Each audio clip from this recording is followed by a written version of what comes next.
Over the last 8 years, I've taken thousands of sales calls, built elite sales teams, helped clients do the same exact thing. Between both companies right now, we're pulling in over $1 million per month. And this video is going to be my 2026 ultimate guide on everything A to Z that I've learned that's made us successful in sales. So if you're looking to increase your close rate, build out a sales team, handle objections, all of that's going to be included. Hope you guys get some value out of it. Enjoy.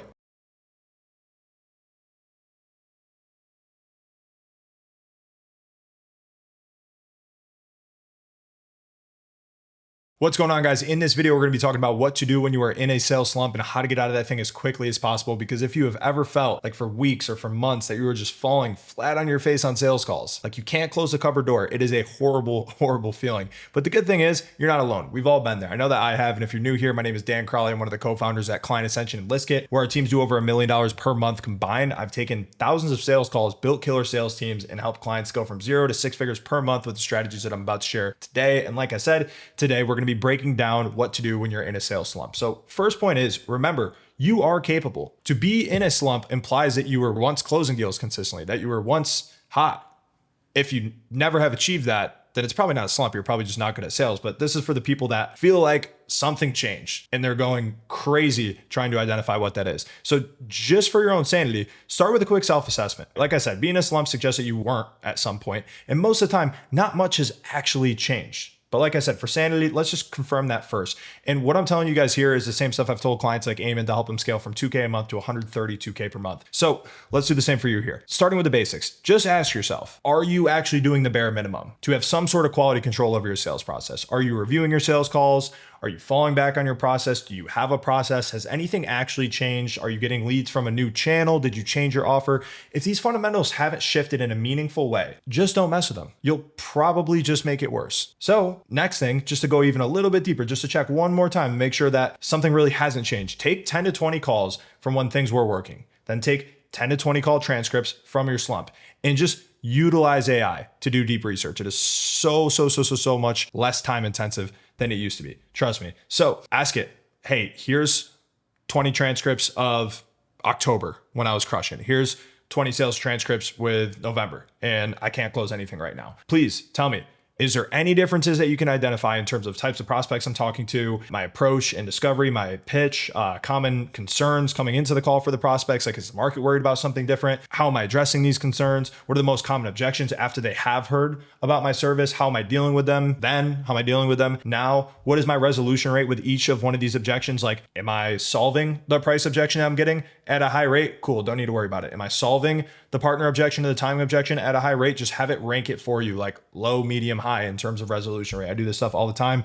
Typically, if you're using something like Fireflies or Fathom, you can connect those to one of the LLMs. Like personally, I use Fireflies and Claude and just connect those two. So I can literally just ask it to do all this for me as opposed to having to go and manually grab the transcripts. So finally, if everything on the call seems pretty similar, I can't identify too many things that are different, just go to a couple deals that you did close in your CRM and also just look at the follow-up nature. Sometimes just like you forget how much work goes into closing that client and you look back and you're like, well, there's a 20 email thread back and forth. It wasn't necessarily easy. And just compare that to how you're following up with leads now. Has anything actually changed? That's like the last question I want you to ask. Not something minor, like a tweak here, a tweak there, but like something that would prevent somebody from closing. If not, trust me, just move on. And then what you need to do is just reboot your mindset with your best calls. Like you remember when you were a kid and you were playing video games and like for whatever reason, the controller wasn't working and you would just unplug it and just blow in the thing and then plug it back in. And for whatever reason, it would work and it just didn't make any sense. Like, yeah, sometimes shit just needs to be unplugged and plugged back in. So the way I like to do that with sales specifically is just find a couple call recordings and like just stop being so analytical because we already did the analytical stuff up top. Just listen to the call recordings where I had a good close. And I'm not even looking at it through like an analytical lens. Like I'm not taking notes on this. I'm not stopping it and pausing it there or replaying it. I'm listening to it literally like a podcast at the gym, on a walk. This is something I actually got from Cole Gordon. And you'll start to hear what you sounded like when you weren't so jaded, when you were feeling a little bit better, when you had a little bit more confidence. And the more that you listen to that, you're like, okay, that's one thing I can change. My head is probably filled with trash at this point. You're also going to realize that you probably didn't even sound that good.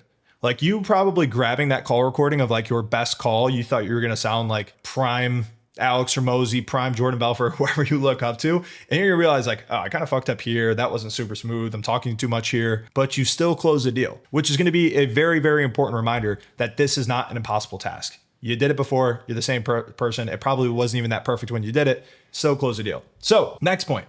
We rebooted the mindset. Literally just relax for a second, like calm down. I've seen some people who come to like one-on-ones, especially when a rep is underperforming, and they're like freaking out. I'm like, dude, you just gotta chill. Cause like the energy you're giving off, like how like aggressive, finicky, like nobody's gonna wanna buy from you. Just like relax, okay? And like I said earlier, like I have been there before, feeling like I need to close the next deal or I'm gonna lose my shit. But here's the harsh truth. The longer your mindset stays that way, the longer the slump will go on. What we resist will persist. That's just like one of these weird truths of the universe, right? So like if I'm just afraid that I'm going to continue this slump for another couple of weeks and that the revenue is going to continue to go down, guess what's going to happen? Revenue is going to go down. The slump will continue for a couple more weeks. So just relax, right? Take a deep breath and just stop obsessing over the outcome specifically, because you're probably looking at the slump like, damn, I haven't closed any deals recently. My close rate's dropping. You know, the revenue's dropping. You literally just have to, and I know it's easier said than done, but this is why reminders like this are important. You got to stop white knuckling the outcome of every single call. Actually, just stop caring about the outcome altogether. I think if you just go back to basics and just focus on the inputs, right? Focus on the work that goes into just getting good at sales whenever, like the stuff up here that I talked about, literally just like the basics, just go back to that and don't even look at your close rate for a couple weeks. Just stop obsessing over the revenue. Like if you're a very like month to month person, zoom out a little bit and realize that like the biggest, best businesses in the world, they're thinking year over year. They're thinking quarter over quarter. You've probably been in a slump for a couple weeks, maybe a month. Like just zoom out a little bit, take a deep breath and just actually don't look at the numbers. Like that's probably going to be best for your sanity. Just focus on the process. Like I said, not the pressure, and stop needing the sale, because prospects will smell that commission breath. I've been on the other end of this where somebody's selling to me and I'm like, dude, this person's just like some of the stuff, like I'm throwing like a valid objection at them and they're not even making sense. I'm asking for things that I literally don't think they could do. And he's like, yeah, we can absolutely help for that. And it's like, all right, that stuff doesn't work. People have better intuition than that. And whoever needs the most typically gets the least. That's another weird thing about this universe. Like the people who have the most money, it's easiest for them to acquire more money. Like they don't need it, but they're going to get the most of it. So instead, just focus on the process and focus on helping people, because in sales, money is going to be the byproduct of helping people. I think with most things, if you just do it for the right reason, money's almost always going to be a byproduct as opposed to the main focus. Super random tangent, but there's this football coach, James Franklin, who got fired from Penn State. He had a buyout for like $100 million. So he gets fired and he gets paid like $100 million. And everybody's like, dude, why is he looking for another job? Like if I had $100 million, I would just chill out. I'm on a Mai Tai. I'm on a beach sipping a Mai Tai. Like I'm good to go. But you don't get to that point where you have a high level position like that, where you can get fired and make $100 million just by having the mindset of, oh, let me just chill out for a while, or let's let money be the main thing. Like, no, this guy's fucking obsessed with football. That's why he gets paid that type of money. That's why he got that good in the first place, right? So in sales, the thing that you need to be focused on is really just helping people. And here's what I mean by that. You're going to help these guys by making them make the decision that is best for their business, whether that is working with you or not. Like you need to actually have that impartiality just like singed into your brain. Now, what most people need, most people that book a sales call, is to take action to fix their problems, whether that's with you or somebody else. They wouldn't have hopped on the call if they didn't have a problem. Yet, most prospects will just want to continue on as is. That's why they're looking to go from where they're at now to their goal. They're looking to go from point A to point B, but they haven't gone there yet. If they could have on their own, they probably would have just done it. If they were the person that was capable of making that transformation on their own or getting the help that they need, they usually would have already done it by the time they arrive on the sales call. So prospects just want to continue on as is. Inaction is almost always going to be your biggest competitor. It's not the guy that you think it is. It's literally just them sitting on their thumb and doing nothing, because that's what they have been doing for the most part up to this point. And it's also the worst option for the vast majority of people. So you need these people to take action. That is how you help them. That is what you focus on. Money will be the byproduct. Quick pause in action here. If you're an agency owner that's under 30K a month, stuck in a sales slump, I've got something for you. Client Ascension has helped countless businesses like yours reach your goal with a proven sales system that I teach in there myself. Just like my clients, Philip and Connor, who started making over 100K a month after joining the program. So click the link below to learn more about how Client Ascension can help you scale your agency. Now let's get back to the steps. So third point, take care of yourself.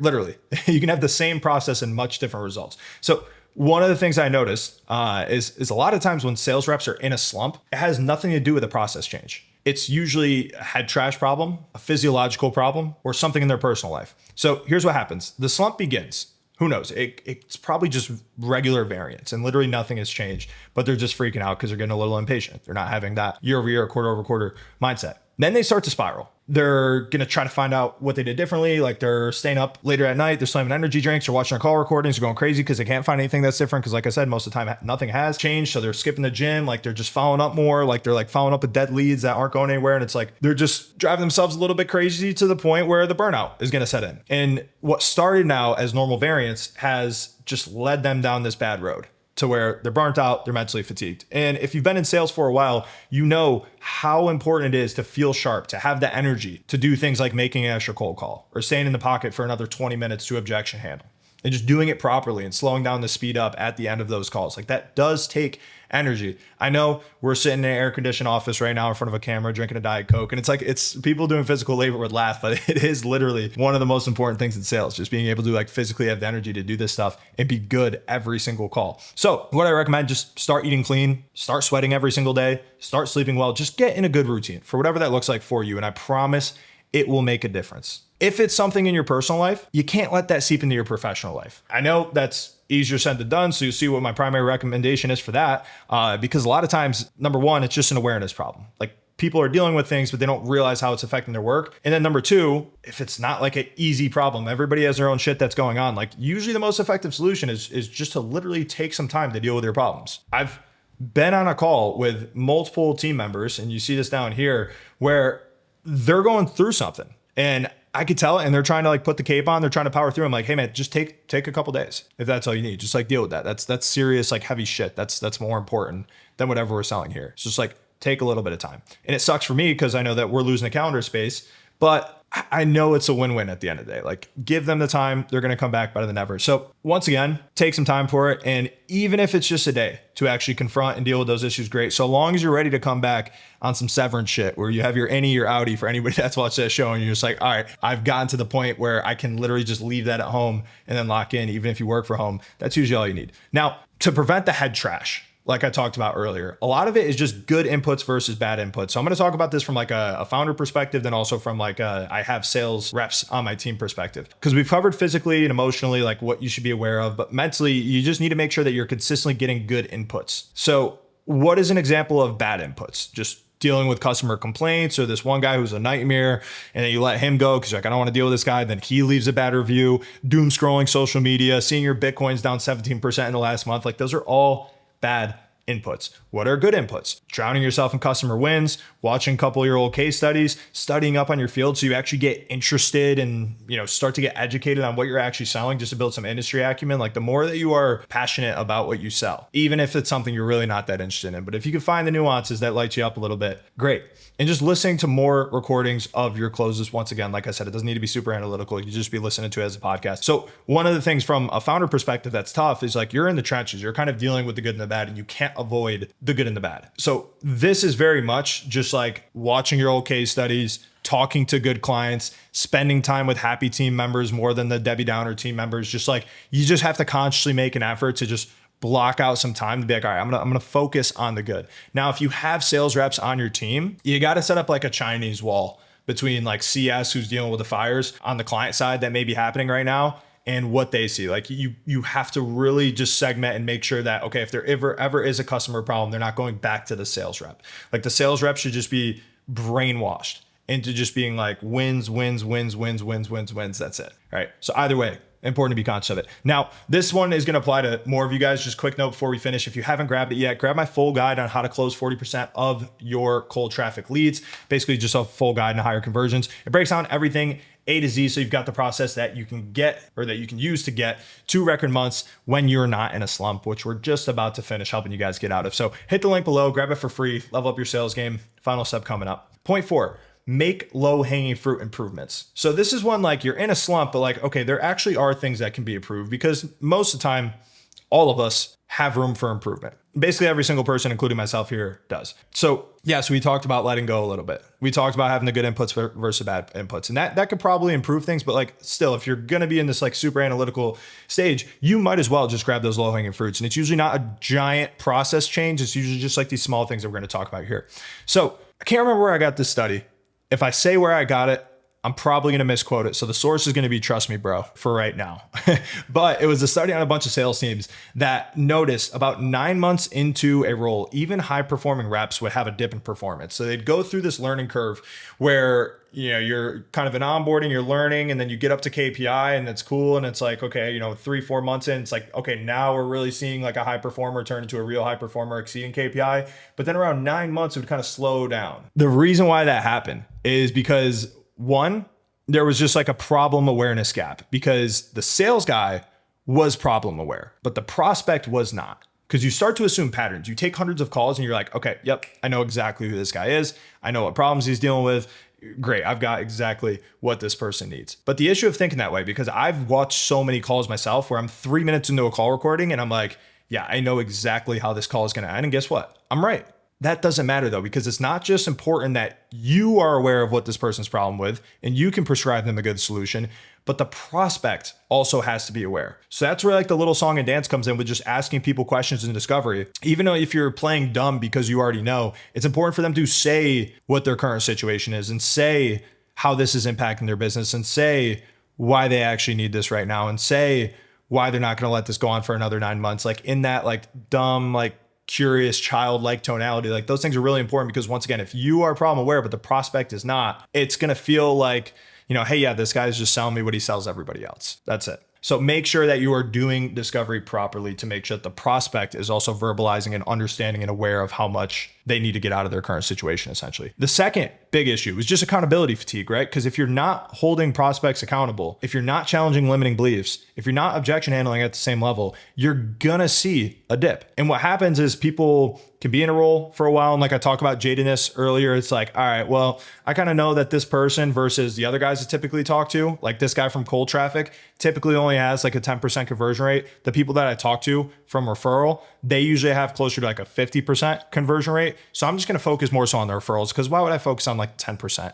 But you start to realize you have enough calls, like that 10% that you're missing out on that just dropped to zero, that's going to be what's causing the numbers here. And then also, because it's emotionally draining, getting on these calls, because I'm assuming you're still taking the calls, it's going to affect the good calls that you are having. So you have to make sure that you're just treating each and individual opportunity as, hey, clean slate, I'm just going to go on this call, I'm going to follow my process, I'm going to help this person. Because if you don't, your fatigue here, it's going to make you jaded about certain prospects. And once again, you're going to get to a point where you are emotionally drained. You're not holding these prospects accountable, right? Like you're not getting any urgency and opportunity costs. They're lying to you basically at the end of the call. They're inventing a business partner at the end. But you know what? You're a little bit tired. So you're not even calling it out. You're not challenging their limiting beliefs. You're just, okay, this person's destined for failure. Let me just let them rock and go on and keep failing. Like, no, that is not your job. Your job is to help that person. And you're not objection handling because you're like, I know that, when I do handle this objection anyways, like the partner objection, for example, usually just ends in a follow-up call. So why even try to handle it? Let's just set that follow-up call and get to where we're going. Wrong. Once again, like you need to get that person sold. You need to get that person into a mindset of taking action. And then that follow-up call will actually happen. And that person on the follow-up call is actually going to be your teammate. And it's going to be 2v1, you and the person you talk to, instead of like, 1v2. And then you're dealing with yourself and two skeptical parties on that follow-up call, right? So you need to make sure that you're aware of both these things because once again, this was a study that was replicated across a bunch of sales teams and I don't know where it came from. But if you want to now understand that, like, how do I fix this? Like, it's pretty simple. These were almost always just awareness issues. So if you were aware that this was going on, if you were on the lookout for these two things, just you and the prospect both needing to be problem aware and you holding the prospect accountable at the same level you always were when you were getting up to that point where you were exceeding KPI. Great. Like that within itself usually fix it. As long as the rep is aware that these issues are holding them back, or yourself is aware that these issues are holding you back and you're committed to fixing the issues, that was all that was needed to return to top performance. Now, if you want to improve the process, in my opinion, one of the best things you can try to do if you are in a sales slump is just try to have like your pre-call process and third-party assets. So some sort of deck you put together or quick gamma doc or some sort of ROI calculator, do more of the heavy lifting. I found that really, really helps is when a sales guy's struggling and it's very much just like a 90%, they're just talking. There's no like screen share assets involved. If we can get that process before the call to address concerns a little tighter and have things they can bring up on the call, that does wonders. So here's how you do it. First off, just identify key concerns. Once again, this is a great use for AI. But if prospects have a concern that is hurting your sales process so much more than it ever has before, maybe things have changed, right? Like maybe the economy is worse. Maybe that competitor is eating your lunch, but nobody cares. Nobody's coming to save you, especially if you're running a business. So you have to save yourself. So how do we address these concerns, right? Preferably, if it is something I can address before the call, great. Let me try to do that. If there's a way that I can address that in my VSL, in my pre-call process. If there's a, competitor analysis sheet I can send over and get somebody, to see that before the call. So it's just an easier conversation. Like I said, have the marketing, have the assets, have the pre-call process, do more of the heavy lifting for you. Because obviously, you're at a point where you need help, which happens to everybody. And when it comes to creating supporting assets, like if you can't address it before the call, create an asset that you can share on the call. So to give you guys a real life example of this, on our AI assisted agency client Ascension program, I just noticed some people were like very, very fringe fits for the program. Like they just kind of saw AI, they got excited, they booked in a call, but they don't really fit the mold of who we typically help. And can they be sold on like fitting into that mold and taking the route that we typically prescribe and then be a good fit? Yeah, absolutely. That's helped a bunch of times. But I noticed the reps were struggling in discovery with these guys because essentially like two sales processes. It's like selling them on starting an agency the way that we teach it and then selling them on our program specifically. So I literally just noticed this was a concern and are you a fit for us? Like this is really dumb and really elementary, but this thing has been super helpful, right? So I literally just brought this up and I was like, guys, if it seems like discovery just is not going well and you cannot like figure out if we can help this person or not based on what they're looking for, like they're looking for some like AI chatbot that they can resell, which isn't what we sell. Just bring this document up. Say, hey man, sounds like you're looking to figure out if this is a fit. I want to help you figure out the same thing. So I actually just created this checklist after a couple of our calls because I got some feedback from the team. Here's who typically crushes it very early on, like closes clients in the first month of the program. So just bear with me for a second. I'm just going to run you through these real quick. And if somebody fits the mold of these things here, cool. This all will work out really, really, really well. Very simple, right? But it's just another asset that can take out the variance of when it's just like a talking back and forth thing, when we have a standardized asset that the whole team can use or that you can use in your calls. So whenever your opinion is validated by an asset, I feel like this is why it's helpful. For whatever reason, it just makes it harder to argue. Like if I was to say the average client sees these results, typically you can get more challenges than if you were to just present an ROI calculator and say, hey, we built this ROI calculator based on what the average client sees. Just by the third-party nature of that, hey, I'm bringing in this asset that was created for this purpose, people just almost never refute it. It's one of those weird things I've noticed. So that's another reason why I love assets. Now, gonna get you guys out of here. Remember, you are capable. Relax. Prioritize taking care of yourself, focus on those low-hanging fruit improvements, and build some momentum again. But here's the thing, even with this renewed energy, you need to zero in on the right numbers to keep growing and hit those revenue goals. So watch my next video here to uncover the key metrics that can guide you to a consistent 30K month plus and beyond. Links on the screen now. Let's keep crushing, guys. Peace. What's going on, guys? In this video, I'm going to be going over how to close 40% of your cold traffic leads. And the reason why I'm excited to make this is because if everything you've learned about sales hasn't led you to the point where you can consistently close people from cold traffic, maybe it doesn't work for cold traffic, which sucks. It's a big problem. But the reason why I know that this works is because I've personally taken thousands of sales calls myself, built killer processes, and consistently hit 40 to 50% plus close rates on cold traffic. And I've scaled teams to do the exact same thing. So I know it works for other people, not just me. I know it's transferable. And if you're wondering who the hell I am, you're new to the channel. I'm Dan Crowley. I'm one of the co-founders at Client Ascension and ListKit, where I currently lead those teams to do over $1 million per month combined. So today, like I said, it's gonna be a step-by-step guide, but honestly more of a crash course because there's so much in here and I could make an individual video on each and every one of these sections. But if you're new here, once again, want to just get you to a point where you can close 40% of your cold traffic leads, and this is going to be an excellent starting point. So let's dive in. Point one, it all starts with your mindset. Sales is very much a mental game just as much as it is a tactical or procedural game. So if you want to consistently and ethically close cold traffic, you're going to need the right mindset. And the way that I go about it is I call it the service-driven mindset. And it's the foundation of basically everything that I teach because you don't know these cold traffic leads. They don't know you. They don't trust you yet. And if you go in thinking, this person I just met today, I need to take their money, it's a fast track to not only burnout, because that's just like a slimy way of going about your day. Every single person you talk to, you're like, I need to take money out of their pocket and put it in mine. But it's also a way to lead to lousy close rates because they can feel that too. Your singular and only job is to help the prospect. So if you think about sales that way, it's one of the most noble professions that you can have.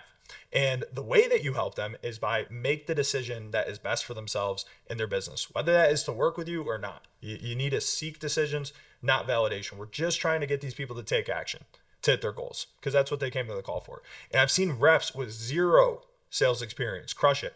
By just focusing on helping the prospect take much needed action without perfecting their pitch and closing it. Obviously, they do those things, going to take them to the next level. But you got to remember the mindset shifts that you are dealing with and the mindset shifts that these prospects are dealing with. Biggest thing is that what's best for them is usually outside of their comfort zone. If they could have fixed this issue themselves, odds are they would have already done it this way, right? And you need to push them, right? That's why we have sales calls in the first place, because they're going to fight like hell to stay inside of their comfort zone. That's where the tension comes in. That's where you can have healthy tension on a sales call. And I've had client Ascension, so I know this for a fact, who are super nervous on the first call, needed convincing, and later they became massive case studies pulling in 6 figures a month. So obviously I've seen what happens when you do push these people to take the right action for themselves, for their business. And then also when you're going through this, when you're approaching this just from like a mental perspective, you have to realize that status matters.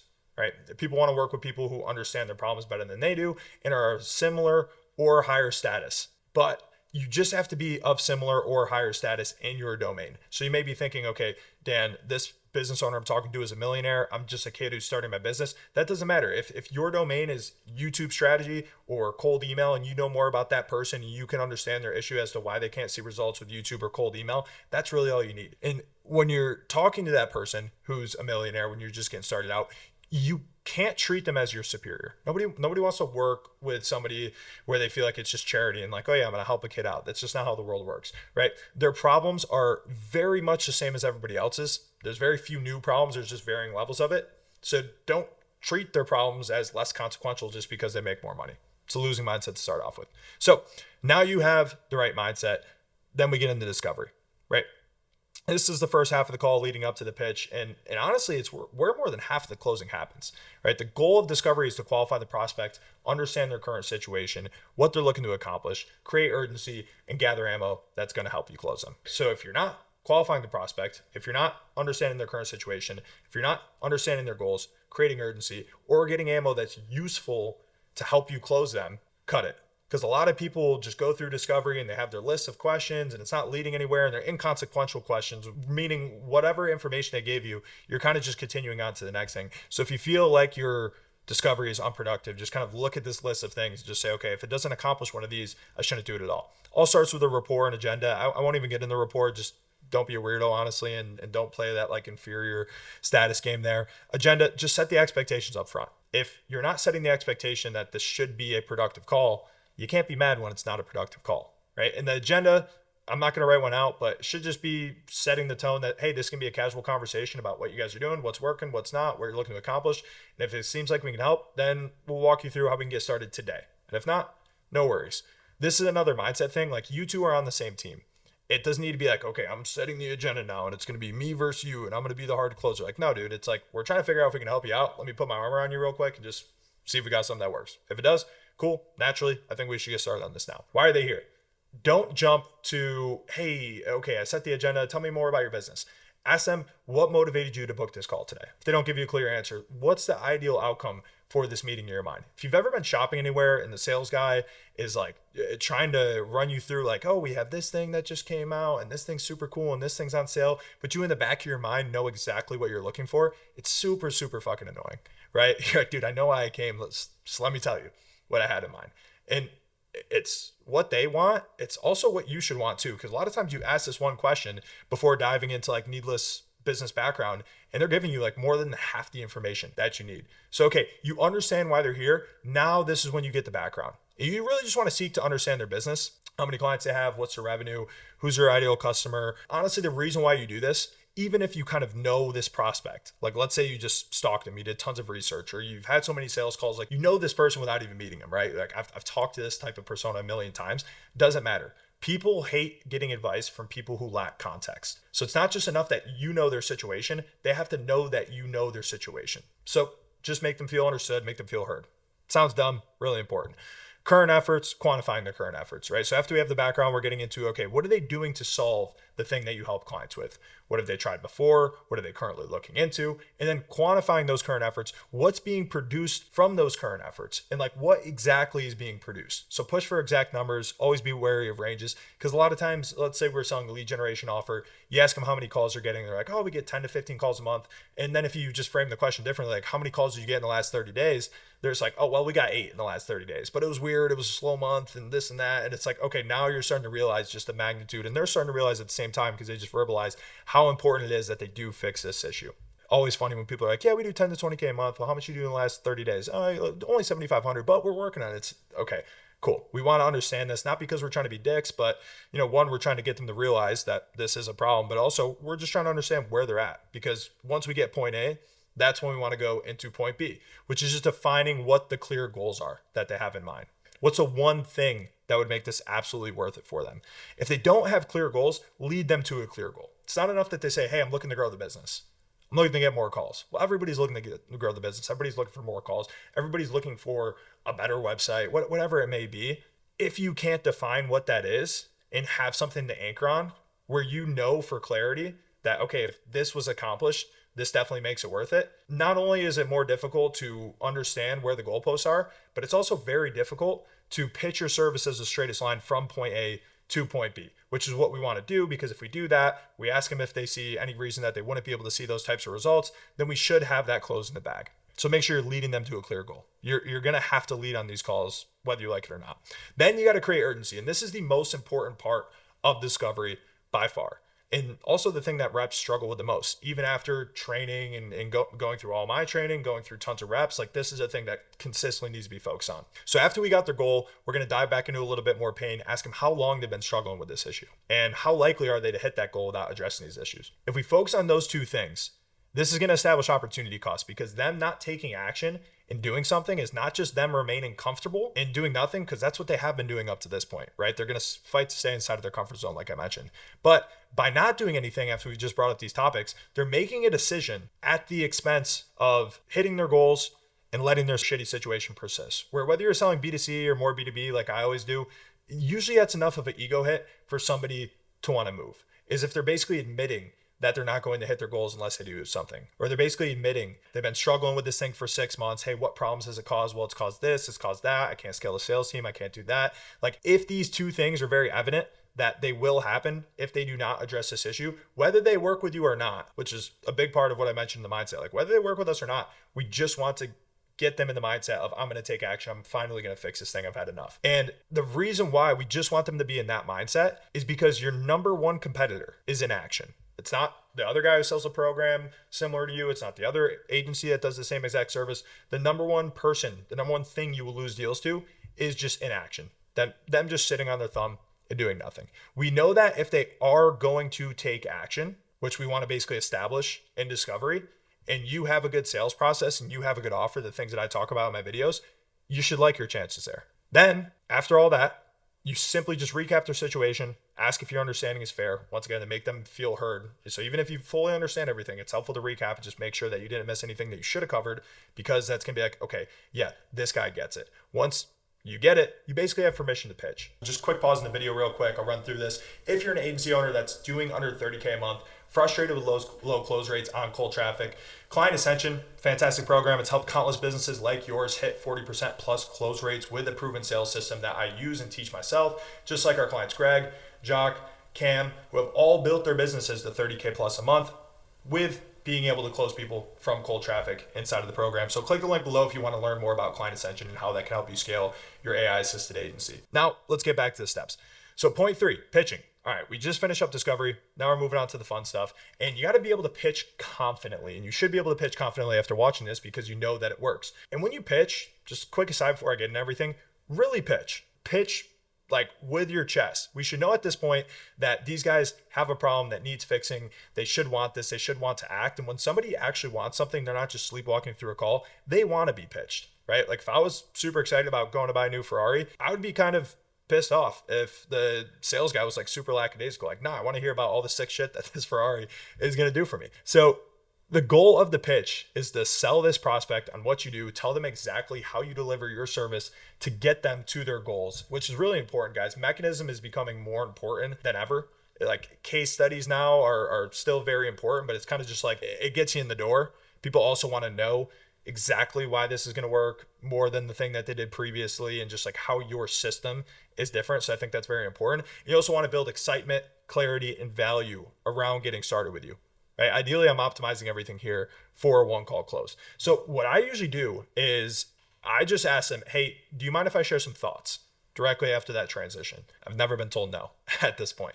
But then I'm just sharing my thoughts and explaining my perspective to basically establish credibility, break limiting beliefs, basically get them to see me as a thought expert about this specific thing that I'm selling, right? So I just want them to understand how I think about cold email, why most people don't get results with cold email, or how I think about YouTube, and why people seemingly can never stay consistent with YouTube. Whatever problem that you're solving with, I'm not even directly talking to them. I'm not directly selling to them yet. I'm saying like, hey man, I'm curious, does that resonate with you in your experience with cold email or your experience with content inside of the business? Because if they think about this issue in my service, what I do, the same way, if they think about cold email the same way as me, if they think about YouTube the same way as me, if they think about anything the same way as me, of course my service is going to make a lot more sense because I designed it based on what I think about that service, what I think about what I do. So usually it's just, hey, do you mind if I share some thoughts? Cool, man. Just explain where these thoughts are coming from. Credibility, credibility, credibility. And here's typically why we see businesses struggling with XYZ. They can't do this. They try to do this. They try to do this. This is why a lot of people, just feel like they got burned by agencies, blah, blah, blah. Cool, man. Curious to hear if that makes sense. Does that resonate with you? Your previous experience, whatever it may be. I'm just trying to get them to think along the same lines as me. Now, I'm just introducing my service as basically the service provider that fills that gap, right? So once a line, I'm clarifying that this is the specific problem that we help with, and this is who we help best. And I'm just briefly, like high level, going to explain my system and the positioning so they understand our offer's unique value, right? And this helps them see themselves in my ideal client profile before I go deeper into logistics. Now, with the logistics here, with this proven delivery system that we have, this is usually where you have like your 3-pillar, your 4-step process that delivers results. This is where we're talking about like actual mechanism to get these guys results, but you got to keep it simple. You got to keep it structured. Definitely support this with visuals at this point so they can clearly see how this creates the outcome that they want, right? So now we've gone from like a little bit more abstract to very tangible with the conversation here. Also important that we're going to want to basically just check in with these guys, do trial closes throughout the pitch, and just like sell them on the next steps, not the entire journey, right? Like focus, if you have like a 30 or 90 day time to value, like focus on those small logical steps that seem like no brainers, things that they should be doing right now that they don't have the time to do. Show them the roadmap, show them the quick wins along the way that lead to that big like ultimate win that they're looking for. Because those huge transformations work really well in marketing. They don't work as well in sales, right? Like me, if I was selling a weight loss offer and said, hey, I've helped tons of people go from 350 pounds to 200 pounds. Like, yeah, they can get somebody on the call. But if I'm just explaining it as something where it's that easy, hey, you just start working with me and you're just going to shed that weight, people aren't going to believe it. This is something they've struggled to accomplish for years, right? They got to understand how they're going to start tracking their food, what the additional workout plan looks like for somebody who hasn't worked out in a long time, which hopefully doesn't look like me.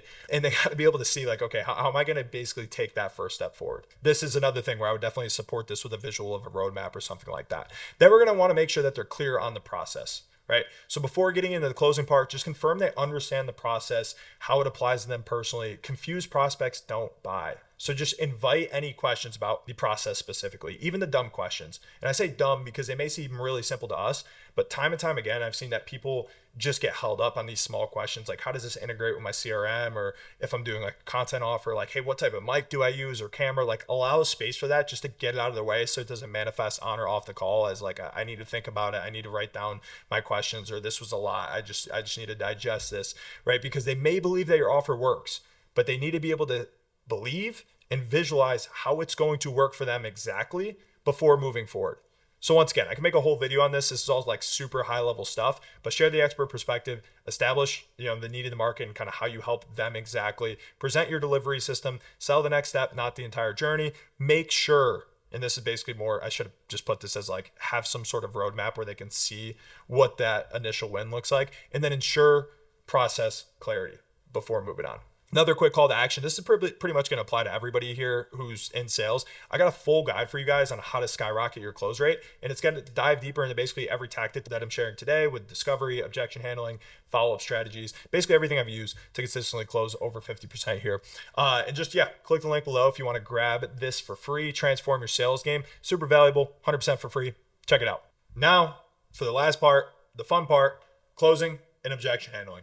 And I'm going to slow down at this part of the video because that's exactly what you should be doing at this part in the call. Don't overcomplicate it. show them value, make sure they're sold on it, close. And when you're selling a B2B offer, people are going to buy because they believe that it'll make them more money. So you need to be able to make a strong argument to be able to showcase this. Probably the easiest way to do this is with an ROI calculator or with quantifiable case studies or with value stacking. I made a full video on this, so I'd recommend checking that out. I believe it was the second video that I put out, just how to close more deals using ROI-based closing logic. Super straightforward, but also very in-depth. Now, after you've done that, after you showed them value, if they think there's any reason that they wouldn't be able to see the same value that your average client is seeing, or the same value that this type of case study saw, or the same value that your ROI calculator is projecting, after they say, no, I think I'll get those results. Obviously, if they have an objection, just handle that right off the bat. But if they are confident, there's not much else to do other than drop the price, shut up. I'm not a big fan of staying silent forever. I think people who do that are a little bit too comfortable in silence to the point where the person just gets kind of weirded out and just asks off the call. If there is a bit of silence there, I typically just ask them, hey, does that align with what you were looking to invest to achieve XYZ? I like that better as opposed to like, how are you feeling about that? Because it doesn't really matter how they feel about it. Is that what they can invest to get to that goal? And obviously if they're like, well, I don't know if it would get me to that goal, or some hesitancy comes up, there's going to be an objection, we can go from there. But drop the price. If nothing else, person just staying silent or like, yep, makes sense. Lay out the next steps. Hey, so what would typically happen here is you're going to process the investment with me. After that goes through, I'll send you over an onboarding agreement. Once you fill that out, you'll get a link automatically that gives you that access to Slack, onboarding form, onboarding call, whatever those next steps are. And then just ask for the sale. A lot of people will ask me, hey, Dan, what's your closing line that you use? I'm like, what do you even mean? I just logically check these boxes throughout the call. And then I just ask if they're ready to get started.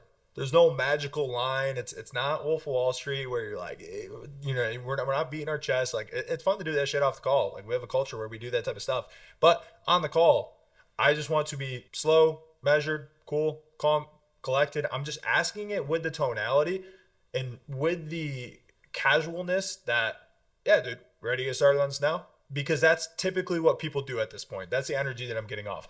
Now, if they object, even though I asked it as if everybody does this, I will not be surprised at all, because I know that most people will have objections. Not saying every person will, but the majority of them, especially through cold traffic, will. So I don't want to, now I don't want to speed up and kind of scatter for the perfect answer or rebuttal. It's as simple as remembering a real framework as opposed to trying to remember these canned responses that don't work in the first place. And the framework that I use is called the XYZ aside method. And the reason why it works really well is because the two most common pitfalls when somebody is objection handling is just not sniffing out the smoke screen and failing to isolate the objection. Now, the reason why just setting whatever they objected to aside is important, because if somebody says, hey, I gotta think about it, or I gotta talk to my partner. Hey, your partner's opinion aside, and I'll talk to you about like how to actually dress it up a little bit nicer, but your partner's opinion aside, do you actually think this is gonna get you guys the results that you were looking for? So now I'm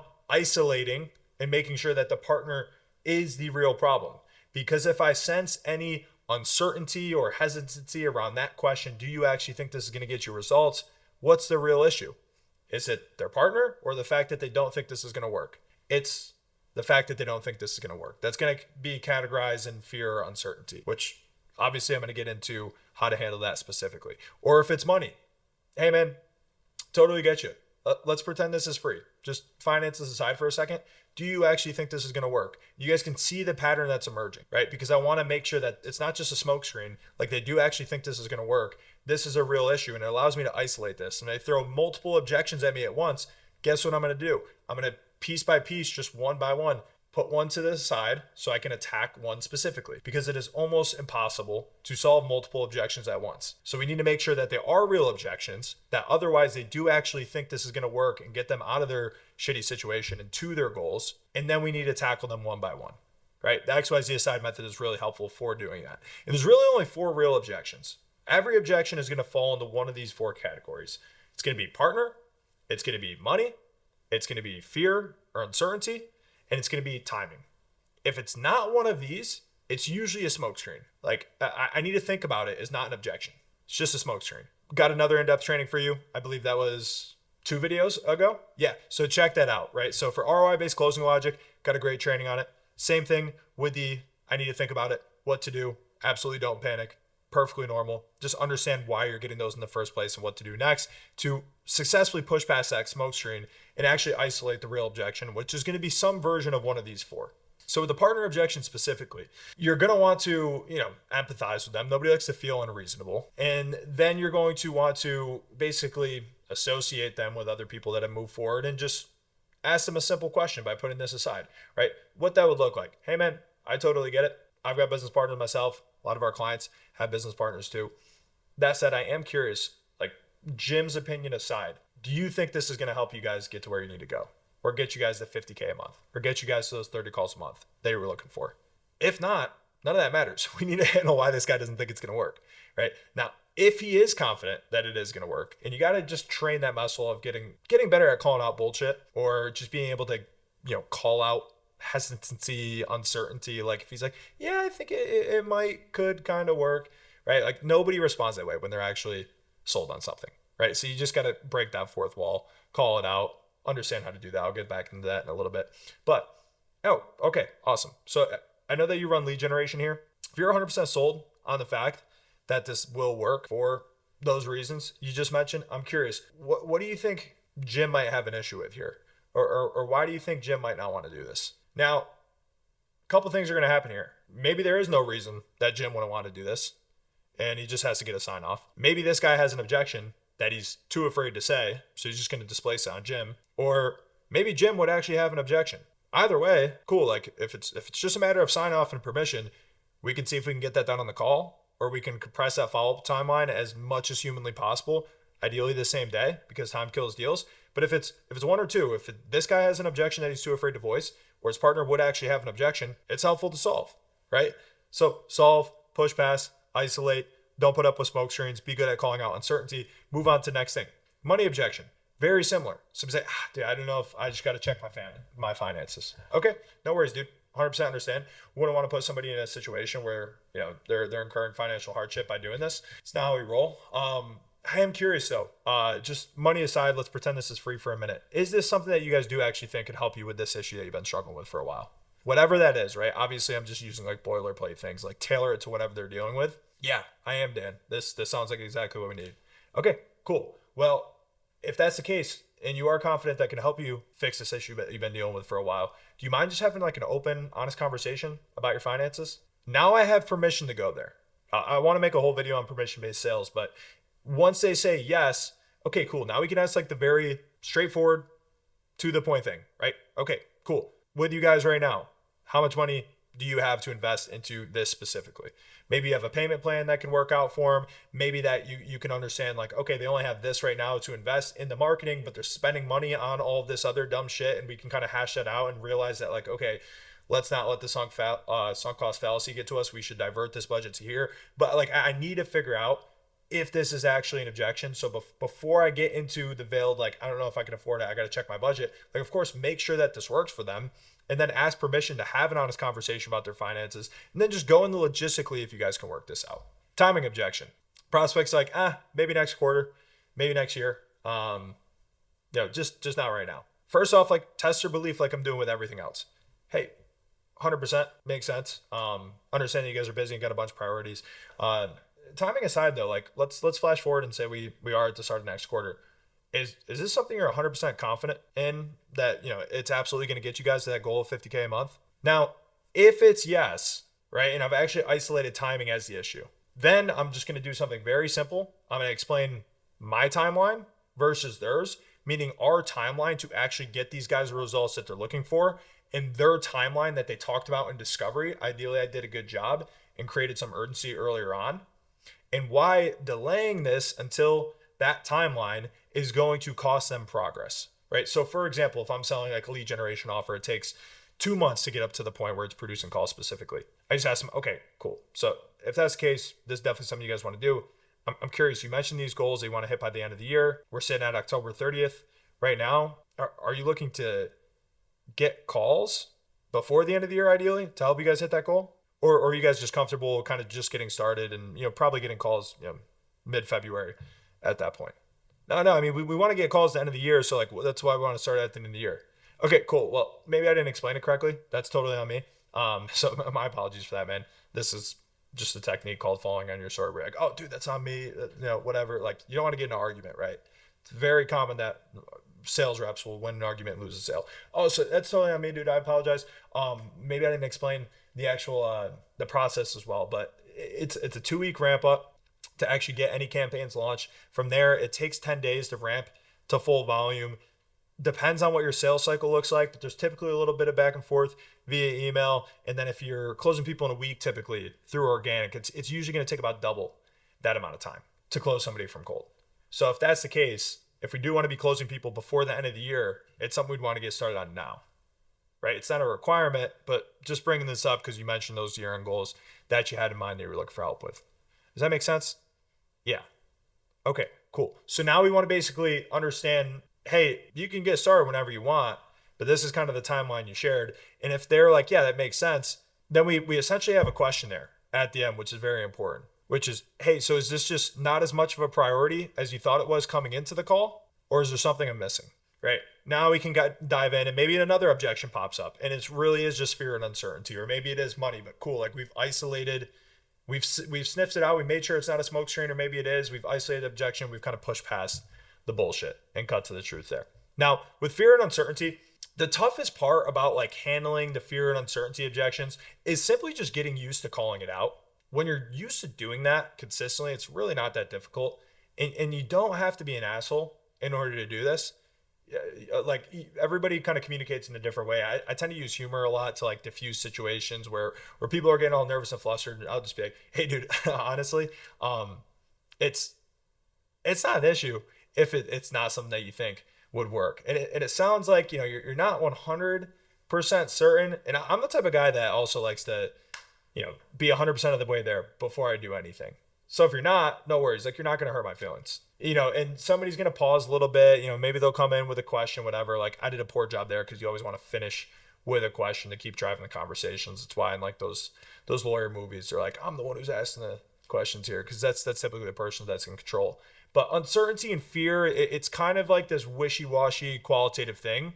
So if you do want to quantify their confidence, you can always use a temp check, 1 out of 10. Now, it's very important that you don't just say like, hey, on a scale of 1 to 10, do you want to do this? It's dumb. You need to have like the almost like exaggerated disparity between the two, for lack of a better term, and say, hey man, so just help me understand where you're at.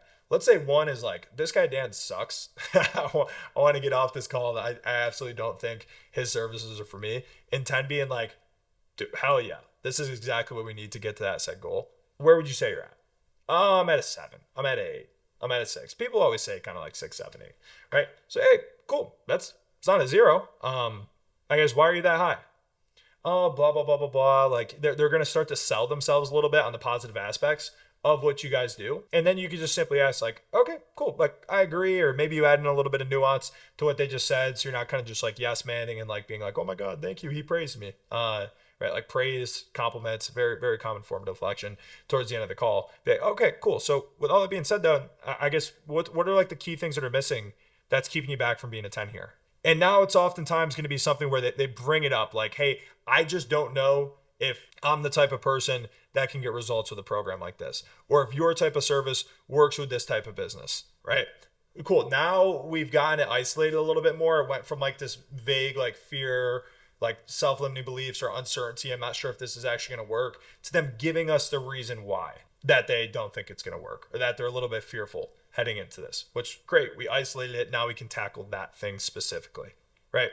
Now you want to understand, okay, let's kind of get into this. Let's push past a little bit. Like, is it more about the value here, or is it just like the number that's almost like fishing for a budget objection? If it's price, show that the inaction there is going to get them stuck, right? So like the cost of them not doing anything is actually a lot more expensive than them investing in your service. If you can get them thinking in that mindset, that's obviously super helpful. If it's value, of course, you got work to do. They just don't think your offer is that good. If it's fear, you can acknowledge that fear, but obviously, make them see that, hey, dude, nerves aren't a bad thing. Shows that you give a shit. But neither is making a decision quickly when you feel like all the boxes are logically checked. So just kind of circle back on that one more time for you, man. Like, you do think that this is going to help you for A, B, C reasons?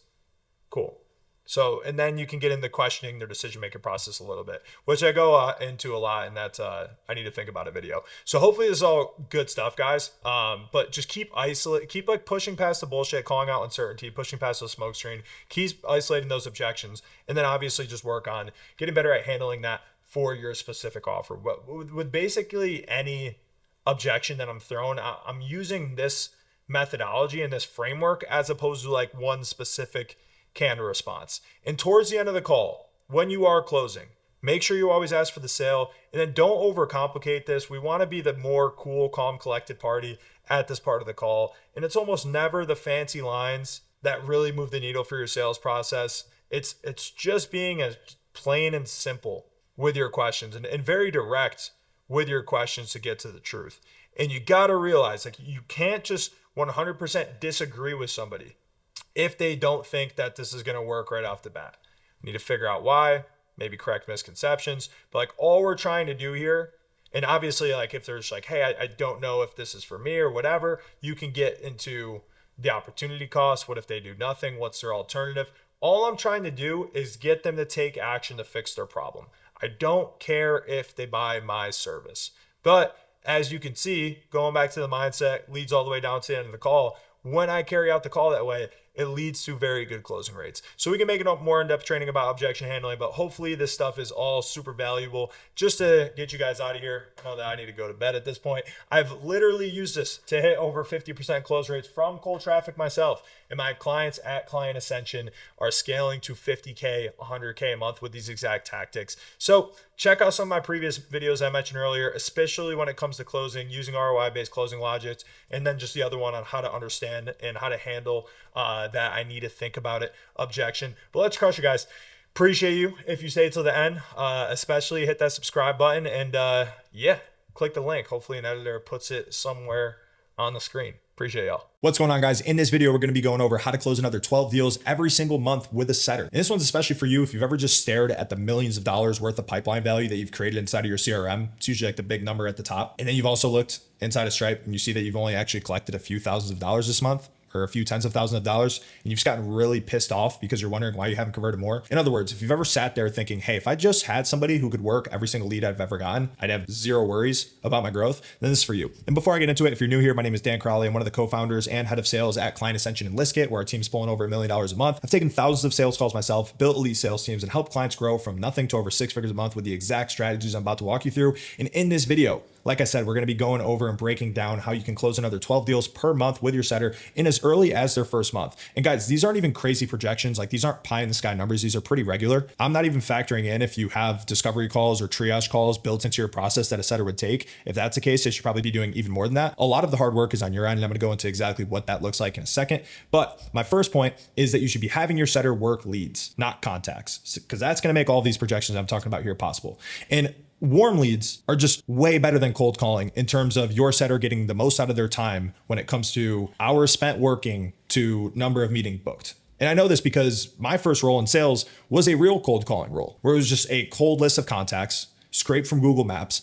And the conversations were something like, ring, ring, hello, hey, this is Dan from so-and-so. And it's like, where, who, how the hell did you get my number? Because there's no intent that you're following up with this person. Now, when you're warm calling, it's relatively simple because you're always following up on something. So that idea of like, who the hell is this? How'd you get my number? It's usually not part of the conversation. And at some point they did show intent, right? So these are legitimately leads, not just contacts. So like I said here, leads over lists. So instead of focusing on just giving your setter tens of thousands of contacts on a list, focus on getting them 100 leads per month, and everything that we're talking about here can be possible. That's not to say you're never going to use contact lists from a place like ListKit, but what you're going to do is take that list of 10,000, run campaigns to them. Let's say you're doing cold email, or you're doing LinkedIn outreach, or you're doing other types of cold calling, right? And you're using like an outsourced agency for that, and you're generating leads, you're generating interest. And once that interest is generated, they're taking that person from lead to book calls. That's exactly what we're talking about here. Now, when you're doing that, because it works so much quicker than actual cold calling, in the timeline from whenever they start to whenever you're actually generating revenue from this, it makes this a commission only or majority commission based role. Where if it's like legitimately cold prospecting starting from nothing, that's not to say you can't do that either. That's just not how we run our teams. It's just going to be too much longer. It's probably going to have to be mainly base, less commission. So let's assume you're doing it my way. Now, if you also do it my way and you're the one who's focused on generating the leads from the contacts through running paid ads, running cold email, running LinkedIn automation, what you're going to notice is that there's a lot less variance in performance from setter to setter. And if you lose a setter, it's not the end of the world. You can slot somebody in pretty quickly so long as your process is still producing leads. In other words, you have a lot more control here. So just give you quick examples so you know the difference. Examples of leads, ad opt-ins who have requested more information, positive replies to cold emails, positive replies to DMs or lead magnets, contacts in your CRM that have already shown interest in some way or another, triage calls, right? If that's a part of your process, that's an easy way to get these people more sets, more opportunities quickly, especially if you have just like a very high variance in terms of lead flow. And a lot of the times anyways, like your first call is just like a quick 10, 15 minutes to qualify them in the first place before a second more in-depth call. That's work that a setter can be doing. Now, examples of contacts, this would be a list of leads from the database or social media followers. And like, obviously you're still using a database like ListKit or you're still using your social media followers. The difference is you're the one running campaigns or you have your head of marketing or your head of sales ops do that. And then they take over from the positive lead once they've shown intent, just to get those people on your calendar and qualified and ready for the call. Or you have your social media followers, but you're the one who's sending out a lead magnet, getting these people to comment like, hey, send it over. And then once they do, that's exactly who your setter is working. So in short, you're having your setter focus on people who have already shown some intent. So long as you've got an average of at least 20 leads a day, in my opinion, you're ready to bring on a setter. Now, quick pause in the action. If you're an agency owner doing more than 30K per month and want to scale to 100K, 200K, 300K a month beyond, this is perfect for you. My program Olympia has helped countless B2B business owners scale with ads and build sales teams that close for you while you sleep. My client Davi hit 200K a month with our systems, and Andy even hit 500K a month. With way back when he started with us, he was at 70K a month. Anyways, click the link below, learn more about Olympia. Let's get back to closing deals. Now, second point, give them the script that they need to succeed. Because even though they are leads, you're probably not like top of mind for them yet. So they still need to have a really good process. To give you an example of what this would look like, you call somebody up and because you're following up on something, this example is going to be for like people opting in from paid ads. It'd be something like, hey, Tom, this is Dan calling from Client Ascension. Yeah, you opted in to learn more about scaling an AI assisted agency. Does that ring a bell? If they say no, you're just going to say something like this. Hey, no worries at all. And I'm not sure if you're actively trying to start or grow a business right now, but if you got 25 seconds, I'll tell you why I'm calling so we can see if it even makes sense to keep the conversation going. Does that sound fair? So that's basically how you lead in the conversation. Honestly, when you're following up on leads, most of the time you're just good and they say, yes, oh yeah, I remember I just opted in, or oh yeah, I just, checked that out last night. Cool, we're on to the next part. But for this opener here, because it is a pretty critical part, you want to pay attention to your pacing and your tonality. Pacing here, most people go too fast. It's like this weird psychological thing where because they got somebody on a call after they probably just made 8, 9, 10, 12, 15 calls that didn't pick up. It's like, oh my God, I finally got somebody. Let me get all my words out. But the faster you talk and try to get your point across too quickly, the more likely you are to get hung up on, right? In terms of tonality, just calm and confident. Like you want to sound like they should be expecting your call. You don't want to be overly salesy, overly bubbly. Like you don't want to sound like a used car salesman that's got one car left in the lot. You don't want to sound like somebody who's trying to like raise money from a fundraiser and you're like over the moon to be talking to them, right? Once you've got permission to have the conversation, now you're onto your short commercial. And you'll notice the best commercials speak to who this product is right for. So continuing on the call, right? Somebody says, oh yeah, that does ring a bell. Cool. So again, I'm calling from Client Ascension, where we help most people scale an AI assisted agency by helping with their offer, lead gen, sales. Then we show them how to use AI for fulfillment so they can have better profit margins and spend 90% less time on the client work than they would otherwise. Does that make sense? Yeah, okay. Yeah, most people come to us either wanting to launch an agency but need guidance, or they already have a business but lack of lead flow or fulfillment bottlenecks are killing their growth. Does that sound like where you're at, either of those? So I'm obviously telling them what we do. I'm telling them what we do it for. I'm trying to speak to a specific persona. These are probably like the two most common for us. And once I've confirmed relevance, which I just did up here, now we're on to the next steps. And the next steps are relatively straightforward and simple, but it is the majority of the call. So it's super important that they get this part right too. So first, you're going to want to find like the actual problem, because we kind of threw out these blanketed statements to make sure that this was relevant. That can almost apply to everybody who would be a good fit. But now we want to dig in on like, okay, so tell me what you're looking for help with. Let them talk. This is where like we had to get them in shit, hook them in, confirm relevance. And now like the talk time's going to flip a little bit to their way. So an open-ended question like this is good. Them talking is good. Just shut up for a second. Okay, if they don't give you a good answer, hey, so like what's not working at the level that you want it to right now? Cool, just get them talking. Now, once we find the actual problem, we're gonna wanna clarify how their problem is impacting them. Got it, so have you been growing consistently, or has that problem you just mentioned been holding you back? Right, if obviously it's a priority for them, if it's a bottleneck, these are things that we need to know, but we also need them to know how important it is to just keep them engaged, interested in this call, and hopefully the potential next call. But once we got the problem, once we have the impact and we know it's like, okay, this is of importance to them and this is a problem that we can help with, now we're on to qualifying them, which like a very simple qualifying structure is called BANT: budget, authority, need, timing, very common in the sales industry. And their goal, the setter's goal, is to set you calls that you can pitch with full confidence to close, not to follow up months out. So if that's the case, like if somebody's just like, yeah, I'm looking into this for next quarter, like have them just stay in the setter's pipeline. That's what they're there for, is to just kind of keep, the leads and, obviously move them along and convert them at the right time for when they're ready to talk to you. So with the top half of the call, we've already got the need already. We already know that this is relevant. They have a problem that we can fix. Now we just need to build in questions to gauge the prospect's budget, not if they want to pay our prices right now. Like they haven't heard about the pitch, right? They don't know exactly what this is. So ask them if they're ready to pay. That would just be dumb. We just want to figure out if they have the budget, if everything looks perfect for them, would they be able to invest X into their business? And just depending on how high ticket you are, like the more high ticket you are, the less your price point is a selling point, the less you want to actually tell them what the real pricing is. But just getting a good range is helpful. Or even if, you don't want to scare them off right off the bat, sometimes if somebody is making enough revenue, like they're already budget qualified just by using common sense. So it's going to look different for everybody, but make sure that you are getting a couple questions in there about their budget. Authority, like do they have the ability to make a decision or at least direct access to the person that would? Like if you're selling software, like we've done, and we still do right now, like, yeah, you're not always going to get the CEO of the company, but you at least want to be talking to somebody who has some budget authority or has a direct line to the budget authority there, not somebody who just signed up for a free trial and like has access to basically nobody at the company. And it's just like a remote SDR themselves. Timing. If everything works out, like this is a decision, hopefully, that they're looking to move on the next couple days, weeks, not months. Once again, for those people, just keep them in the seller's pipeline. So after we've done all this, after we've gotten our BANT qualifying done, now we're just going to want to frame the sales call, right? And this is kind of like the setter's pitch. If we're thinking about what a closer's job is to do, it's to get the person excited enough to commit to paying right now.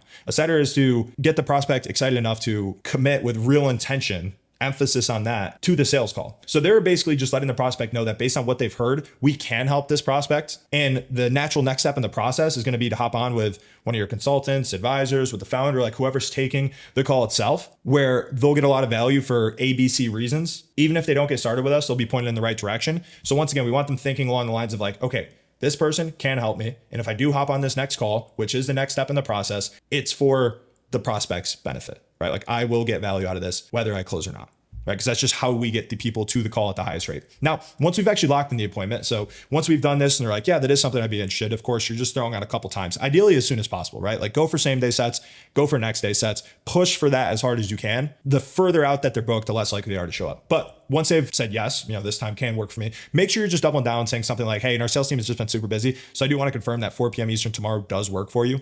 And work specifically for a Zoom call, because I know that you're working on your phone right now, but they've got a lot of stuff that they screen share throughout just to show you inside of the system. So you'll be able to be in front of a computer at that time. Cool. And does anybody else run lead generation at the company? That should be there as well. I've got the calendar open right now, so I could just type in the extra emails if you want me to time in on the invite. Cool. Awesome. And I know this may take a couple seconds, but it's super important just because all these guys on the other side, they have assistants and they like to delete appointments if it's not confirmed. Can you just take a second to just receive the email and just click the accept on the Google Calendar invite? Okay, awesome, John. Like you're ready to go. Sweet. And now we're just going to be going over to like, hey, what we're going to be sending over. So once the call ends, the setter is supposed to send assets that are going to either A, build trust, B, prep the prospect for the call itself, and C, and ideally you can do A, B, and C. It doesn't need to be an either or. Get them excited for that sales call so that their excitement doesn't dwindle enough to the point where, when 4 o'clock tomorrow rolls around, they're just not showing up. So pretty in-depth process here. But the next point is, okay, we've got the script. Now they need the tools. So with the tech stack, I really haven't noticed like a ton of differentiation between the different tools that I've used. I've just used a lot of these tools and then kind of just settled on the ones that work for our process, but it looks different for everybody. So by no means am I like, hey, you have to use these tools or you're going to fail. But for us specifically with like more dial heavy team focused roles, I like Alloware. Just with the way that it works, you can get tons of leads in there, tons of setters in there, and it creates like a nice first come, first serve environment because the first person who calls them gets ownership of the lead. They also have a power dialer feature, which is good. And if we're looking at like making over, 100, 120, 150 a day dials, like it just works well for that. Link, this is actually something that we give to our closers, but I've seen people use it successfully with setters as well. I'd say this is best when the lead volume is low and communication is pretty high touch. Like maybe there's a lot of stuff going on back and forth via text message. This is like giving your setter or closer an automated iPhone, which is pretty darn sweet, which is why we have our closers do it. So their pre-call text messages come through as an iMessage and it just appears blue, which automatically just screams more professional, right? So if your stuff is pretty high touch or there's a lot of back and forth via text, as opposed to always people getting on a call, yeah, I'd say Link is a great solution for that. If you don't have tons of leads and like you have to resort to using lots of contacts, or you have tons of low intent leads, I would say find one of those dialers out there that just has a really good parallel dialer, because that can go from a role where somebody's supposed to make 100 to 150 dials to like 300, 400 dials a day without them needing to be an absolute psycho, because I guess you could do it manually, but you'd have to be a sick puppy. It's more so just you can make that number of dials because it will ring 3-4 people at a time with just parallel lines. And the moment somebody picks up, the other ones will all hang up there. So we'll see they had a missed call from that number, but that can obviously let you get a lot more volume. But personally, we use Delaware and Link. Now, the real tools, because like these tools above, like I said, they are what they are. Find one that works for your process. The more important tool, I guess I'm trying to say, is the onboarding process and the ongoing management of these guys. So when it comes to training your staff and onboarding your staff, it's really not that hard to create your own internal sales team training for setters specifically. Just do it yourself for a couple weeks, even if it's with people inside of your CRM. Just kind of have recordings of what you should do, what you shouldn't do, and break down the purpose and the proper execution of each part of the script, from the beginning, the opener, to identifying the problem and measuring the impact and doing the bank qualifying. So long as you've got a couple SOPs, like I said, of what to do, what not to do on the call, great. Then you should make an SOP for off-call performance. Like once this person is not on a call, what should they be doing? How should they be loading up leads into a power dialer? When somebody doesn't have a great phone number, but they do have an email, like where can they go to find a template to send that person an email quickly? What does it look like when you do set somebody? What does the post-call process look like? In general, though, it's pretty simple. Like what I want these guys to understand, especially in a commission heavy role or like a totally commission based role, your money is going to be made on the phone. So your time should either be spent on the phone or trying to get somebody on the phone. The only other things that are involved are just like team meetings, going through team training, and then just post-call messages once I do hit success and I do book that person in for a call, just to get them to show up. And then outside of that, like any other role, you're submitting your end-of-day numbers through a type form. Now, one more pause in the action. This is going to apply to a lot of you guys. Grab my full guide on how to hire A+ closers. Having poor closers is a great way to leak revenue, and you can't afford to mishire a closer specifically. Like the mishire cost of a closer is 10x that of a setter. So this guide's going to break down everything we do for our businesses that's helped us scale. Hit the link below, check it out. Last point here. Now, let's say we've got the leads. Let's say we've got the script. Let's say we've got the tools. Last thing here is you just need to have real clarity around what the KPIs look like. So there's no guessing on how to get those 12 clients per month. So what are your key inputs? It's at least 20 leads a day, relatively straightforward. Right off the bat, if you have that, these guys can be making 100 leads or 100 dials per day. So to show you what that could look like is, okay, I got 20 new leads a day. I'm going to double dial all of them. That's depending on how many people pick up. It's probably going to be like 30 dials. Then with people inside of my CRM, you guys probably are sitting on hundreds, if not thousands of those people. Just have them work those people and have them hit that KPI of 100 dials per day right off the bat. Second day, cool, 20 new leads. Double dial all of them. Yesterday's leads that didn't book in, and then the CRM leads. Day 3, 20 new leads from today. Yesterday's, day 1, CRM leads. Day 4, 20 new leads. Yesterday's, day 2, day 1, CRM. You guys will say I say double dial here, just because when they're hottest, like that's going to be when they have the highest chance of conversion. So we always want to put the most focus on new leads. And then obviously if we have time to hit other leads or older leads, like that's of course better than nothing. But the reason we like to double dial at least on the first day is because if somebody has their iPhone, which most of the time when you're calling a mobile number in the US, it's an iPhone, and they have it on do not disturb, if you call them twice, it's going to bypass that setting and it's still going to ring them as normal. But you can see day 5 here, if I was to double dial the 20 new leads, yesterday's leads, day 3, day 2, day 1 leads, you'll see that by day 5, even if they are like hitting KPI, they're booking 4 appointments per day, there's still enough leads without even diving into the CRM, which there's probably no chance that they've gone through everybody yet, for them to be making at least 100 dials a day. So how do we take that 100 dials a day mark and actually turn it into 12 new clients? Like what actually leads into that? What are the inputs? How does it all break down? What does the link look like with all the different chains? So we know where it's broken, how we can kind of go into course correct. Simply put,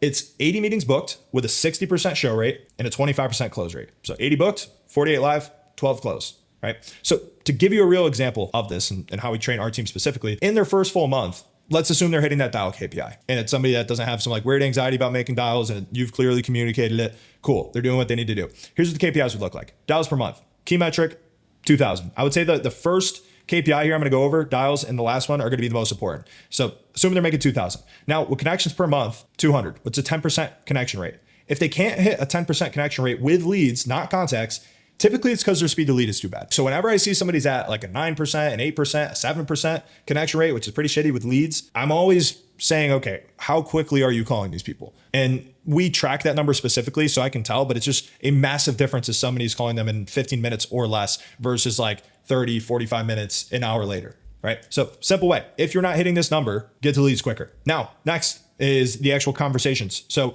out of the 200 people that pick up, at least 160 are getting into a conversation. Like they're not just hanging up right off the bat or very quickly while you're in your opener confirming relevance. They're not just stopping you and just hopping off. So this is like the amount of people that actually get into actually talking to you. It's probably going to be a talk time of like over 2 minutes, and it is relevant for them. Which with leads, like you can see numbers like this because it's going to be relevant for almost everybody that you talk to. Hence why they are a lead in the first place. Now, if they can't hit 80% here, they need to work on their opener. So you can see like based on the metrics here, I know what to work on if they're missing. So if it's below 80%, they need to work on their opener. Their tonality needs to be better. Their pacing needs to be better. Maybe we need to re-script the opener itself, but obviously call reviews and just figuring that out is pretty simple because it's happening within like the first 2 minutes of the call. So you can rip through them very quickly. Now, book calls per month. So we have 160 people into a conversation, want to book at least 80 of them.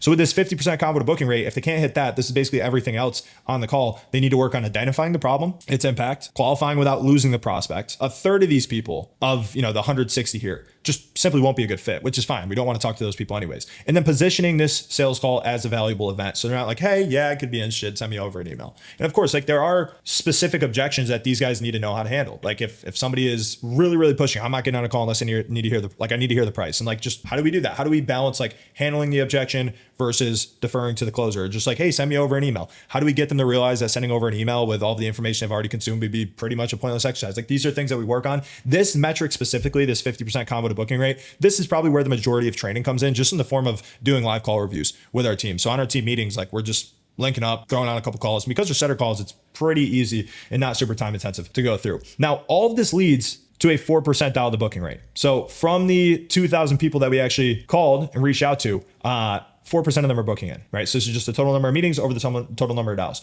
If they're above the dials KPI, meaning like they're taking care of their inputs, it's not a lack of effort, and they're above this KPI, meaning, yeah, maybe their opener is phenomenal, and then, maybe the back half of the call isn't as good, or maybe their opener is not as good, so they're not getting as many people in the conversations, but their back half of the call is super good, and they're getting like 60% of people, whatever it may be. Like, of course, we want to work on everything and perfect the process as much as possible. But if they're hitting this KPI, we're kind of just nitpicking at that point. Like this KPI and the dials KPI is 80-20 of the role.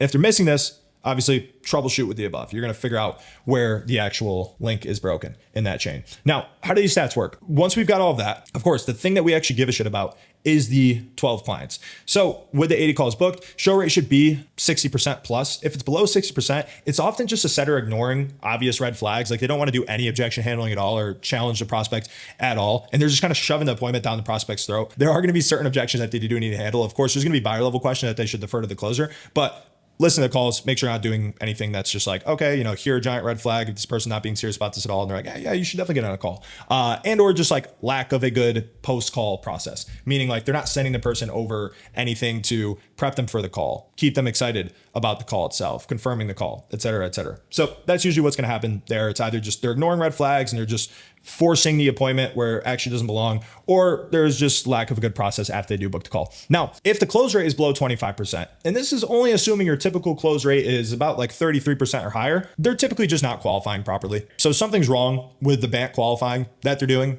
They're not actually budget qualified, or they're not actually a decision maker, or they don't actually have like a real problem that we can help with, or this actually isn't something that they're looking to solve within days or weeks. It's more of like a few months from now, a few quarters from now. And you may be thinking, hey, Dan, if I'm usually closing at 33% or up, why can't this person match that? I mean, they could, but it just typically doesn't work out that way because these people are a little bit colder than the people who just book in regularly, especially if you've been dealing with like just inbound leads specifically, and you just have like a VSL book a call funnel and you're just introducing a setter, like of course, like their whole job here is to just increase the throughput. But obviously the people that just came through without you doing any work at all are going to be the warmest leads, right? These people they've already shown they don't have as much urgency. They've already proven that they need to be sold a little bit more to even get on the call in the first place. That's why it's gonna be a bit lower than your average close rate. But like this disparity between like setter close rate versus regular, like fully self-serve close rate being about like, 8%, less than a 10% difference. That's something we've seen as well. Anyways, all this is great. But if you have a setter, especially if it's a commission-based setter, you got to actually book these people, or you got to actually close these people that book in a call with you. If you don't, I mean, they're going to leave pretty soon, or you're going to starve pretty quickly. So if you feel like you're in a sales slump, or if you feel like you ever have been in a sales slump,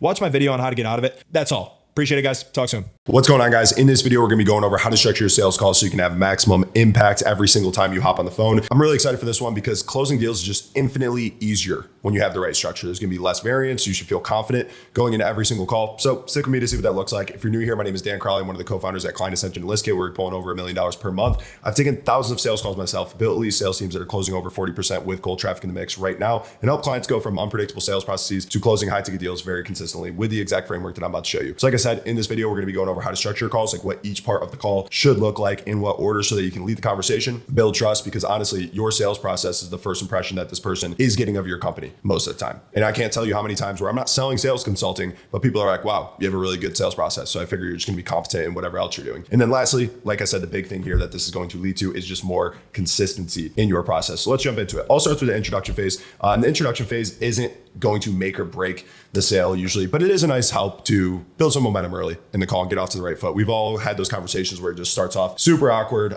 Main way to avoid that is just don't overthink it. Don't be weird. Set the expectation for a productive conversation. Jump into it. So when it comes to opening and the rapport here, how's the weather, blah, blah, blah, all that bullshit, don't worry about it. Just be human. It's just conversation. See if we can help this person. It should look and feel like that. Don't try to become best friends with this person. Don't try to suck up with them. People don't want to work with somebody that's inferior to them. This isn't a charity game. Just shoot shit for under a minute, or don't. If you're not a person that's capable of that, be respectful of their time and be like, cool, man, can we jump into things? Awesome. Now, after you do that, you're going to set the agenda. And this is where you start leading. If you don't set the expectations early, what's going to happen is they're going to steer the call. They're going to ask random questions. They're going to wander. When they wander, you lose frame. You don't want that. So just use an agenda that feels like this. Hey, just so you know what to expect, this call is going to be a casual conversation to understand your current situation, what's working, what's not, what you're looking to accomplish. If it seems like we can help out, cool. I'll walk you through what working together would look like, so you decide if you want to get started today. If not, it's completely fine too. We can shake hands, part ways as friends. Either way, just looking to point you in the right direction. Sound good? Nobody's going to say no there. But basically, you just want to establish three things. Obviously, you can tailor a little bit more to your offer, but it's not going to be a high pressure call, which nobody likes. You're here to help. Awesome. If all goes well and they think this is a solution that can get them to their goals, we'll get started here today. They now know what's going to happen, and humans like certainty, right? So it's just going to build trust, and it's also going to give you permission to get into the part where you're asking them a bunch of questions. Now, I also like to check on time just to make sure that somebody's not rushing off the call at the half hour or the hour, whenever the meeting is scheduled to end. So all I do is just say, hey, call shouldn't take too long, by the way, but just make sure we have time to go over everything. Do you have a hard stop at 5 o'clock?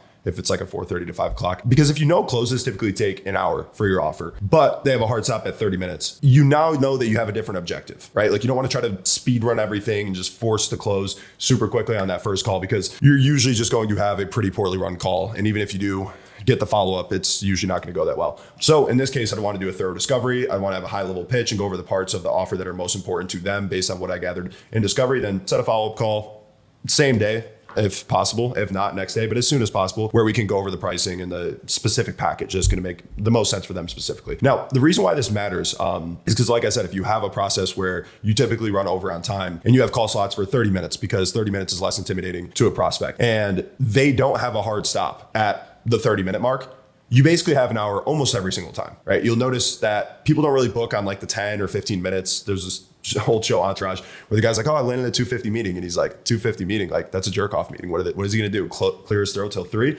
That's kind of actually how it works, right? So if you're good to go, good for time management. Anyways, really quick one here. If you're an agency owner doing less than 30K a month and you want to scale your business, listen up. Client Ascension's AI assisted agency program has helped tons of B2B business owners doing founder-led sales scale with this exact call structure I'm talking about here today. Help clients like Eamon scale from 2K a month to 132K a month with this exact structure. Click the link below to learn more about AI assisted agency. Okay, back structuring your sales call in the right way. So now we're in discovery. And this is one of the most important and usually the most overlooked part of the call. It's usually around 15 minutes of a 30-minute call. And this is where you qualify them. Like, do they actually have a problem that you can solve? Get the information that you need to close them. Hey, what's working? What hasn't? What are they looking into? How's this decision going to be made? And then create urgency, which is super, super important. A lot of people just don't get that urgency and the opportunity cost before leaving discovery. And they're wondering why this person does not want to close today on the call, right? So ask questions like how long they've been struggling to figure this out. Why now all of a sudden? Are they ready for a change? Super, super important. Most people think the pitch is where the magic happens. But truth is, if you don't handle discovery properly, best pitch in the world is not going to save you. At least half of all the training that I do in my team is on discovery. The rest is pitch, objection handling, everything else that goes on off the call. So start with the motivation. Just figure out why they're really here. Begin super simple. Just be like, hey man, sure you've seen a couple videos or however they came in. I know we chatted back and forth via email, but I am curious, like what motivated you to actually book in this 30-minute call and see what we're all about. A lot of times if you ask this question, you're gonna get half the information that you need to close this person. What do they really care about? Whereas if you just start getting into like, hey, tell me what you do and what your business is all about, the call can go off the rails pretty quickly. People love to talk about their business. So sometimes, especially just depending on the person, they could go on a 10, 15 minute rant if you start off with a question like that. And prospects can lose patience. Like if you ever really cared about one thing when you're on the other side of this, so you're buying something, but the sales rep is just talking about everything else, you're kind of in the back of your head like, oh, dude, I just have like these few critical questions. Like just shut up and let me ask about that. Now, when you ask this question first, that kind of avoids that feeling because they're telling you what they really care about, which is great because that's their main buying criteria. So after we understand why they're on the call in the first place, what they're looking to accomplish, we're going to move in the business background. And this is super important because we want the full picture. If you've already done some research, that's fine, but hearing it directly from them matters. Now, ask how they're positioning their offer, who their ideal client is, what their pricing structure looks like, what their lifetime value is of the client, what their monthly recurring revenue is, whatever's like important for you to actually understand where this person's at. Are they qualified? What information do I need to actually be able to tailor my pitch and, obviously gain leverage to be able to close them? So it really does three things. Just helps you qualify and understand their business. Make sure that they understand that you understand, because that's super important, and gather information that you can use to tailor your pitch and close, like I mentioned. The reason why this part, number two, is important, making sure that they understand that you understand, is because nobody likes unsolicited advice. Not from a friend, and definitely not from a sales rep, right? If you ever want to talk to your friend about a problem, they're like, oh yeah, I get it, and blah, blah, blah, you're dealing with this shit. I know how to fix it. You're just like, dude, you don't even know what's going on. How can you possibly know how to fix it, right? And that's important. So it's not just enough that you know, they also have to know that you know, right? And the rest of the information that you gather to tailor the pitch, like their client lifetime value is 3K, we can plug that into an ROI calculator. All that stuff is crucial as well. However, we don't want to spend too much time here. This shouldn't really take more than 5 minutes. I see a lot of reps struggle with this part and spend 10, 15 minutes just talking about the background of their business. If it does take too much time, right? Just review your calls and ask yourself, is this helping you qualify the prospect? Is this getting you information that you can use to better pitch and close? And if not, just cut it. Get to the more important stuff. The next thing is just going to be quantifying or understanding what their current efforts are. So you're going to dig into their current efforts, ask what they're doing to fix the issue that you solve, what's working, what isn't, what they've tried before, what they're considering now. If they tell you that they're not doing anything, they should also realize that's an issue. And all you really need to do this here is just have like a confused, perplexed tonality. Like, you guys aren't doing any outreach right now. Just by asking a question like that to double confirm, they're gonna be like, oh shit, yeah, this probably is an issue. Now, if they've been burned by somebody else in the past, you definitely want to dive deeper into that specifically, because you need to understand what went wrong so you can let them know exactly how this would be different, right? Somebody's like, oh, I've been burned in the past. Like, that sucks, man. Sorry to hear that, but want to make sure you're not going down the wrong road twice. Can you tell me more about what you mean by burned exactly? We worked this agency. Okay, what happened? Like, get real specific on this stuff. And sometimes it's not even the other service provider's fault that they got quote unquote burned. So try to remain impartial here. It could have just been the wrong time for the business. And obviously we want to just check in to see if this would be a better time for something like this, if you're doing virtually the same service. So after we understand what their current efforts are, now we want to get into the part where we quantify their current efforts. And all that means is we're just figuring out what their current efforts are resulting in. So get specific numbers on calls, closes, whatever metric is relevant to what you're selling, and always be wary of ranges. Just don't accept vague answers, because a lot of times you'll find out that the guy who's getting 10 to 15 calls a month, if you're selling lead generation, for example, and you ask them how many calls they got specifically in the past 30 days, they actually got 8 calls. They're like, oh yeah, but this was, November was a slow month, whatever. It's very important that you get the real results, because like I said, oftentimes they're lower than they'd like to admit, but getting them to verbalize that is what they need. Like, pretending the situation is better than it is does not serve them at all. And it also makes it a bit easier for us to sell, because if they're down here as opposed to up here, great. Then if we can get them to up here, that's already ROI positive. Now, after we understand what the current efforts are, we quantify those. We want to clarify what their goals is. So we understand what point A is. Now we want to define point B. So take everything that they have, that they've told you so far, because sometimes it can be super vague with their goals too, and just make sure that they have a clear direction. So ask where they want to be in the next 3, 6 months, really whatever your time to value or contract length is, whatever's longer. And if they're vague, guide them. Like, more clients, more views isn't a goal. A real goal is something that's measurable, that tells you what success actually looks like. So if they give me some BS answer like, oh yeah, I just want to grow or want to make more money, I'm going to say something like, got it. I mean, more clients is definitely our goal too, but just so we can define success here, so I know what to shoot for, what would make you look back in 6 months and make you say, yeah, this was absolutely worth it. Now they can give you something tangible. The reason why locking in a specific number or target is important, because we already have point A, now we have point B. Now the game is as simple as making our offer seem like the straightest line from point A to point B. Now, after we understand all of that, I want to dive back into the pain a little bit. I want them to really understand what not fixing this problem has been costing them. So I want to ask how long they've been struggling with this, whether it's lead generation, not being able to close deals outside of inbound or referrals, not having a social media presence. And after that, we want to even dig deeper if they just seem content or indifferent. Hey, so if things have been generally working as is, why is you looking into the service now, right? Like, let them come into the frame. You're not being pushy. You're just trying to figure out if this is actually a priority for them or not. If it's not, and we don't need to help them, cool, just let them off the phone.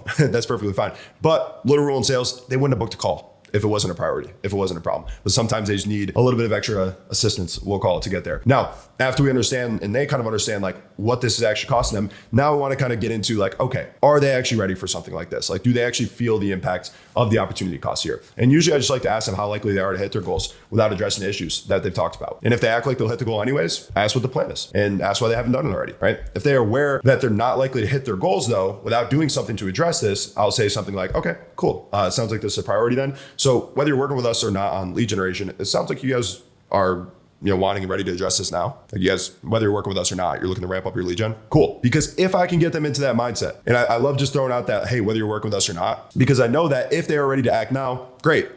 We've already beaten our number one competitor, which is not the next agency or the other coaching program or the other guy down the street. It's just inaction, right? That's the number one competitor that we all face in sales. It's just them sitting on their thumb, doing nothing at all, staying in their current situation, which is also the worst thing for that business.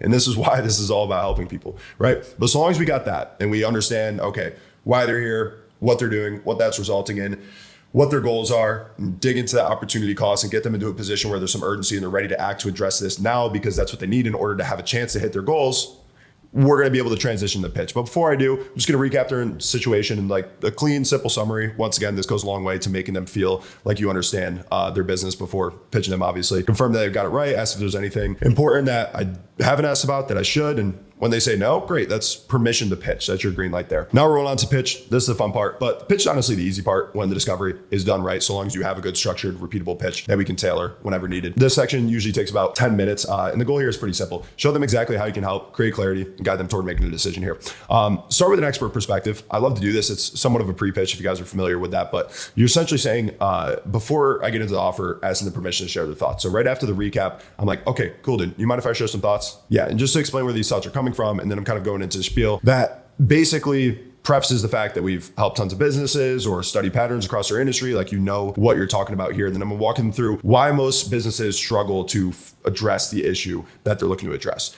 This is where you're gonna call out common pitfalls, limiting beliefs, common mistakes. You're essentially just establishing that you understand the problem at an implementation level. Like, you are an expert and you understand how to fix this. They're not alone, right? You're kind of prefacing that, hey, here's why most businesses struggle with this thing, and that you're the guy to help, obviously. And then you just finish this part by asking if they're aligned with how you're seeing things. If they are thinking about the problem the same way that you do, then naturally your solution to the problem is going to make a lot of sense. When they're in your frame like this, when they think about things the same way that you do, the pitch should never feel like it's missing the mark. It should be relatively straightforward after that. So obviously, after we have them aligned with how we think about the problem, now we want to introduce our solution to it.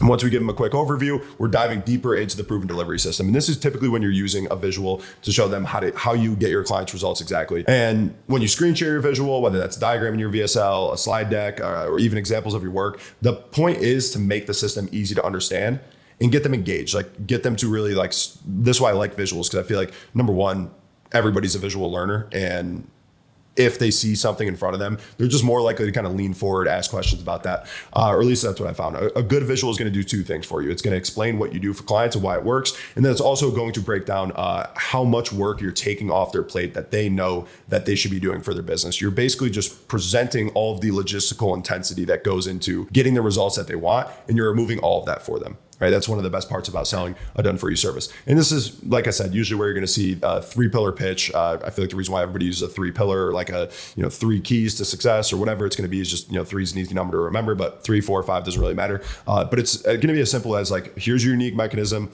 First pillar, deliverables, benefit. So what are you doing for the client? Why does it matter? Second pillar, deliverables, benefit. Third pillar, deliverables, benefit. And you should pause between each one, check in. Obviously, if you only have 3 pillars and you have a ton of stuff going on, like, you should make each one meaningful. But don't only ask questions like, do you have any questions? I actually challenge our reps to never say that during the call, because saying, do you have more questions, especially giving them permission to take the wheel and drive the sales call from there. We want to be driving things, so we don't want that. Instead, you should just be asking questions about, do they understand how this works? Because confused prospects don't buy. And do they see how this would lead them closer to their desired situation? And these are just called trial closes, right? So I go over this part of the process and I say, okay, we have like targeted lists building for them for whatever service I'm doing. Hey, do you see how just like narrowing in on your ICP and getting a list of tens of thousands of these people that you can work with would get you guys in a situation where if we can attack that list, you guys are good to go? Cool. Do you have any questions about how we do the list building process specifically? No. Okay, cool. Like I'm just making sure that they're seeing like the little steps that lead to the ultimate success that they want.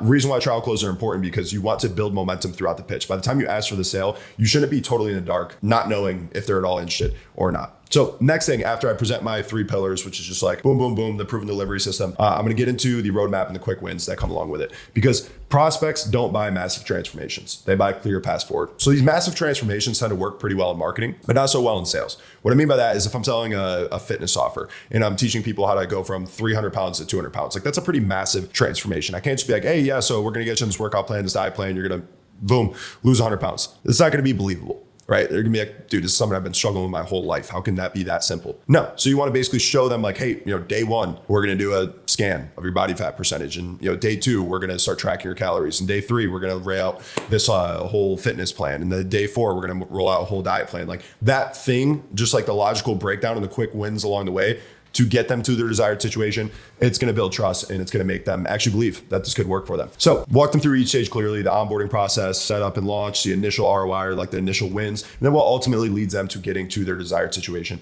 that they want. Because this is going to start to help them visualize what success looks like for them specifically, which is important because they need to be convinced that this can not only work for someone or other people's, but this will work for them specifically. And if you made your service seem as simple as an overnight solution to fix a problem they've been dealing with for months, years, they probably wouldn't believe you anyways, right? So you can do that pretty simply with like a timeline, roadmap, whatever you want to use, but it should just show what, week 1, week 2, month 1, month 2, whatever the time to value looks like for your process. After all of that, you just want to confirm that they understand the process. Okay, so before moving into the closing phase, check, see if they have any questions about the process and if they're confident in it. And this is typically where I want to allow space for dumb questions because once again, confused prospects do not buy. What I mean by dumb questions is, let's say I sell cold email services and somebody's like, hey, why do we need to buy different domains to run cold email? That may seem like a dumb question for me because I've been doing it for so long, but little questions like that are super important for them to just get outside of the back of their head, because if you don't allow any space for that, that may just sit in the back of their head and it may manifest at the end of the call as okay, I need to think about an objection, because they genuinely do have a lot of questions. So let them get that out of the way here. Make sure that they fully understand what your process looks like, because once they're clear on how you solve the problem, what work goes into it on your end and theirs, basically what the scope of work is, and they don't have any questions about the ins and outs and how this actually all breaks down, now we can get into the closing. One more pause into action. You need to grab my full guide on how to close 40% of your cold traffic leads. If you're leaving money on the table because cold leads aren't converting, this guide fixes that. It'll walk you through the exact frameworks that we use to run a bulletproof discovery, deliver a convincing pitch, and then simply close with ROI-based logic, not using high pressure emotional tactics. And this is the same roadmap that we use across all of our businesses. So we don't have to solely rely on closing warm traffic and referrals, and it's completely for free. Just hit the link below and check it out. Now we're into the closing phase. And this is the final stretch of the call. This is the fun part of the call right here. You've done the discovery, you've pitched the system, they understand the process, and now it's time to tie it all together. And it's pretty simple from here now. If they actually believe this will get them from point A to point B, they should close. If not, figure out why, handle the objection. But how we can easily get into that every single call is just by one, showcasing the ROI, right? So make the investment make sense. And this is where you pull up your ROI calculator, kind of quantifiable client results, whatever you can use to walk them through what type of results they should be seeing. I just think the ROI calculator is a really easy one. Then you're gonna walk them through the calculator using their numbers. Don't overpromise here. Like, this is a good opportunity to kill 2 birds with 1 stone. One, by setting good expectations for you on the fulfillment side or whoever actually does the fulfillment for your company. But 2, build trust and show them that even if it's not best case scenario, even if it's not case study type results, there can still be clear ROI there. Then just ask them if these results here, whatever you're projecting, align with what they'd be looking for. Now, if it does, if they've seen the numbers, we're just going to ask them the question that really matters. And when you're selling B2B, people are only going to buy because they think this will make them more money. So that's what the question is going to be centered on. Whether that's via more leads, time savings, massive downside protection, whatever it may be. If they truly believe this will make them more money in some way, shape, or form, they'll do it. If not, we'll call it out. We'll handle it. If we can't get them over that bridge, we're going to lose a deal. But we're going to ask for the sale and die trying. So simple question you ask is, hey, based on everything you're seeing here, do you see any reason you want to be able to get to the desired result or the projected result that we're seeing here? Usually I like to use whatever's more conservative. So let's say I'm looking at 10 leads per month on this package. So looking, hey, based on everything you're seeing here, do you see any reason you want to be able to also get the average of 10 leads per month? Cool. And then we can talk about how that can obviously lead to their desired situation. But if their goals are a bit lofty, so long as they see a clear positive ROI and they can see how this could eventually lead to that desired situation, you're golden. Now, if they genuinely don't see a reason why this wouldn't succeed, and they're like, yeah, no, that all makes sense, Dan. I think that sounds good. It's very natural to just transition into the investment and closing. And sometimes I'll watch call reviews and like people want to talk about anything else because they're a little bit nervous to close, but Don't be. Just don't overcomplicate it. There's literally nothing else to discuss. So at this point, if they're all good, they think that makes sense, they don't see any reason why they wouldn't be able to get to their goals with the system that you just presented and the ROI makes sense. Now it's just about presenting the investment. So present them the package that's going to best align with their goals. If you have 3 or 4 options, don't show them all 3 or 4. Just pitch them the one that's going to align with their goals best. Obviously, if you need to downsell or upsell or whatever afterwards, you still have that space, but don't give them analysis paralysis. Just show them one thing. You can screen share a pricing sheet if you have one, especially if your structure has multiple layers or deliverables or it's complicated, but just let them know what goes in the offer and present the investment clearly and then pause. All right. So, hey, for this gold package you're looking for, it'd be $10,000. Now, a little bit of silence is fine and you should be comfortable in it. But if it's feeling like it's a lot, it's getting pretty uncomfortable on the call, don't be too comfortable in the silence. Like, don't sit there long enough to the point where they don't know what to say and they're like, okay, great, can you just send me an email? And they just ask off the call. Because that'll happen too if you wait too long. I don't like the closers who like to say the price and then just go on everything else and not let the person think about it or sit on it or remark on the pricing itself. But I also don't like the people who just shut up and they're just like, I'm not going to talk until this person says anything. I think it's a pretty dumb way. It just kind of, once again, establishes a frame of like a weird high pressure call. So if there is too much silence, just calmly ask, like, sweet, this align with what you're looking to invest to get to 10 clients per month or whatever the goal is, right? But just a calm, confident tonality is all you need here. Less is more, meaning like don't over talk. We want to be the simpler, slower party at this point in the call. We don't want them to speed us up because they're probably going to be frigidity and a little bit hectic just because we ask them for money. We don't want to be that way, right? Don't overcomplicate it. Don't start talking about random shit just because they want to move in a different direction. Now, if they're like, okay, cool, makes sense. Yeah, sounds good. Whatever it is, we're just going to outline the next steps and then ask for the sale. So the reason why we lay out the next steps in the first place is just to remove the fear of the unknown, right? Some people may want to say yes because this sounds like a good deal and it all makes sense. But if they don't understand what the next step is going to look like, they may be like, I don't know what this looks like. So let me just think about it a little bit more. So just explain what happens after they process the investment. So the path forward feels very straightforward, which usually is going to be processing the payment with you on the call, sign the agreement, which would get them the onboarding link and the onboarding form. Then they'll book their first onboarding call and you can talk about whatever triggers on the back end and the upfront work that you're doing that seems valuable to them right in the onboarding process. All makes sense? Yeah, it does. Okay, so once everything is clear, then you ask for the sale. And there is no magic closing line. It's just as simple as, awesome, ready to get started. And your tone should be as calm and confident as mine just was because you want to give off the vibe that you're expecting a yes. Because if everything makes sense, like they've been telling you, obviously, if there's a chance to handle uncertainty, or if it doesn't seem like they're actually going to see an ROI, or if they don't resonate with your pitch or whatever, something's going wrong up here, you can obviously call that out and get to objection handling earlier. But if everything is moving according to plan and everything makes sense, then you should just give off the energy that like, yeah, you should get started now because that's just what prospects do. But between you and me, you can't be thrown off when they say no, because this is where we make our money in the sales, right? Right after that first no, that's a lot of time when the actual work on the call starts. And this is usually the moment when objections show up. So just handle them and close. Don't just let them off. Now, that's it for this video. This is all great, but even with a perfectly structured sales call, most prospects won't say yes on the first ask. That's perfectly fine. Just stay in the conversation by objection handling and keep asking because more asks equals more sales, especially when a prospect hits you with the, I need to think about it. If you freeze here, get weird, don't know how to handle it. This is where the deal is going to die. So if you've ever experienced or struggled in that moment where somebody hits you without I need to think about it and you just don't know what to do, you need to watch my next video. It shows you exactly how to respond when a prospect says they need to think about it and how to keep the conversation alive so you can keep closing a high percentage of your calls. Links on the screen now. Let's keep crushing it. Peace. First things first, I just want to say thank you guys for 63,000 subscribers. Absolutely incredible growth after just 3 poorly edited YouTube videos, but I guess the information just really is that good. So let's keep it going. Keep subscribing. We got another banger for you here today on why prospects are telling you I need to think about it at the end of your sales calls, which nobody likes to hear, and what to do next. And this is one of the most frequently asked questions that I get from new clients. I'm working on my pitch, Dan. I'm working on my discovery, Dan. But at the end of these calls, I keep getting that notorious I need to think about it, and it's completely destroying momentum that I had in these calls. And it's a very important concept because if you are not good at handling this situation, you will quite literally never be good at sales.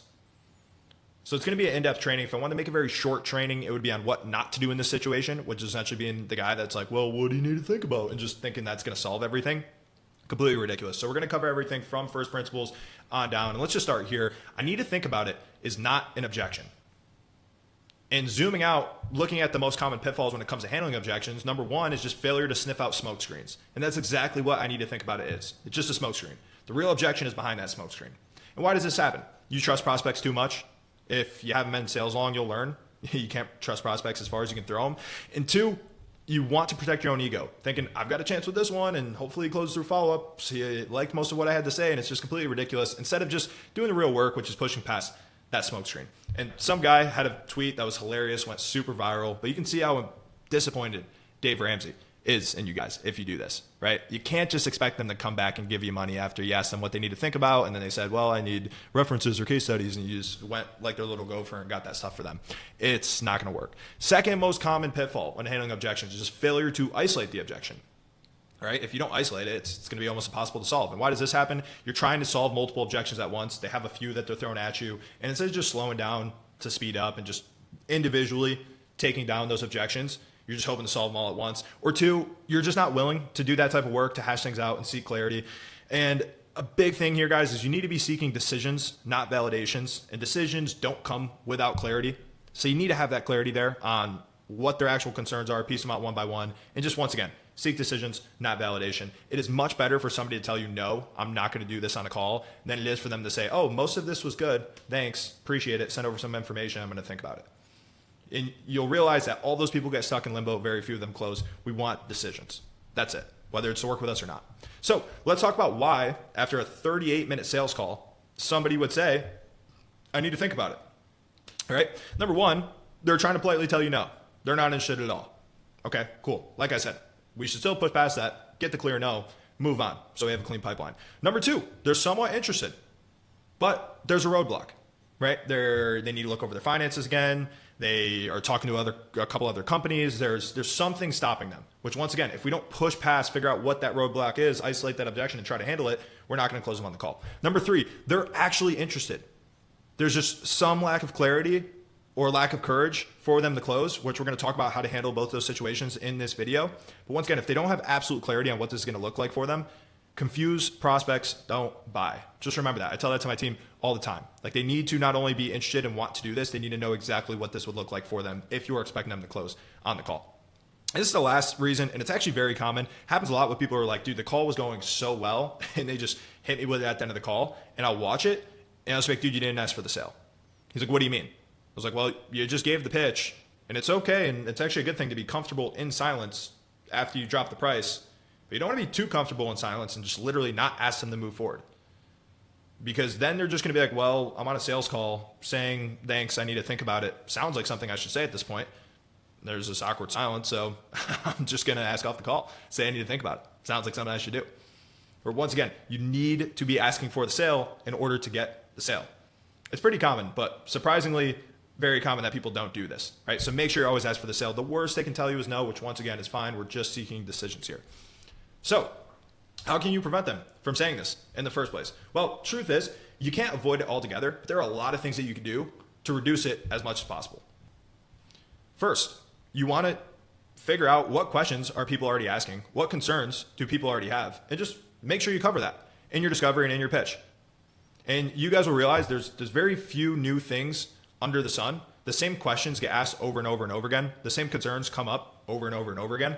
So if you're seeing that pattern, quite literally, just make sure you're building that into your discovery. You're covering those concerns. Make sure you're covering that in your pitch, and it's going to help you out tremendously. One way you guys can do this super easily is with AI these days. So we use Fireflies for recording software. We use Claude in that Fireflies connector that they have, so I can just pull tons of transcripts all at once and just ask AI questions about, hey, what are the most 10 frequently asked questions? What are the 10 most frequently asked concerns? And I'll literally just show you guys what the prompt looks like here, because it's super simple. Fireflies is cheap.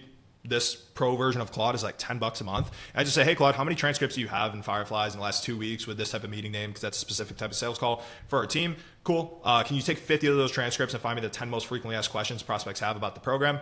Cool. Grabs it. Takes me basically no time. But you can see, very basic stuff. What does the program include? What will I get? How does the coaching work? How long does it take to get my first client?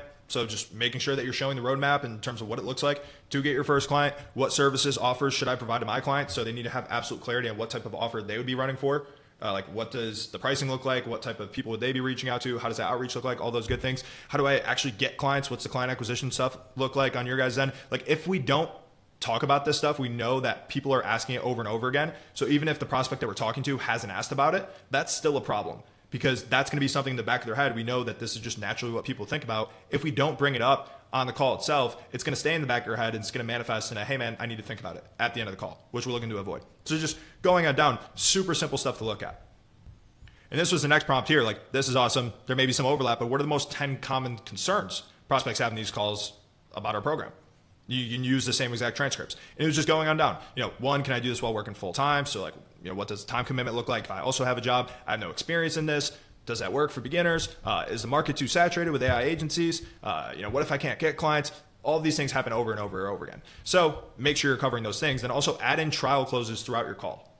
And a trial close isn't asking for the sale. It's just a question to essentially gauge their interest, their readiness, their understanding. So using that time commitment question of like, hey, dude, I have a 9 to 5. Do I also have time for this? Let's just ask them about how much time they could dedicate to this. And be like, okay, this is typically what we recommend. If you were confident that you could use this program to get to 10K a month with your new agency, would you be able to invest that type of time? Cool. So long as they say yes, we've checked that box, right? We know that that common concern is now put away, which goes to my next point of basically taking away every reason to say no throughout the call. So at the end of the call, they just default to yes. Next, just make sure you provide absolute clarity. Like I said, confused prospects don't buy. To give you guys an example of what that looks like, let's say you're running an agency service and you're looking for a 3-month commitment upfront. Just have some sort of 90-day roadmap there. Visuals help here big time. That highlights the quick wins, which is just going to reduce the friction. If it seems like the beginning stages are super valuable, of course, they're going to want that value as soon as possible. And then even when you're asking for the sale, just mentioning how the payment is processed, what the onboarding process looks like, even if they want to do this thing. I can't stress this enough. If they don't know exactly what that's going to look like, they're going to quote unquote need to think about it. And that's just coming up simply because they don't have enough information on what would happen next if they do pay. And then last thing, just reverse engineering what I said up here, which you don't want to do. You literally just got to ask for the sale. Cool. That said, it's still going to happen. So we went through this call and despite our best efforts, they asked or they said, right? They asked, can I think about it? They said, I need to think about it. So what do you do now? Right? First things first. Don't say, okay, well, what do you need to think about? And also don't return a question at them with bad tonality here because people don't like to feel unreasonable. So just empathize with them and associate them with somebody who has close. Because I've taken what they've said, which is essentially a ask off the call, a reason they're not going to close. And I've said, hey man, completely reasonable. Absolutely, you can think about it. Well, a lot of our best clients are the ones who had the most questions in the sales process, so they're ready to go. All I did there was I empathized with their situation so they don't feel unreasonable, and just I associated them with a current client, right? Or somebody says, I need to think about it. No worries, man. My job here is just make sure you make the best decision. That's typically how we roll, right? Once again, empathize with them. Also told them, no biggie, that this is how the process works, even for people that do sign up and become case studies. Next, I want to lower sales resistance. The last thing we want, because they did basically ask off the call, is for them to think that we're holding them hostage. They're on this call against their will and they're not getting off till they give us a decision. So in that situation where somebody's like, hey, can I think about it? Hey, no worries, man. A lot of our best clients are the ones who had the most questions in the sales process. So absolutely. Now, before you go away and think about it, and that's all I got to do to lower sales resistance. I basically just want to preface that they can get off the call or I need to think about it, right? Hey, man, no worries at all. Completely reasonable. Want to make sure you're making the best decision for your business here. Now, before we go away and think about it, that little line there, just to get them to drop their guard a little bit, because if I do anything else, if I'm just like clearly jumping straight into sales jiu-jitsu, objection handling, me versus you on the call, like the guards are going to go up. You're not going to be able to have a productive conversation because psychologically they're like a cage animal who's trying to get out of here. And if you don't preface the fact that, yeah, you can go away and think about it, they're just going to give you like nonsensical responses. And you're going to wonder why you can't have a productive conversation with this person. You need to keep that sales resistance low by prefacing they can't get off the call. Third, after that, you're just going to want to set their thought process aside for a second and just ask them if they think this is going to work for them. Because guys, they could just be politely telling you no. But let's say they actually do have something to think about. If they don't think that your service is going to work for them, is going to make them more money, does it matter? No. So, right? So it's a fool's errand to try to figure out what they need to think about or what information they need before first confirming that they actually think this is going to work for them. Right? So just tying this all together, right? Somebody says, hey, Dan, this is all great. Can I think about it? I'd be like, yeah, dude. Absolutely. You can think about it. A lot of our best clients are the ones who had the most questions in the sales process. So that's completely fine. Before you go away and think about it, I'm curious, man. Is this something you actually think is going to work for you? And you can notice my tone is like, it's pretty calm. It's pretty relaxed. It's pretty curious. And then it's almost like just like breaking the fourth wall. Like, I'm curious, man, is this actually something you think is going to help you get the XYZ goal? Because without that, nothing else matters. It's not even worth having the conversation. Right? And if they tell you no at this point, you might as well just thank them. Right? Like, dude, thank you. I appreciate you being transparent with me and let me know. Why do you feel that way? Right? Or just getting into the specific reason. Hey, what specifically kind of turned you off and was like, I don't think this is for me. right? And then you can try to handle that objection. If not, once again, you have a clear no, seeking decisions. That's perfectly fine. But it's very uncommon that people just say, no, I don't think this is going to work for me at that point. Most people are going to give you some soft yes, right? So guys, it's 1 o'clock in the morning at this point. I was going to make a whole nice diagram. I'm just going to kind of spell it out and talk about these logic branches, which is a term that I use a lot with our team. But prospect says they need to think about it. You empathize, lower sales resistance, and then essentially just ask, do you think this will work for you? If no, once again, thank them and just drill into that one specific belief, address it, see if you can get over it. If not, once again, still better than just like a vague, let me think about it, dude. If yes, right, the next thing I would want to ask is why, right? So yeah, do you think this is actually going to work for you? Yeah, dude, I really do. Okay, cool. Why? Why do you think it's going to work for you? And the reason why I'm asking why is because we know they're not like the most certain yes. If they were the most certain yes, they wouldn't have said I need to think about it in the first place. So just like if yes, just ask them why. And if they give you valid reasons, you can agree with them, of course, or just offer a slightly different perspective. Maybe they're missing 1 or 2 selling points. But then just say, okay, cool, dude. If that's where your head's at, what's still causing the hesitation that makes you want to think about it? Which is where the real objection is going to come out. Which once again, that's the first step, or one of the first steps in actually handling the objection itself. You have to isolate it first. Now, if they say, yeah, I do think this is going to work for me, and you ask them why, and they're explaining why they think this is going to work for you, but they blurt out an objection like, yeah, dude, this stuff is good. Your coaching program seems solid. You have a lot of case studies. I just don't know if this is for me, right?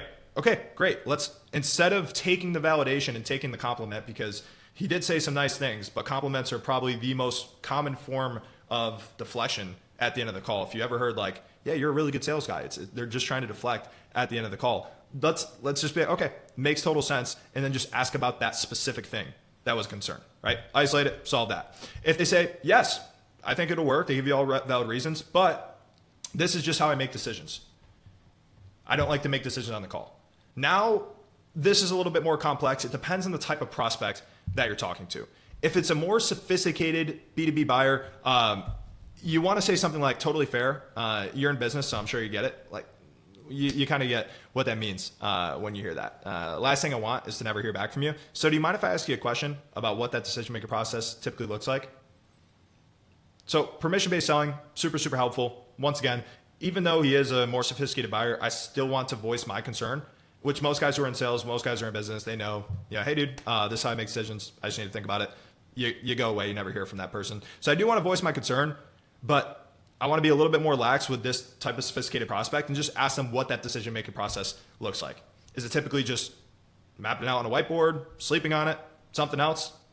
And they're probably going to tell me something there, which is, I'm sleeping on it. Okay, so I want to support their process, make sure there's no information that they need that hasn't been presented yet. And I'd never like to default to that, like, hey, what other information you need to see? Because then you're just going to make shit up at that point. I just want to figure out what the decision-making process looks like.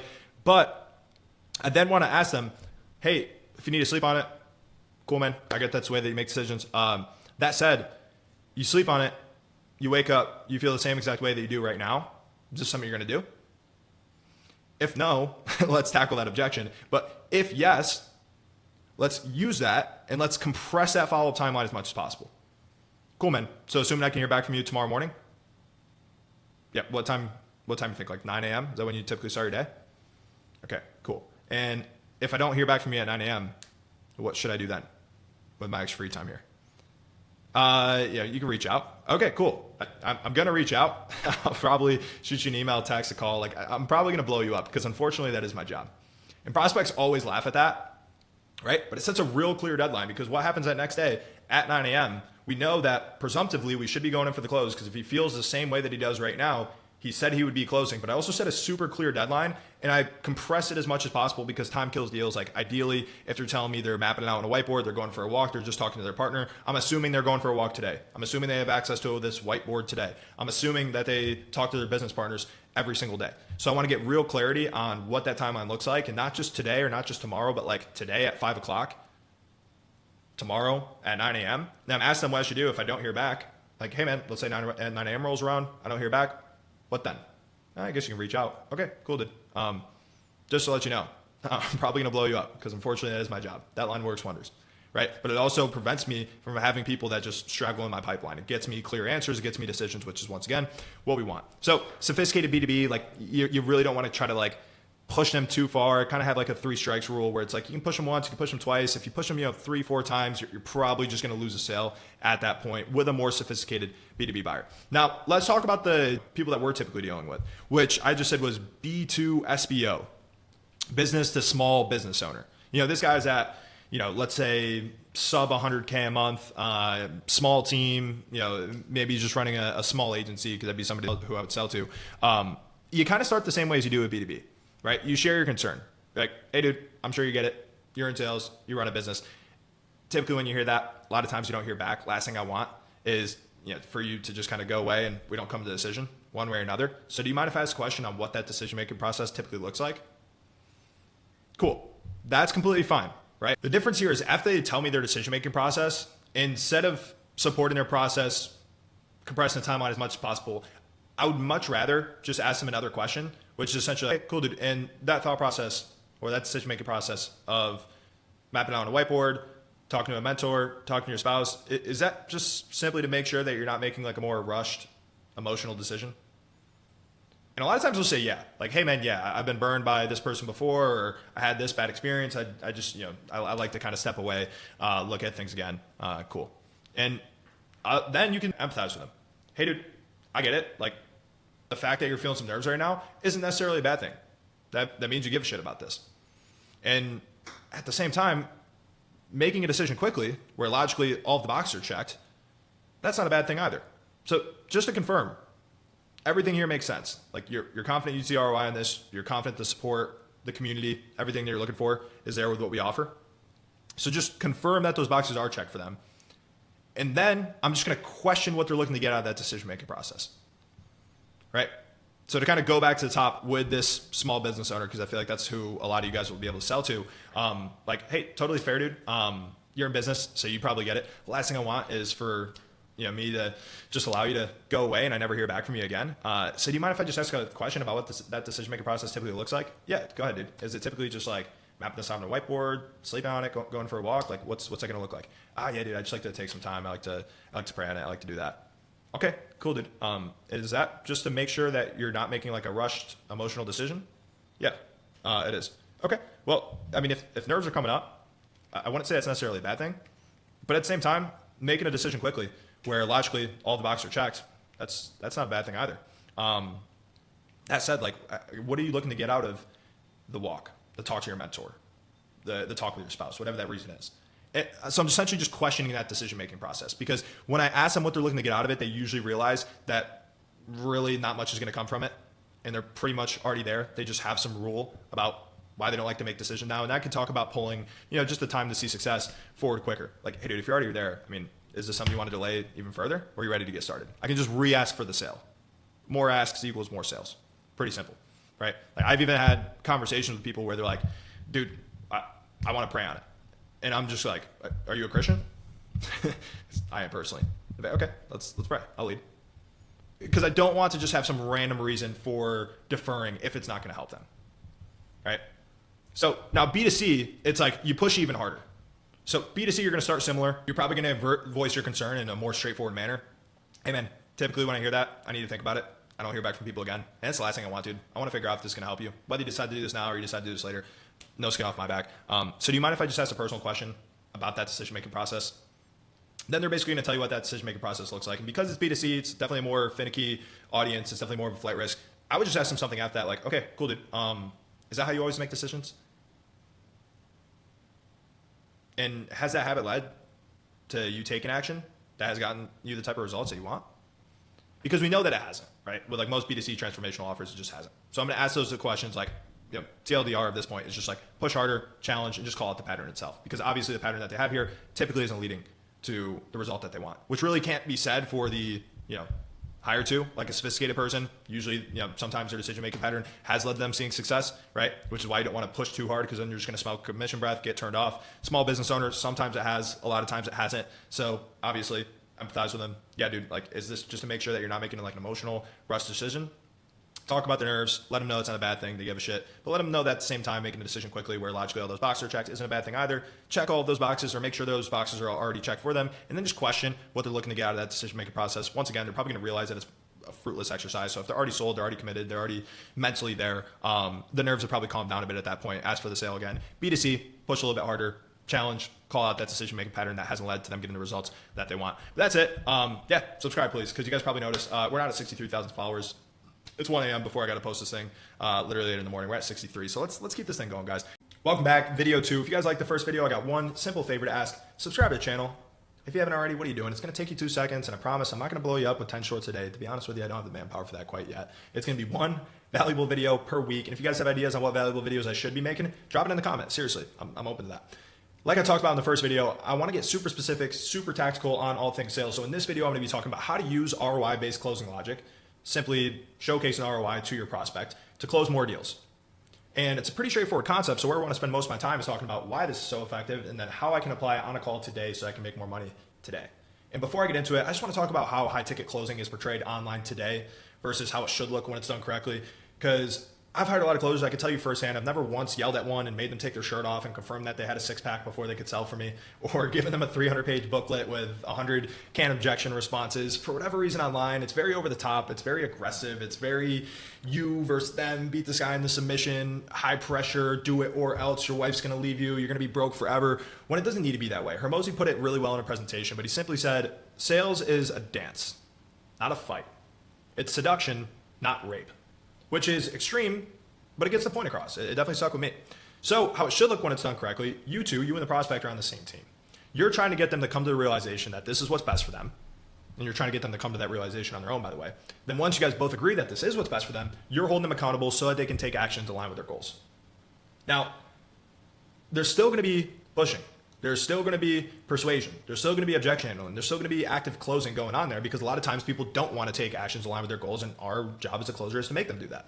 So in other words, if we want to visualize this thing, we both want the same thing, me and the prospect, and we're trying to have them get up, walk around, and come sit on our side of the table, as opposed to me having to reach across the table and drag them across it. And people only buy for a select few reasons. Like I mentioned in the first video, love, health, wealth. And if you're selling to business owners like I do, they're pretty much always going to buy it for that third reason, wealth. They're going to buy it because they think this is going to make them more money. So obviously, we want an effective way to showcase what the ROI could look like on that call. So let's continue on. Why using ROI-based closing logic works. There's 2 types of persuasion you need to close a deal. Logical persuasion. This is going to help your prospect justify the decision based on numbers, ROI, comparisons, facts. Okay, this makes sense. This is a good investment. Emotional persuasion. And this is going to make your prospect want to act. This is based on pain. Hey, what's it going to look like if this continues on for another 6 months? FOMO. Hey, the top 3 players in your space are all using this strategy. How much money do you think you're leaving on the table if you don't? Opportunity cost. Hey, your churn rate's at 30%. How much money you're leaving on the table if that continues for another 3 months versus if we could get it down to 10%.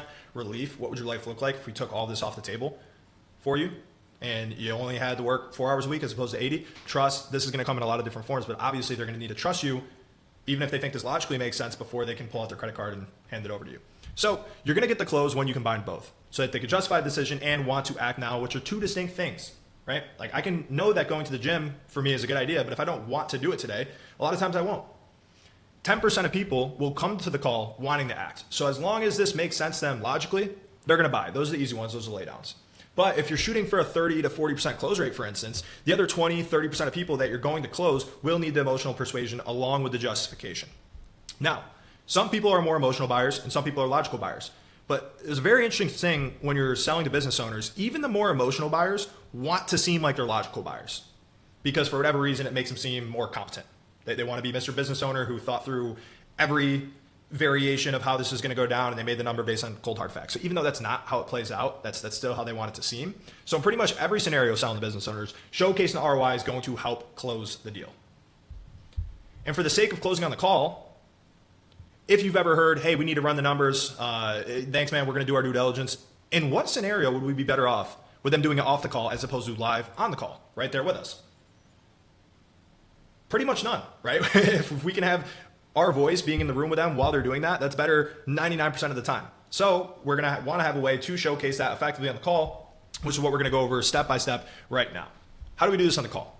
Step 1, show them the numbers. You can do this in a few ways. Using an ROI calculator, which is essentially just, okay, I have my numbers on what average client results are right now. Do not put yourself in a situation where you're perpetually overpromising. Just use real averages based on what you've seen. And I could show you guys how to make an ROI calculator in a second here. Price anchoring. So, hey, if you have maybe like a super deliverable heavy offer, this is how much it would cost for an in-house video editor and a production team and all of this. It would typically cost somebody at least 150 grand a year. It's only going to cost you $3 grand a month. With us, offer stacking, you guys see this really well in presentations with Russell Brunson, now at Tremozy, where it's like, hey, I typically sell this for $35,000. I sell this for $70,000. I sell this for $100,000. You guys are only going to get it for the low cost of $5,000. Right? Social proof that shows real quantifiable results. So case studies, testimonials, and once again, you want to be able to show real quantifiable results for this part in the form of clients, revenue, real cold hard USD, not leads, views, satisfaction. I mean, if you have those, it's better than nothing. But for the purpose of showcasing ROI, you're going to want testimonials that really talk about the end result that they want, which isn't more leads, it's not more views, it's not more satisfaction. Like I said, it's more money, because that's why they're buying in the first place. I can tell you firsthand, we've put out hundreds of case studies and testimonials. The ones that talk about real revenue growth are the ones that work the best, especially for this function of presenting it live on the sales call here. Bonus, the goal here is to build up an overwhelming amount of evidence that this makes sense for them. So even the most skeptical of prospects have a hard time disagreeing, right? So if I can use an ROI calculator, price anchoring, offer stacking, social proof, and real quantifiable results, great. It doesn't have to be one and then you have to be married to that one way of doing it. If you can do a combination, do all of them. So let's get into what an ROI calculator would look like, since some of you guys may not be familiar with the concept, but of these, it's probably the easiest to spin up and also my favorite here. So I stepped away for a quick minute and made this prompt, and you guys can look at what I put here. Essentially just went to Claude, which is free, went to apps and websites, and then basically just clicked on this, started the prompt, which is I'm looking to build an ROI calculator. My offer is cold email. My packages allow customers to send out 20,000, 40,000, or 6,000 emails a month. For the cost of the 20,000 emails package, it's $2K a month, 40,000, $3K, 60,000, $4K. Let's make the 20K email a month package called Starter, 40K email a month package called Pro, and the 60K emails a month package called Expert. In terms of average client results, clients will see a 2% response rate. That means from 20,000 emails, the client is expected to see 400 replies. Of those replies, 5% are typically positive, meaning that the client would get 20 replies. Those are the leads. Of those leads, clients will typically convert 40% into book calls. So the client will get 20 leads and then usually get 8 calls from that. From the 8 calls booked, I want the prospect, so this is interactive as well, the person using the calculator to enter in their close rate and LTV. If the close rate is 25%, for example, then the client would get 2 new clients. If their LTV is $10,000, their return would be $20,000. So I try to run through that as quickly as possible for you guys. So basically it just confirmed that this was all correct. I said, perfect, let's build it. Here's the key packages, cool, it's done. And I also just said, added one more prompt that basically said, where is it? Oh yeah, can we also show the returns that they would see in cash value over the 6 months? So this is something that I did in literally 2-3 minutes. And you can see I can click on this, and let's say my close rate is 25% and my LTV is $20,000. This is my ROI breakdown. I'd get 4 new clients on this package here. The financial impact would be 80,000 in revenue. The monthly investment's 3K for that package. As I told it, the monthly profit is this over the 6 months, which was my second prompt. Month 1, month 2, month 3, month 4, month 5, month 6. Once again, this is very clear. Like, okay, this decision logically makes sense for you. But if I can combine other things along with this as well, so quantifiable case studies, obviously that's going to help with that trust aspect. But getting back into the next steps, the first thing is just have a proven way, and I gave you guys a bunch to show this on the call. Bonus, if you can use more than one at once, great. Step 2, now that you've presented the evidence, ask them if they believe that they're going to get those results. Pretty straightforward. Hey man, based on everything I showed you with the ROI calculator, with this package right here, do you think being on that pro plan would actually get you guys to the point where you have the 10 new calls a month that you told me you guys were looking for? Now, step 3, after I've asked that question, which is essentially, hey, here are the numbers. I'm curious, do you think this is going to get you to that? Step 3 is actually understanding and knowing how to handle what type of response you get. If it's a certain yes, lay out the onboarding steps, make them seem valuable with quick wins. It's going to reduce friction. It's also going to reduce that fear of the unknown, because confused prospects don't buy. So I mean, even if they really want to do this and think it's a good idea, if they can't visualize what the next couple steps look like, that could prevent them from closing. But just do it cleanly, have a rehearsed way of talking about what the onboarding steps look like, highlight quick wins, and ask for the sale. Don't overcomplicate it. If it's an uncertain yes, which trust me does not mean yes, and what an uncertain yes means, yeah, I think so. Or like, yeah, I could see us getting those results, which nobody talks that way. But a lot of bad sales guys will accept that as an answer and think it's a yes. Just take yourself out of the sales call and imagine yourself in any other situation. If you were to ask your girlfriend, hey, do you want to go get pizza? And she was like, yeah, I think I could see myself getting pizza. You'd be like, what's wrong with pizza? Why don't you want to get pizza? Like, you would just call it out because that's clearly not the way a human responds yes when they're enthusiastic about something. So if it's an uncertain, half-baked yes, a lot of times I just like to ask them why. All right. So yeah, I think this could be a good move. Hey, why? Why do you think that? Then they'll start to sell themselves on the logical reasons they'd want to do this. Right? Well, you guys have good case studies, and I mean, this is way more volume in terms of the package that you have than whatever we've done before in the past. And once we've established those logical reasons, now we need to gauge where they're at emotionally, because they could sell themselves. We could point out and highlight a couple of those logical reasons, but with this prospect, we're going to need those emotional reasons as well. So then we could say, okay, cool. So considering the fact that you think this will get you to this result for those reasons you just highlighted, is there any reason you wouldn't want to get started on this? Once again, those half-baked yeses are never real yeses. So they're always going to have an excuse. They're always going to have a reason they're not doing it. But that's a good thing. We want to pull that objection out of them. The worst thing that can happen is them not telling us, and they leave the call, and then they ghost us and never get back to us. And any of you who are in sales have had that happen to you before. It sucks, right? So this is really just a good way for us to get that objection out of them by asking like, hey, yeah, I agree. It's good for these reasons, and I think it can also get you there. So I guess, is there any reason you want to get started on this? Boom, they're going to say the objection. They'll probably give you the real objection, which is super important. That's half the battle, is actually isolating the objection itself. And we've already untackled uncertainty in the sense like, hey, does this logically make sense? So it's most likely going to be a fear objection, a timing objection, a partner objection, or a money objection. And we're going to talk about that in a future video, how to handle objections and talk about those primary objections, because there's only a select few of objections in the world. They're just framed in a bunch of different ways. If it's, I'll think about it, we need to push past that and isolate the real objection. I'll think about it is not a real objection. It's simply a smokescreen. Now, if they respond to step 2, this question right here, with anything outside of yes or an uncertain yes, then we just need to call it out, right? We need to get straight into the objection handling and figure out why they're, they should be over here if they want to close, but they're way the fuck over here, right? And the way that you can call it out is and it's easier said than done. It's a muscle you definitely have to work, but once you do it enough times, it's really not that difficult. You just break the fourth wall. Hey, be honest with me here, man. You're not gonna hurt my feelings. It sounds like you're not 100% sure that this is gonna help you fix your lead generation issues to get you guys to 20 calls a month. What's coming up for you that's giving you some doubt? Right, so we can get right into the important stuff, which is handling that objection, because obviously it's clearly preventing them from close, so we got to solve it. Now, step 4, if we've done steps 1 through 3 correctly, you've already closed the deal, or we need to make sure they're there emotionally sold. I think I just messed that up. Typo number 2. Damn it, almost made it through the whole video. We need to make sure that they're emotionally sold on taking action, then handle any remaining objections, right? So like I said, we're going to talk about objections in future videos, but this can get you super far. Everything I talked about today, using that ROI calculator, using a way to showcase the ROI on the call, and on the call is a huge part of it. Like I said, if you ever hear, we need to run the numbers, we need to do our due diligence, like cool, we want to be in the room when they're having that conversation. Let's just get it done now. And this can get you pretty far to the point where we've logically covered that they should do this. We most likely just need to do a little groundwork on making sure they're emotionally there, they really want to do this, then handle any of those remaining objections, whether it's fear, partner, timing, or money.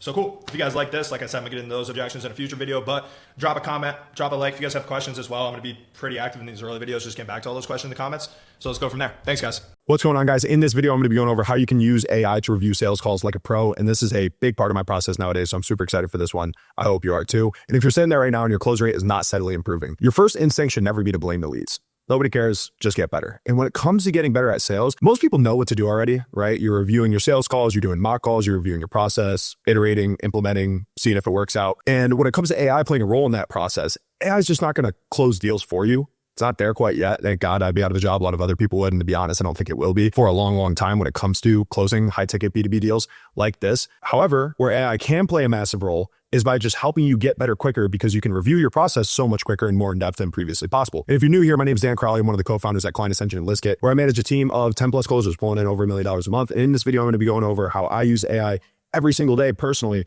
to improve our sales process. And starting out, one of my favorite things about sales, and in my opinion, the most beautiful thing about sales, is that you can get good at it very quickly.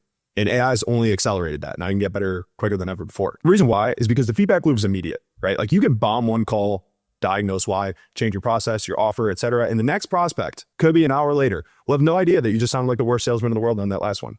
Right? You can go from zero to hero, call to call, day-to-day basis. And I've seen it with people that can't close anybody to now they're consistently closing people. Now they're at a 25% close rate, 35, 40%, 50%. And it can happen quickly so long as you're putting the work, right? But nothing changes if nothing changes. This is only going to work if you're putting in the work to figure out why you're not closing, iterating, and implementing. The singular best thing you can do in this whole process, in my experience, is reviewing your sales calls. It's not sexy. It can be really boring, but your call recordings can be gold mines if you know how to use them. And as I mentioned, most people already know this stuff, but the most common feedback that I get from business owners is I don't have the time to do that. And odds are that's cope. Even business owners have the time to review at least one call per week, the old way, the manual way, just sitting there and taking notes, which is what I recommend for busy entrepreneurs, just doing it at least one time per week. But I understand where they're coming from, right? Trying to review calls every day just doesn't work if sales isn't your only focus. And even if it is, I would still recommend using AI. So I'm going to break down what that looks like. So first off, record your damn calls and connect it to an LLM, please. Just not doing this right now is malpractice in sales, in my opinion. So I recommend using Fireflies, which is a pretty basic recorder, just because it has a direct integration with Claude and ChatGPT, which I use. So long as you're on a paid plan, this stuff isn't expensive. It's about $20 per month for the plan that you would need for this. You get access to this feature, which alone justifies the cost, in my opinion, even if you do nothing else with Claude or ChatGPT. So to show you what that looks like, it's relatively simple. You would just go into the settings, the connectors, and then boom, these are just both natively in there. If you want to find more connectors, you can just hit browse connectors and look at the other things that they have in there. But because they have Fireflies inside of Claude and HubSpot, our CRM, so I can ask questions about like, hey, what's the difference between these 50 transcripts and these 10 people that are in the closed one column inside of HubSpot. And I can just find that really quickly without ever having to go into either platform, just staying in a Claude chat right there. Right. So personally, for most of this, I use Claude for what I'm going to break down, just because I like the copywriting a little bit better, which I sometimes use when there's like a really clear problem that we have. And I'm like, well, this is actually the way that the process plays out. Can you just create like a quick spiel for my team so they can see it for reference on what to say in this situation? So if it's a new selling point, a way to address concern, I just like Claude a little bit better. But if you use ChatGPT and want to stick with that, I haven't noticed a huge performance difference. Meaning if you're already paying for one, just stick with that. They both have the same connections to both Fireflies and HubSpot, in my opinion. So once again, the main important thing is connecting the recorder to the LLM. We connect our CRM, but that's really a nice to have, not a need to have, because I'm really just referencing who closed and who didn't. So if you don't have massive deal volume, you could probably just look it up yourself and just ask them to review those transcripts specifically. So now you have access, instant access to your transcripts paired with the best tech in the world. So what do? And what's the result of it? Well, one of the big results is that things that used to take me personally hours to figure out now take minutes. So here's what I'm usually trying to diagnose. What concerns do prospects have coming into the call? And based on our call links, I'm usually asking Claude to find these concerns that are popping up in the first 20 minutes of the call when we're qualifying somebody in discovery, or maybe they just give it to us right off the bat. And this is going to guide what feedback I give to marketing, what pre-call assets I should create to get these prospects really just in line with what we sell before the call even happens, how we run discovery, and our pre-pitch, right? As you notice, whenever I see a concern, I'm trying to really solve for that as high up in the funnel as I possibly can. And at the latest before I pitch, which would be in the pre-pitch. So I'm giving all of this feedback that I have, just, okay, this is the things that are going through prospects' heads before the call. I'm feeding that to my partner, Daniel, who handles all the marketing. And when it comes to like something that really seems to be a blocker that's affecting the effectiveness of discovery or just making the pitch fall flat, I'm usually trying to build out a pre-call asset and include that in the pre-call email, stick it in the calendar invite wherever I can. Then we go into discovery. Okay, this seems to be a concern with people. Are we addressing it? Because if it's a concern, there's usually not too many new concerns, questions under the sun. A lot of the times people are thinking the same exact things. So if not, we might as well just proactively address this. Meaning if I run a content creation offer, and a lot of people seem to be concerned about the time it would take to create content or just putting my face out there in public, but somebody's just kind of quietly sitting through discovery and they don't bring it up as a concern. I know in the back of their head it's there somewhere. I should just proactively discuss that with them in discovery to make sure I check that box before moving on. Now, going a little bit deeper, what objections do prospects have after hearing the pitch? And I'll tell AI what our pitch sounds like and to analyze the reasons prospects aren't moving forward while we're pitching and closing. And this is going to guide how I review a closer's pitch and objection handling skills. Because with different people, with Logan versus Peter versus Lucian versus Andrew versus Jose versus like all of our different closers, they may struggle with different things, right? So you have like all the transcripts I can loop in from the team, but then on a closer to closer basis, this may be different. And this is where I'm going to get a ton out of in just team meetings and one-on-ones, just saying, okay, I know this person from the AI deep dives has problems with this specific issue. Let's just hop on a mock call, and to save my time, instead of going through the 30, 45 minute mock call, let's just spend 5 minutes on this objection specifically and give them that feedback and see if they're actually able to process through their head what they're doing wrong and how they can implement that. So next, what is our resolution rate when handling these objections? And I usually tell AI to rank our resolution rate, like how well we're doing to actually handle the objections successfully, to a point where, they're over it or they're ready to close. And I usually do it in just low, medium, or high. Now, I know what objections are really holding the teams back and which ones to prioritize. Because obviously, if our team is getting an objection, but they have a high resolution rate, not a big issue, right? They're handling it anyways. But if they have a very low resolution rate, okay, we got to go back through. We got to be able to thoroughly train these guys, get better, iterate, and implement before ever changing the offer, right? If you're not doing these things and you're just like, well, people said it's too expensive, let's just change the offer, you're going to enter a race to the bottom and your business is going to die. Right. So make sure you're checking all of these boxes before you actually make a drastic company-wide change that's going to affect everybody. Like if you can handle it in the sales function, that's much better, much easier for everybody involved. Next, what could I have done to create more urgency in discovery? And I'm going to tell AI to just help us understand why we're not able to get people to move forward quicker. And out of that shopping mindset into a holy shit, I need to act right now mindset, because the cost of me doing nothing is more expensive than what we're selling. The reason why I love this one is because the number one thing reps struggle with in discovery is creating more urgency. That's pretty much been true across all of our offers. It's very easy to miss something in an hour-long transcript. But when you have AI, this is why, like I mentioned, even if you had time to do all the call recordings manually yourself, I would still recommend using AI. If you were prompting it correctly, it's great at picking up these red flags that we didn't address and parts of our process that were skipped by the closer that really could have helped this person. So after that, why didn't I close the call, right? And I'm telling AI to help us understand why we weren't able to successfully get this person over the finish line. Did we just not ask them to move forward on the call? What could I have done differently? Like, our process is to stay in the pocket and not allow these prospects to leave without giving us a yes, a no, or very clear next steps. Did we actually follow that? What I mean by staying in the pocket, it's kind of just like a football reference. Like, you got to hang in there, right? Until something develops down the field, you got to stay calm, even if you're getting, people coming in and about to knock your head off. Like, it's very important that you're staying in the pocket, holding people accountable at the end of the call, not just letting them off. Because if you do that, your close rate's going to suffer. And the reason why I love this one is because, similar to the number one issue in discovery, this is the number one issue reps have when closing, is just holding the prospects accountable to what they told us in discovery by making them take action. If we have clear guidelines, like I mentioned above, which is yes, no, or clear next steps, then AI will do a great job of figuring out what actually happened on the call, not just what the closer told me happened, and how to optimize for a different outcome, which is one of the three that we want above. Even if it's a no, I'm fine with that. You got to seek decisions, not just like validations, people being like, yo, you're the best salesman, great pitch. No, we don't want that. We want a yes, no, or very clear next steps. So I know that's a lot, but how do I make sure this is actually good feedback? And that's really important too. I still, once again, even if you're a busy entrepreneur, recommend people just build a habit. Even if it's a Saturday at a coffee shop where there's no meetings, just get a fucking coffee, a croissant, relax a little bit, throw on a call, review a minimum of one call per week for your team, just to make sure that your AI is just not hallucinating and just making stuff up, right? It's very good right now. It'll continue to get better. But if you're not doing the manual work, it's going to be a major failure point in your process. And you'll notice over time, if you don't touch it at all, the prompts, the AI, it's going to hallucinate. It's going to get overly agreeable with what you're doing. AI just naturally seems to do that with everything, which is bad. But if you continue to check its work, we can catch this so it's never so bad that it becomes detrimental to our process, because it's inflating our reps' egos, telling them to do the wrong thing, et cetera, et cetera.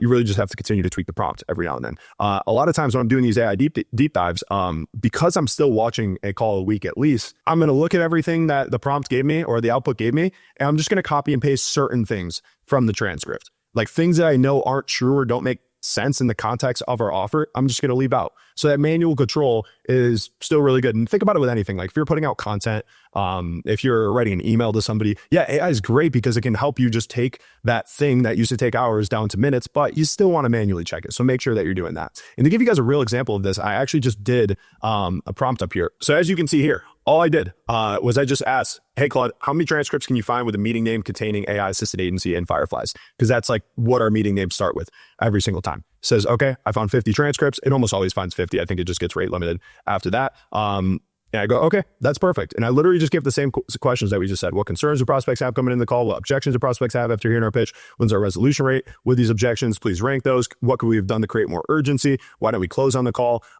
Basically just gave the same exact questions. You can see it's pretty darn solid stuff here. So as we're scrolling down, like for qualifying on budget, that usually comes up as a concern. Not a surprise. If you don't get budget objections regularly, especially with client Ascension, that is B2B, but also kind of B2C at this point with people looking to launch an agency or probably just not charging enough. Timingness, readiness issues, like I've got a personal trip, I've got this wedding, especially around holidays. No surprise there. Follow through anxiety, like especially with beginners who've never done anything before. Yeah, they're just not sure if they're the person that's capable of scaling a business, cash flow, liquidity constraints. Because if it's not a person who's running a business and they're looking at this more as a personal expense, they're like, damn, I spend this much on rent, I spend this much on groceries, now I'm going to spend this much on this. And they're kind of comparing it on that length, clarity on the offer, what they should actually sell. And you can see here, price objections after the pitch. You can see kind of which ones are still remaining here, the resolution rate on each of those. Why resolution rate is medium low, sales reps are too accommodating. And like you can watch me scroll through all of this stuff here, and it's really good. Why didn't I close? Just accepting soft no's, which is a major issue. And it's giving like real examples here as well. Letting them off the hook on budget, not using a sharp angle close. I understand I could get you on a payment plan of that, blah, blah, blah, blah, blah. Yeah, so you read through this. It's pretty darn good stuff. I'll continue to go through it. And it also gives you just like immediate fixes that we could do here. Create urgency, use Ben Franklin close. I haven't seen this one right here. Yeah, just showing them like ROI-based logic. Makes sense. Bottom line, and this kind of punched us in the face, but this is usually what your team needs to hear. Your sales team has good rapport building skills and product knowledge, but they're too polite and accommodating. They need to embrace healthy tension, ask harder questions, and not let prospects leave without getting a real yes or no. The thinking it over is killing your close rate. That's phenomenal stuff right there. So just to show you guys that it's good and helpful for proof, we're going to take it to the next step. But before I do that and show you how to go even further in depth and show you kind of like what the next level of this is to have AI review every single one of your calls, just want to take a quick pause into action. If you're an agency owner looking to use Claude, ChatGPT, N8N, which I'm about to get into, to get your sales process to the next level, our AI assisted agency program will be able to help you leverage AI to improve your sales process and really every other part of your business so you can make more money, have better profit margins, and a smaller head count while you do it. We've done this with 1,000+ agencies at this point. So click the link below to learn more about how building an AI assisted agency with Client Ascension can help you out. Okay, back to using AI to build a killer sales process. Now, let's use AI to not only just diagnose specific issues, but to literally review every call. Like with most things, when it comes to like figuring anything out, it's good to do it yourself first, right? And not just be like, okay, I'll just have AI do it. And what I mean by that is before building out what I'm about to show you, you should be closing consistently or using the advice above, like diagnosing specific issues to figure out why you're not closing consistently. Meaning you want to have a functioning process before you do what I'm about to show you. Now, once you've closed a handful of deals and you have a repeatable process, and if you want a repeatable process, in my last video, I broke down what every single call should look like to have a productive sales conversation. Basically just a script breakdown from A to Z. So check that thing out. But once you have that process that's repeatable, that's closing deals, at least consistently at some level, now you can start to use AI to review every single one of your calls. And you only need 3 things. It's really simple. You need a prompt, you need a script, and you need the rubric. That's all. Now, I take all these things, the prompt, our script, and my grading rubric, and I condense it all into one single prompt. And I put everything on a Google Doc so it's easy for me to go back and edit, because like I mentioned, you want to be able to edit the prompt and edit the rubric on an ongoing basis. Then I just set up a pretty simple workflow. One of my guys set this up using N8N to 1, take the transcript from Fireflies as soon as the call is completed. 2, have the call ran through my prompt, which is a way to score it and then give you critical feedback or give the rep critical feedback. And then 3, this is just another nice thing about N8N, it'll take that feedback, it'll put it in a Google Doc so it's easier to read with the review. So it's like giving you a score. You'll see how it all works in a second here. And then giving like, okay, what you did well, what you need to focus on next, just to get like quick feedback for the team that they can take after every single call. And then it's going to send a message in Slack containing the call score, a link to the call recording for the rep, and a link to the review breakdown doc. So it's pretty sick. It's gonna be like, okay, you scored a 3 out of 10. Here's a link to the call recording. Here's a link to the review breakdown. And usually those bad calls that need a lot of feedback are the ones that get pretty quick attention, because the sales guy's sitting there like, holy shit, I just got roasted. They just said my call was a 3 out of 10. Now, how do you control the quality here? As I mentioned above, we're still doing manual call reviews, at least 1 per week. And much more often than that, we're reviewing the feedback. Because I'm getting this review doc sent after every single call, I can tweak the prompt as much as I want based on if it seems like it's consistently off. And if it is, that's exactly what I do. Then lastly, we compile all of the call scores. And this is just another part of the N8N workflow where now we're getting all of these call scores and we're just able to put it into a Google Sheet, and it kind of registers based on who the host of the meeting is, which is the closer, and what their scores are throughout a month. And I'm able to see compositely who has the best score on the team each month. Now, this is far less important than cash collected, close rate, like the regular KPIs on your team, but it can help us understand if better scores actually lead to better performance. And if not, something needs to be tweaked, right? I don't want AI hallucinating and like rewarding our worst closer, and our worst closer is like, but then I had the best AI scores. Like, no, like we care about cash collected, closes, new clients coming in the door. So to show you guys what this looks like, which is pretty freaking baller, I'm going to go all the way to the top here. Okay, so Prompt is basically you are a Listgate sales team coach. Listgate is a SaaS platform that provides lead generation tools. Your job is to analyze the sales team's calls and give critical feedback and positive reinforcement based on the call transcripts. I'm going to be training you on how to give the best feedback in order to maximize the team's close rate and cash collected while setting proper expectations for the customer success team. So the grading rubric for the Listgate sales teams, use your own logic based on my feedback to openly score each part of the call and generate a composite score out of 60. Then leave key takeaways for the rep on where they can improve or where they can focus most to improve their score. I'm going to make a rubric that is as thorough as possible, but still leaves room for you to make gut feeling judgment calls to ultimately generate the score that will give you guys the feedback that leads directly to our goal, giving it that ultimate goal to maximize the team close rate and cash collected while setting proper expectations for the customer success team. Now, after this, I just plugged in our script. I don't want to go through that because it's pretty similar to what I've showed you in previous videos, my last video specifically. Going down into this, you guys can see I gave it more information on like how to set a follow-up call specifically. So I'm just like brain dumping stuff about our sales process inside of here.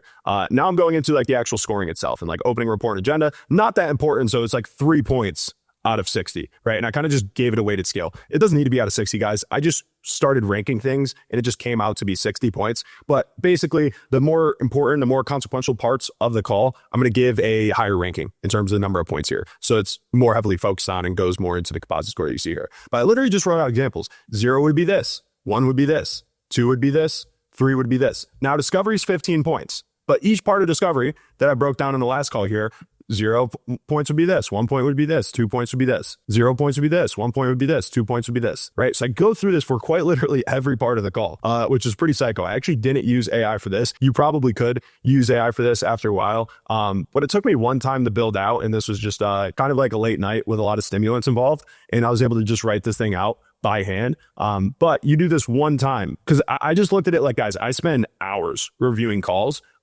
If I just spend 3 hours probably writing this thing out, I can have AI review every single call for me. So how many hours am I actually getting back? It's really a no-brainer when you put it that way. Like things like this are kind of a pain in the ass to build out, but that's business, right? So I gave it literally as much as I possibly could and ranked every single part of the call while also kind of making sure they're setting proper expectations for the customer success team. And it's pretty cool. Every single time the call is reviewed, I just blacked out sensitive information here. This message is sent, link to the call recording, score, it just writes out the score. And then it also gives them a link to this doc. And you could see this one was for Evan. It gave him the scores on this. I asked it to use real evidence from the call. And it's showing you each and every part of the call, which is pretty awesome. And this was not an awesome call. It was a 44 out of 60, which is 73%, which the letter grade is C. So I send all of this stuff inside of there. It does that automatically. But the key takeaways and recommendations are actually pretty strong. So strengths, excellent rapport and adaptability to the client's distracted, high pressure situation, led a strong, thorough discovery, uncovering goals, pains, operational realities, and just like knowing like Evan and how he conducts calls, like he does a really good job inside discovery. Articulated the offer clearly using specific relevant client examples to bridge value. Areas for improvement though. He didn't set an explicit agenda at the start.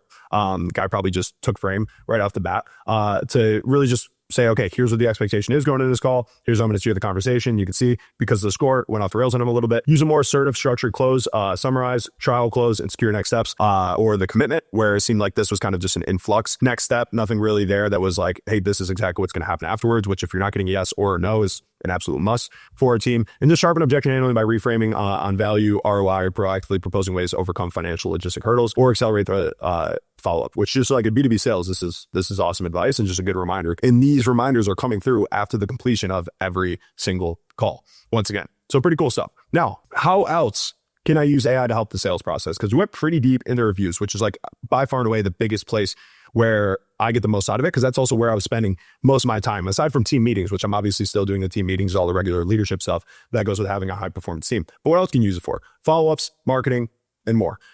Another area, like we've actually used AI quite a bit, is in follow-ups when someone gets off the call struggling with a clear objection or when they're ghosting. Those seem to be like the two big use cases. So you can use that transcript to just craft a really good email handling the objection using what they told you, which is always going to be more powerful than just sharing your opinion without context. Because obviously, and probably you did this on the call and it didn't work. Whereas like the best way to get somebody out of this bad mindset that they're in is by using the things that they told you earlier on in the call. One of these guys, Bill Walsh, had like a good like funny thing on like how you just got to choke prospects with their own words. So really helpful when you have the transcript to refer back onto, because I know that sometimes I'll hop off an hour-long call and I'm like, I don't even remember what we spoke about. When you have enough calls, sometimes you're just having some of those brain foggy days. Now, if they're ghosting, AI can also be really good because it can just look over that transcript with more detail than a human could to catch things that we miss so we can proactively address these concerns and get back to getting them in the conversation, right? Like something you missed. Once again, it's all about ownership. It's not the leads, it's you every single time. Even if it's not, that's the best mindset that's going to serve you and help you make the most money. Something there we miss. There's some red flag. If we're genuinely perplexed on why this person is ghosting, that we could have addressed on the call, but we just didn't. So yeah, I can help you catch that for you and obviously help you craft pretty good follow-up. Outside of that, my co-founder Daniel consistently uses call transcripts for ad creatives, VSLs that we build out, content creation, basically all of his copy, right? And if you're not doing this, you're just not listening to the market, the people that are actually taking the time to hop on a call with you, which usually is a horrible idea for you and your business. AI mock calls are growing in popularity, but transparently, I just haven't used them much beyond a demo or two. So I'm not the guy to ask if those are good, but obviously more tools are out there in the market and more tools are growing. I'm still having my team do mock calls with each other just because I see it as a chance for team members to work together and both get something out of it, right? It's kind of like team building and improving, to two birds, one stone type of deal. But that's pretty much it, guys. Even if you're using AI to improve your sales process quickly, you can still feel overwhelmed, especially if you're doing founder-led sales, right? So this stuff does take time. Now, if you don't want to go at this alone, if you've got leads, but not as many calls as you'd like, and your plate is already full, that's when it would be time to bring on a setter. And if you want to learn how to close 12 more deals per month by using a setter the right way, my next video breaks down the exact system. You'll see how many leads you need for a setter, the script they use, their workflow, and the KPIs that actually lead to more revenue. Link is on the screen right now. Let's keep winning. Peace. What's going on, guys? In this video, I'm going to be doing a full objection handling masterclass. If you're an agency owner sitting there making 0, 10K a month, 20K a month, 30K a month, and you hate sales, it probably has nothing to do with sales. You're just tired of hearing no. And I get it. Constant objections can wear you down, especially when you don't know how to handle them. And most folks think that objection handling is about having some perfect comeback. And that's why they freeze up, they ramble like idiots, or just give up when they don't have the perfect one-liner that they think they need. The truth is, objections should be expected. That's why we work on stuff like this. And a lot of times when somebody gives me an objection, I'm like, okay, great. This is where I can get ahead of other companies that don't know how to objection handle and close a deal right now. And there really aren't that many objections to handle, which is why you don't have to memorize a million canned responses. They're just framed in a lot of different ways, but the core issues that actually hold somebody back, there really aren't that many. There's fear, uncertainty, partner, money, timing. That's it. Fear, uncertainty, partner, money, timing. And if you know how to sniff out the smoke screens and isolate what's actually happening and actually holding them back and getting to one of those 5 objections, it's going to stop feeling scary very quickly. If you guys are new here, by the way, my name is Dan Crowley. I'm one of the co-founder and head of sales at Ascension and ListKit, where I manage a team of 10 plus closers pulling in over $1 million per month. And in this video, I'm going to break down how we actually handle objections on real sales calls without memorizing canned responses and without even sounding like a salesperson, right? And being overly salesy with these things. We don't need to pump them up. This is usually B2B sales. It's not like a Tony Robbins speech. We're just going to use logic to close these people. Now, the 2 biggest mistakes people make when objection handling. First off, before I get into this, like if you don't have objections, if you're like, well, Dan, I don't even get objections on sales calls, it's because you're not asking for the sale, unless you're actually closing them. But those objectionless closes, it's usually like it's a fool's errand that doesn't really exist. Maybe it does with like 3 to 5% of your leads that are absolute laydowns. But if you think that, well, my process isn't that bad because I'm not getting these objections, you're wrong. You're just not being aggressive enough and you're not asking for the sale. Even if the call is going horribly, I've talked a lot about this in my videos, just ask for the sale. The worst they can say is no, and that's actually a good thing. You want a yes, no, or very, very clear next steps. No in between. So I'd rather have that no than the person who doesn't give me an objection and says nothing at all. Now, when you've actually made the commitment to ask for the sale, to have a chance to collect the money, the 2 biggest mistakes you can make are, number 1, just not sniffing out the smoke screens, which means you're not taking the time to figure out like what is actually holding them back. You're just taking the prospect's words at face value. In other words, you're responding to what the prospect is saying instead of why they're actually saying it. And the second is not isolating an objection, which leads to conversations where you're trying to solve 5 problems at once and you end up solving none of them, right? So first we need to isolate that this actually is an issue. And then we need to take down the issues one by one. So once you actually isolate the real objection, a lot of time you don't need some genius response or clever rebuttal to close a deal. You usually just need to give the prospect the right information and enough confidence to move forward. Once you've successfully isolated that, like that's the easy part, right? If I give them confidence and clarity, they can move forward. The problem is that objections can be framed in so many different ways, like I said, which is why I like to teach people about this from first principles as opposed to just giving you the words to say, because once again, if somebody gives you a money objection in the form of like, I need to make more money versus I need to have this client pay his invoice first, it's framed two different ways. The same talk track's not going to make sense. But in reality, most objections are just different versions of the same underlying issues. So I know that if I understand how to attack this, and if I have a framework that works for all of these, which I'm about to show you, cool, I could see. And if you can't recognize how these patterns just come up, and you're going to be able to see there's very similar patterns to how I handle each of these objections, then every objection is going to feel brand new, and that's going to be a problem. When you do recognize it, objection handling is going to become much more mechanical and a lot less nerve-wracking for you. So the objection handling method I like to use, I've called it the XYZ aside method. So this is just isolating what the actual issue is. And the XYZ aside method is what keeps you from getting stuck when you're just too often addressing smoke screens on a call. In simple terms, the entire point of this method is to make sure that the prospects actually believes this will work for them. Because if they don't believe that your service is going to fix their issue, if your lead generation service is actually going to get them leads, your content service is actually going to get them more viewers, then nothing matters. No matter what they tell you about going on Christmas break or needing to do this or needing to do that, if they're not confident this is going to work, they're not going to do it. And remember, especially if you're in B2B sales, people are not there for fun or curiosity, like they value their time. They're there to make more money. If they don't believe your service will make them more money, they're just simply not going to do that. So when they're telling us some other random shit that doesn't relate to that, we need to get to the truth. So once you've confirmed that they believe that this actually can work, then objection handling is going to be really easy because I obviously just need to figure out what's holding them back. And it's going to be one of those logistical issues I mentioned: uncertainty, fear, timing, partner, money. Now, if they do have multiple objections, do not try to address them all at once. At this point in the call, you need to slow down in order to speed up. So what I mean by slowing down to speed up is, yeah, it may take you longer because you're piecing these out as opposed to trying to address them all at once. But by doing that, I can actually close them on the call, as opposed to this taking weeks for me to close them via follow-up or not at all. So that's why I call it just slow down. Hold up, man. I noticed you said this specifically, and just address that thing. Now, the XYC aside method is going to force you to pause, step back, and just check their belief before continuing. If somebody, when I say, hey, real quick, before we get into that, do you believe that this can actually help you accomplish that goal of blank? And they say no. And they're like, actually, I don't think this will work because of X. Be thankful. Like, that's great. The objection is already isolated, and your job is simply to understand why they think that and see if you can change their mind. You don't need clever wording in these moments. If they just tell you the reason they don't think it's going to work, you just need to give them clarity and confidence. That's pretty much it. Now, before we get into the rest of it, actually how to handle every single one of those 5 objections, just a quick pause. If you're an agency owner or looking to launch an agency, we've helped over 1,000 agencies at this point scale with proven offers, better lead generation, and better sales processes at Client Ascension. And our AI assisted agency program allows you to do all this while having AI do a lot of the heavy lifting on the fulfillment side when you do actually sign the clients. For example, our client Nick, who's recently joined Client Ascension, already scaled up to 42.5K per month using all of these systems, including the AI on the fulfillment side. So click the link below to learn how Client Ascension can help you scale your agency. Back to the video. Now, first objection, uncertainty. This is when they really don't believe your service is going to work for them. They're not all the way there. And uncertainty is usually the hardest objection for people to handle based on what I've seen. And it's not because it's a more complicated one. It's just because most reps are uncomfortable calling it out directly. You have to remember, in sales, you are paid to have uncomfortable conversations, because you are paid to help people. And a lot of times people who haven't been able to get the results that they want,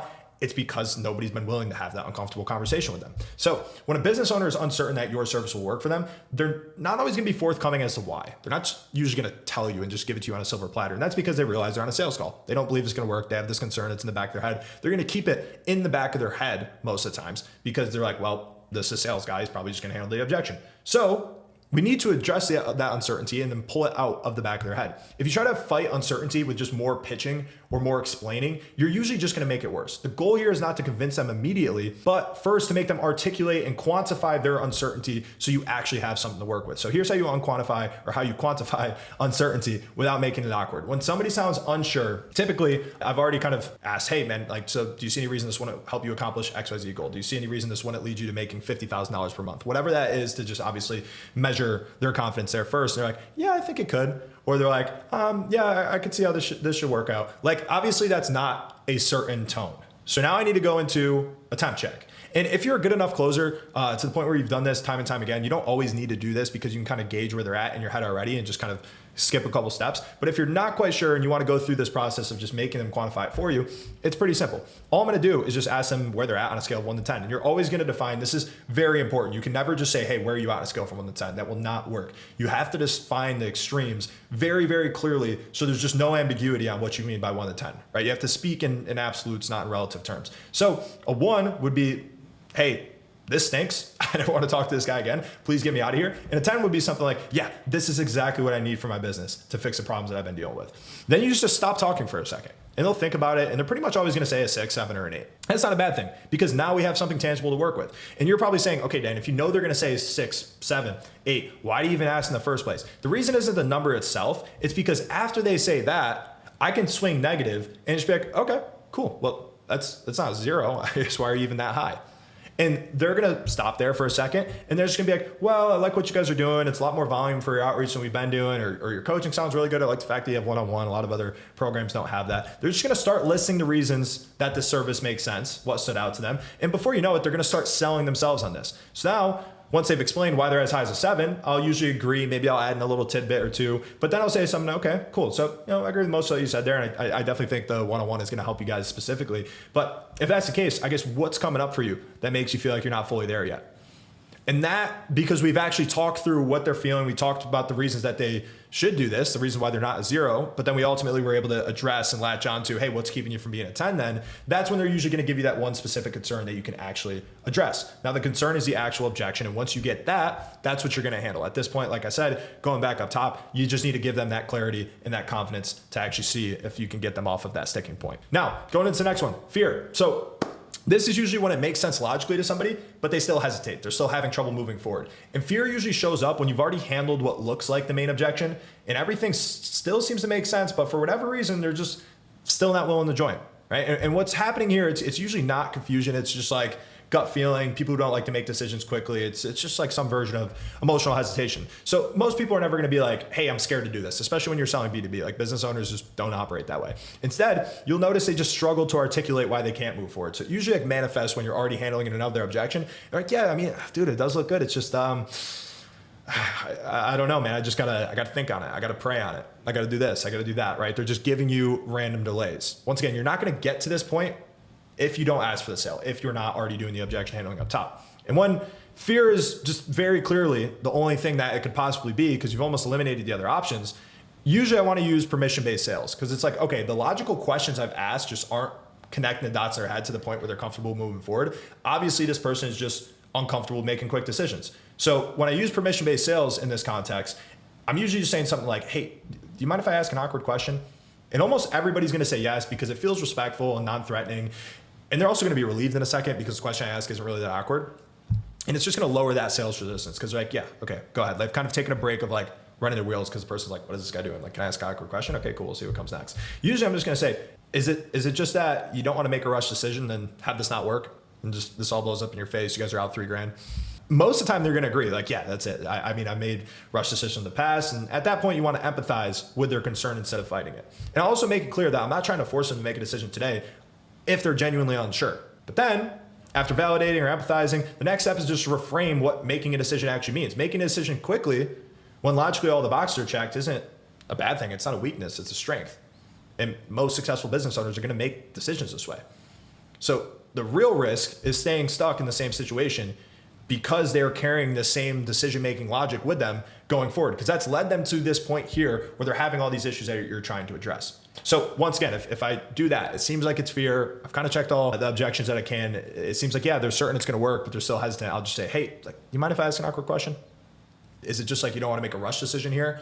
You want to make sure you're kind of like doing your due diligence and you don't want to spend $5K and then just have this blow up in your face? Cool. Yeah, man, I get that. I don't like to make rush decisions either. That said, when all of the boxes are checked logically, I don't think making decisions quickly is a bad thing. I actually think that's a strength. And that's basically what we've seen with our best clients is they do a lot of due diligence, a lot of question asking up front, but when they join, they're ready to go. So just tabling the decision itself for a second, does this logically check all the boxes for you? And you guys are just, trust me, it works wonder. Because once again, if you're doing B2B, like you can't go straight into questioning their identity. It's like you have to kind of have a bit of a softer, longer, more empathetic talk track to get to this point. But when you put it this way, you're right back in the sale. You just took that person who's like, I need to pray on it, I need to sleep on it, and you're right back in the sale if you ask, hey, so just tabling the decision for a second, does this logically check all the boxes for you? And this is gonna get them thinking out loud instead of reacting emotionally.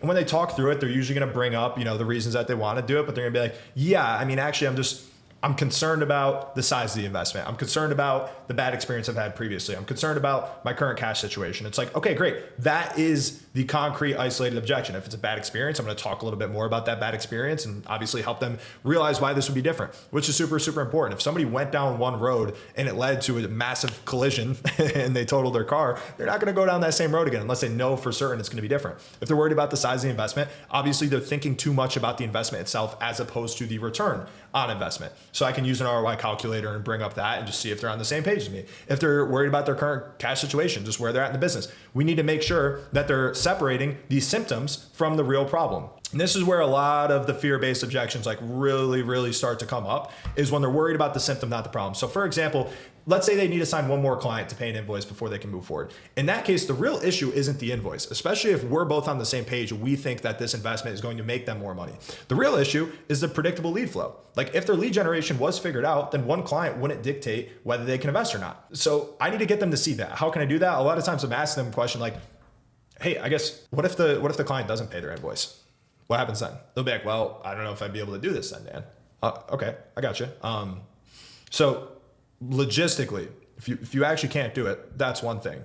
But if it's a little bit more of an uncomfortable thing, that's entirely different, because I want to make sure that we're focusing on the symptom or the problem and not the symptom. They'll be like, well, what do you mean by that? Hey, well, the symptom of you not being able to sign clients predictably enough is the fact that you're worried about this client paying an invoice. If you actually address the problem itself, which is that you need to know how to confidently get more clients each and every single month, as opposed to being in a situation now where you're worried about investing in something that could grow the business because you're worried about an outstanding invoice. Well, that really doesn't solve the issue, right? I guess if the client doesn't pay the invoice, do you guys need lead generation services more or less now? And then obviously they're going to be able to see a distinction and be like, okay, cool. Like he's kind of right. I'm thinking through all these different scenarios and logically this makes sense. And then if they still can't move forward, this is where you can get into a little bit more of the identity stuff, right? Ask them, hey, is this how you always make decisions? And I guess, has that led you to that goal of being able to accomplish 20 calls a month, 50K a month, whatever that goal in their mind is? And if they say, well, no, it hasn't, be like, okay, cool. And that's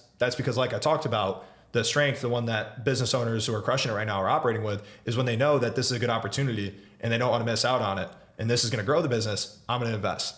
I'm not going to wait another week, 2 weeks, 3 weeks, because the opportunity cost of that is just thousands and thousands and thousands of dollars more. Now, of course, I'm extrapolating a lot. It depends on what your offer is, but this is a good breakdown on how to actually just get to that point where if it is like, yeah, I can't make a decision because my personal code doesn't allow me to, that's where you can kind of separate the symptom from the problem, because usually the real problem is the fact that they haven't addressed the issue that you're looking to fix. And then being worried about this shit is just a symptom of that. We can't allow them to continue with that behavior. So just another heads up, we're gonna get into the other 3 objections real quick. But if objection handling is something that you're actively working on, it usually means the rest of your call structure needing to improve just as much, right? It's kind of like one of those things where like, if you are over-indexed on like, hey, Dan, I get 5 objections on every single call, so I would really love your help objection handling. Like, no. Like you shouldn't be getting 5 objections on every single call, man. Like if you fix the rest of your call, you're probably gonna be dealing with 1 or 2. It's gonna be a lot more manageable. So I put together this full guide on how to close around 40% of your cold traffic leads by running a cleaner discovery, isolating objections properly, closing without pressure, really everything in between, not just the objection piece. It's gonna break down the exact process that I use on real sales calls from the first question to the final decision. And you can grab it for free using the link if you wanna tighten up how your calls actually convert. Just link below. Now, partner objection. I need to talk to somebody else. So this is when somebody says they need to talk to their partner before moving forward. And most closers usually are like, okay, cool, man. If it's a business owner, that makes sense. Let's schedule a follow-up. That is a huge mistake, right? Because at this point, you still don't know whether the objection is actually the partner or something else. So the first thing I do, like with a lot of stuff, when people are giving you an objection, it's because you ask them to close and they're like, hey, no, this is why I can't close. So you usually don't want to just fight fire for fire right off the bat. You usually want to empathize and lower that sales resistance so you can just have a logical conversation. It's really tough when somebody's having that like nonsensical caged animal type of like shakiness to them. So I was just like, hey, that makes sense. I have a partner too, so I get it. Now, after that, I'm gonna say, before you go away and talk to them, in your opinion specifically, do you think this is something that can actually help you guys hit the goal that you wanted? If there's any hesitation or uncertainty, I'm gonna address that. But if not, I'm gonna move to the next part. And the next part is something like, hey, well, I mean, if you're running lead generation or if you're running the content here and you're confident that this is, you know, what you guys need to fix these issues, do you think there's any reason your partner, John, would be against this? Now, sometimes they're going to protect their own concern and just pour it onto a partner because it's like, it's easier to blame it on somebody else. It always is, right? Other times, like the partner genuinely may have a concern. Either way, whether it's the person's objection that they're too afraid to tell you, or the partner's actual objection, it makes sense to deal with it, right? And the reason why this is so important, because it may eventually end in a follow-up, is because if you do this correctly, if you don't just say, okay, cool, man, yeah, let's just skip to the follow-up. If you say, hey, man, totally cool. Like, I want to make sure that, if your business partner's involved here and he's 50-50, like he 100% needs to be on board too. But I'm curious, before you go away and talk to John, do you actually think this is going to help you hit that goal that we talked about? And if there's any hesitation, handle it, because obviously, like, if they are bringing this idea to their partner with hesitation, they are not you. Like, they are not built to sell your service. It's just not going to work. I have business partners, so I know if I bring them an idea, but I have concerns in my head, we almost never end up doing it because there's so many things to work on. We're just going to focus on something else that we're more confident in. But if they are genuinely confident and you do the work to tie that person down, your follow-ups are going to be much easier because that person, one, is going to become a champion within that company. So if we're talking like real more B2B sales, where there is like a bigger decision-making committee, you need a champion within that company. You also need to book a follow-up call. So it's not like, hey, go champion for me and then I'll see you later. It's like, no. You need the follow-up call as well, but that's what's going to ensure that people actually show up to the follow-up call and everybody gets there. And then when you do get on the call, let's say it's, you, a business partner that you had the first call with, and then another business partner that you haven't talked to yet. If you did your job on the first call to cover everything I said up front, and if they did have any uncertainty, address it until they're like, yep, I'm fully sold. I just need to get John's buy-in. Now it's going to feel like me and the first partner who I talked to on the first call are just handling one person. And it's a lot easier just being 2v1 as opposed to 1v2, right? It's going to help you close way more of your follow-ups, and it's going to increase your show rate massively on follow-ups. Because a lot of times, hardest part about follow-ups is just increasing the show rate on them. Like if they show up, it's not that difficult. They're usually, if they're showing up to a second call, pretty seriously about this. So if you skip this step, you're usually going to end up dealing with two certain people at once, and that's going to make it harder. Or they just won't show up to the call in general. Now, when you can close in the same call, is like once that belief is fully established and they're actually like, hey, no, like there's no reason my partner would be against this. We just run a business together. So like whenever I make an investment like this, out of respect to him, I would want him to do the same thing for me. I just have to loop him in, which is totally valid, right? But once again, being aggressive, knowing that you guys are on the same page, just can help you guys out. There's no reason you can't just be like, okay, cool. Is there any way you can like ring them up right now? Are you guys in the office together? Or hey, I'm sure you guys are in a meetings corresponding today. Can you shoot him a text now? See if we can get this going so we can get started with the onboarding. And that's only going to work if you don't take the easy way out, like I mentioned earlier, which is, skipping all of this and just setting a follow-up call. But you'd be surprised. I've closed a lot of people where there is like a very clear partner objection, but I do all of the work up until the point where it's like, no, man, I'm sold. I honestly just need to let him know. And I'm asking like, hey, well, is there any reason to be against it if you're this sold on it? He's like, well, now I kind of just need to let him know that there's finances. Okay, cool, dude. You mind just giving him a ring real quick? I'll just go grab some water. Like give him a break, give him a second to just call their partner up. Be like, hey, dude, we're doing this thing. We're like, okay, great. Money objection. I can't afford this. Oftentimes, it's not really the money, but sometimes it is. So how can you actually isolate that objection and handle it? Now, if somebody truly believes something will work and get them to their goal, they're usually going to find a way to make this happen. If I was to say, hey, you watching right now, are you in the market to buy a Ferrari? You'd probably be like, no, Dan, I can't afford a Ferrari, which isn't a big deal. Like 99% of people can't. But if I was to say, hey, I could sell you a Ferrari right now for $30,000. Even if you're not in the market to spend $30,000 on something, you're going to find the $30,000. You're going to ask grandma. You're going to fucking open up a credit card. You're going to figure out a way to get the $30,000 because you believe that it will work because I can just buy that for 30 and then just resell it for 200 right off the bat, right?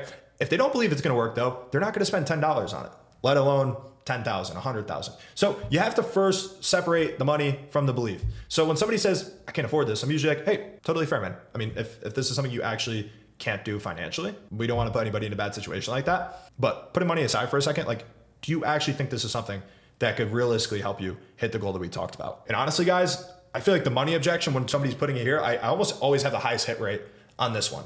We're like, yeah, no, dude, I definitely do. I need to do this thing first, or we need to be able to do that. Okay. Once I have this though, now I'm like, okay, great. The belief is there. If it's not, once again, go back, handle the uncertainty. But if the belief is there, I'm saying, hey, well, dude, I think we're both on the same page then. If you are actually confident that this is going to be the thing that can finally help you guys fix that problem you've been dealing with for a year, do you mind just having like an open, honest conversation about your finances? Now, you also almost always get a very high hit rate on like, yeah, man, sure, go ahead. And that's where I'm going to talk them through options. I'm going to talk them through payment plans. I'm going to talk them through whatever to see if we have something that can make this work. And a lot of you guys are like, well, they just didn't have the $10,000 or they didn't have the $5,000. You have to realize that if this is going to help them, if this is going to be an ROI positive investment, so you're doing this ethically, most business owners, they have more access to capital than you'd think, especially if they're in the United States, right? So this might be through savings, credit, payment plans, reallocating the money that they're spending elsewhere. When they do have like some capital that they could spend, like the only way to kind of like dive deep enough into this is to open wallet the prospect, which is like a pretty common term in sales. Like, okay, cool, dude. So like right now in the business account, how much do you guys currently have? Oh, we have this. Okay, cool. Like, what are the current expenses? All right, got it. So like, is your mindset like, hey, I want to keep a couple months runway in the bank account for expenses? Yeah. Okay. Totally reasonable, dude. So it sounds like you have this much left over. What else is holding you back from deploying this into a solution that you guys think is going to allow you to grow the business? Like, is it money's going other way? Yeah, I have, this employee, I have that employee. Okay, cool.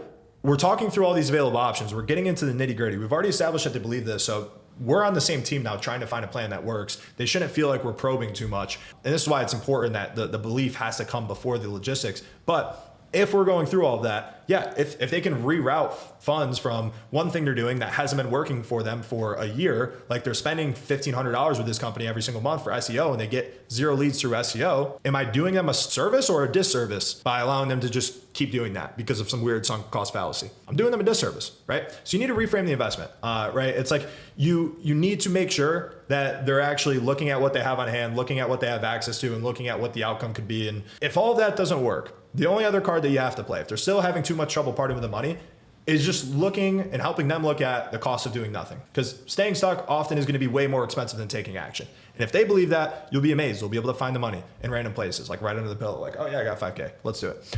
If their current strategy isn't producing results, continuing to fund it doesn't make it work. Or like it's not going to work for them. Helping them see the opportunity cost and just like looking at, okay, how much costs if I do nothing, I don't fix this problem. That's when they're going to think about the investment in a much more favorable light for you. So last one here, the timing objection. So, hey, Dan, this all looks good. Just now is not the right time for us. When someone says the timing isn't right, this one is very, very commonly a smokescreen. And that sounds reasonable on the surface, but usually it's just them wanting to delay a decision. It's not that they actually can't do this now. They just don't want to decide on it now, which is fine. Like we all do it. A lot of times when I'll take demos or hop on a sales call, usually if I'm like convicted on something coming in, I'm a very easy close. But if not, like, yeah, I just like, no, cool, dude, I'll circle back in a couple weeks. And you'd be amazed at how many companies will just be like, okay, Dan, looking forward to hearing back from you in a couple weeks. You want me to reach over email? I'm like, yeah, sure. I'm like, holy shit, this is horrible. I would yell at my people if they did this, right? The mistake most closers make is just taking the timing excuse and setting the follow-up. Instead, you just want to calmly test whether timing is actually the problem or just smoke screen. So how do we do that? I'll say something like, dude, totally fair. But timing ahead, let's fast forward a month from now when you think you'll be ready for this. Do you actually believe this is something that can help you hit that goal that we talked about? And it's once again, just confirming it. You'll see why it's XYZ aside, right? It's timing aside, it's money aside, it's fear aside, it's uncertainty. Or like, well, you can't do that with uncertainty, but once you go through the temp check, you can a little bit later on. And if they hesitate or sound unsure, then once again, timing isn't the issue. You're going to spend all of this time working out logistics in a follow-up call, just dealing with a smoke screen. Like you need to go back and isolate that uncertainty, figure out if we can tackle that first. Now, if they confidently say, yeah, like I'm 100% doing this at the 1st of March, first thing I like to do is just compare their timeline to their goals with our timeline. Like what the time to value actually looks like for my service. Let's say I'm selling cold email. And it takes 2 weeks to set up, it takes another 10 days to ramp up to full speed. And then I just know handling responses, like it's usually going to be a month and a half before somebody's getting consistent responses, 2 months before they're getting like a call that could actually close and go through their sales cycle. If they're telling me coming into the call, we're in mid-December right now, I want to close a deal by the end of January and get this working as an acquisition channel. Then if they say they want to start in January as opposed to now, it just doesn't line up. So I'll basically just remind them of that. And this is why discovery matters so much, because you should already know about the timeline that they care about. Like if somebody says I want to hit a specific goal by a certain date, you're once again, as long as they meant that, you're doing them a disservice by letting them wait. So if you point out the gap saying like, hey, earlier you mentioned you wanted to achieve X by Y, and based on how this works, it takes about this much time to get to Y outcome. So making that a real possibility means making a decision literally as soon as you're able to confidently. So I guess on that note, is this something where you still don't have the confidence that you need to move forward on this? And that's where if they don't, I can handle the objection. But if they point out something where it's like, hey, well, yeah, I know I said that, but like still, I feel like I'm just too busy right now. I need to wait. Now we need to call out the incongruence. And you can do that without being pushy. Like if there's a mismatch between what they say and when they want to start, it's your job to call that out. And you can do that respectfully by framing it as confusion, which is just like dummying up a little bit as opposed to confrontation, which is really like nice. Like sometimes in sales, you got to put on your acting hat. Like that's just, it is what it is. So in a situation like that, where they're like, yeah, I know, Dan, I want to hit that goal, but like we're just super, super busy until the end of the year. So I just don't see me having the bandwidth to do this until January. I'll say, hey, I got you. Just on the timeline front, I might've missed something earlier here, but when you mentioned hitting that goal by the end of January. Was that more of just like a would be nice to happen, or I'm going to make this happen? Like I need to be signing deals more consistently type of deadline by the end of January with everything you have going on. If they don't come back in the fold there, then I'm typically swinging negative again. So if they're like, yeah, it's more of like a would be nice. Like I would love to make it happen, but I guess it's just like, I can only do so much. I'm just one person, Dan. I mean, okay. I mean, if that's the case, right? If it's not the end of the world, if like this issue is fixed by then, I guess what happens come, mid-January if this isn't fixed and we're just getting the ball rolling? Like, why not just push it out a couple months further? And then at this point, they'll typically admit the seriousness. Like, well, no, I do want to fix this, but like I said, it's like blah, blah, blah. I just need to, I need to feel like it's the right time and have the bandwidth, have the mental energy. And then I can get a little bit real with them and be like, hey man, I've been doing this a while. It's never going to feel like the right time exactly.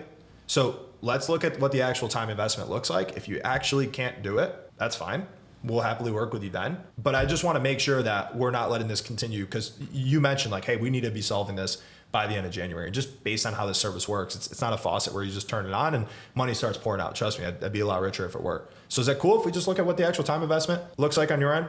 And cool, maybe I can break that down, give them the clarity, give them the confidence, because we've isolated like time and time again, this person is just super, super worried about how much time that it would take. But it only works if the belief becomes before the logistics. So in some cases, timing objections are really just priority objections as well. The reason why they don't have time to do your service is because their time is going to a bunch of other random shit. So in that case, when somebody's like, I'm too busy, but yet they just have like this glaring issue that would be helping them out with, I'll just ask questions about where their time is going. Let's say it's like a marketing, sales, whatever you're selling. Like, okay, cool. So you're super busy right now. I know that you're leader of the sales team, but you mentioned lead flow is just super low right now. And the close rate's low as well. So I help with lead generation and close rate. I guess like right now, where is your time going in the sales department? I'm doing this, I'm doing that, I'm doing this. Like, and once again, it's my job as somebody who is coming at this from a service-driven mindset, trying to help this person out, to get them to realize that if something isn't working, it's very fair to just ask them if continuing to dedicate time to that makes sense. Hey, I got you, but you mentioned the low close rates. You mentioned low lead flow. With what you guys are currently spending your time on in team meetings and outreach, do you think that doing that for another couple weeks, as opposed to addressing the issue that's been holding you guys back, do you feel like that's the right use of your time as the team leader? Maybe they come back in at that point, right? So letting someone stay stuck, doing what doesn't serve them, it's just, that's not what sales is about. It's quite the opposite. Like, we need to be pushy to help them, right? That's the whole point. Being Mr. Nice Guy does not help anybody. So that said, sometimes waiting actually may make sense. And if they truly don't have the resources or the capacity to move forward for valid reasons, then forcing a decision is going to help nobody. And like I said, the goal here, guys, is to not close deals at all costs, but it's to close the right clients who you can actually help now. But if it made sense in discovery, the big takeaway here is if the timeline made sense in discovery, it should always make sense at the end of the call. If you didn't ask about the timeline in discovery, you're shooting yourself in the foot. So that's pretty much everything, guys. Went through timing. We went through money. We went through partner, uncertainty, fear. We got through it all. Big takeaway though, is like once you get to that final point where it is just that one specific thing, it's properly isolated, cool. Like now we just need to give them the clarity, the confidence, understand why they're thinking that, see if we can get them off that. And if you need to, just once again, putting the sales hat a little bit on. Everything I did here is very like calm, neutral tonality, asking questions as opposed to telling them things. But if you kind of get to the point where it's like, okay, I've isolated that one specific thing, let's show them this resource, let's give them that confidence, let's go back into conviction, into selling, like make sure you have that conviction to follow. So that's it for now, guys. Even if you have objection handling down, if you're not doing discovery, your pre-pitch and your pitch correctly, you're either going to be having too many objections to handle at the end of the call or just no ammo to handle the objections at the end of the call at all, which is a big problem. Like I talked about with the timing objection, like you have to first ask about their timeline in discovery to be able to call out those incongruency. And that's why objection handling alone isn't enough, right? You have to have these parts previously. So in my next video, I break down how to structure sales calls for maximum impact so the closes just feel natural instead of forced. You already have that ammo. You can just use your own words to hold them accountable as opposed to having to pull something out of thin air.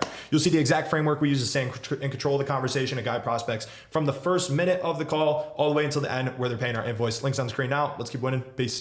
In this video, we're going to be going over the only sales metrics that you need to track to get to 30K per month with your business. Now, a lot of agency owners that I coach fall into one of two buckets before we start working together. Number one, they're not tracking their sales numbers. They're just staring at the Stripe dashboard all day, seeing the graph go like this, wondering why there's no consistency. Or number two, they're drowning in data, when honestly at this point, most of it's relevant. So by the end of this video, we're going to make sure that you are neither of those people. And if you haven't been here before, my name is Dan Crowley. I'm one of the co-founders at Ascension Listkit, where I lead sales teams that currently do over $1 million a month combined. Now, I've taken thousands of sales calls myself, still take sales calls today, built killer sales processes, and help clients like you go from struggling to smashing revenue goals, some hitting over 100K a month in under a year. But plenty of clients start from scratch or sub 10K a month that work with us. So let's get into it. Point one, not tracking your sales numbers is gross negligence. And vanity tracking is honestly just as bad. There's this quote from Peter Drucker that says, if you can't measure it, you can't manage it. Now, I know some of you are thinking, hey, Dan, the reason why I started a business is so I didn't need a manager. But the hard truth is that you are your first sales manager. If you're not tracking your sales numbers, you are a shitty manager. That's a problem. Now, even if you are tracking, make sure you're not doing vanity tracking, because I've seen a lot of business owners, salespeople track pipeline value and obsess over that, or only track their qualified close rate, thinking that's a path to real growth when it's not. The danger of vanity tracking is that it serves your ego, not your company, which a good manager, which is going to be you, wouldn't want you to do that. So don't. So here's what to focus on. First things first, when you're this small, time is your biggest asset. Less tracking, more selling. If you're spending hours analyzing stats, naturally, you can't be spending those hours selling. I've learned this the hard way at my first agency, and I think this is quite common when you first start a business and you've never started a business before, because I run 2 businesses now. I've had 3 businesses get to 6 figures a month. I've had 5 businesses get to over 30K a month. That first business, you're just naturally in this ideation phase where you're writing out a business plan. You're like, well, the market share is this big. If I could just capture 1% of that, and you're not actually doing anything, right? The quicker you can get out of that ideation phase and just start selling whenever you've got time, the quicker you're going to start scaling. It really is that simple. Like, I don't know anyone who's ever done tons of outreach, done tons of cold calling, tons of follow-up, who has not signed a client. And then you find these people, and we work with a lot of them, who come in saying, Dan, I've never signed a client. I've tried this, I've tried that. And you can just simply ask them, have you sent tens of thousands of cold emails? Have you sent hundreds of personalized DMs? Have you done thousands of cold calls? Have you posted content on YouTube, content on LinkedIn, content on Twitter? And they're going to say no. Where it's just like sometimes the simple answer is the correct one. Just do more outreach, sell more, pick up the phone, go knock on somebody's door. Like, it's really not that difficult. It's very straightforward. It just honestly takes effort. So get selling. Now, simplest way to look at this at this stage, you have lead generation, you have sales.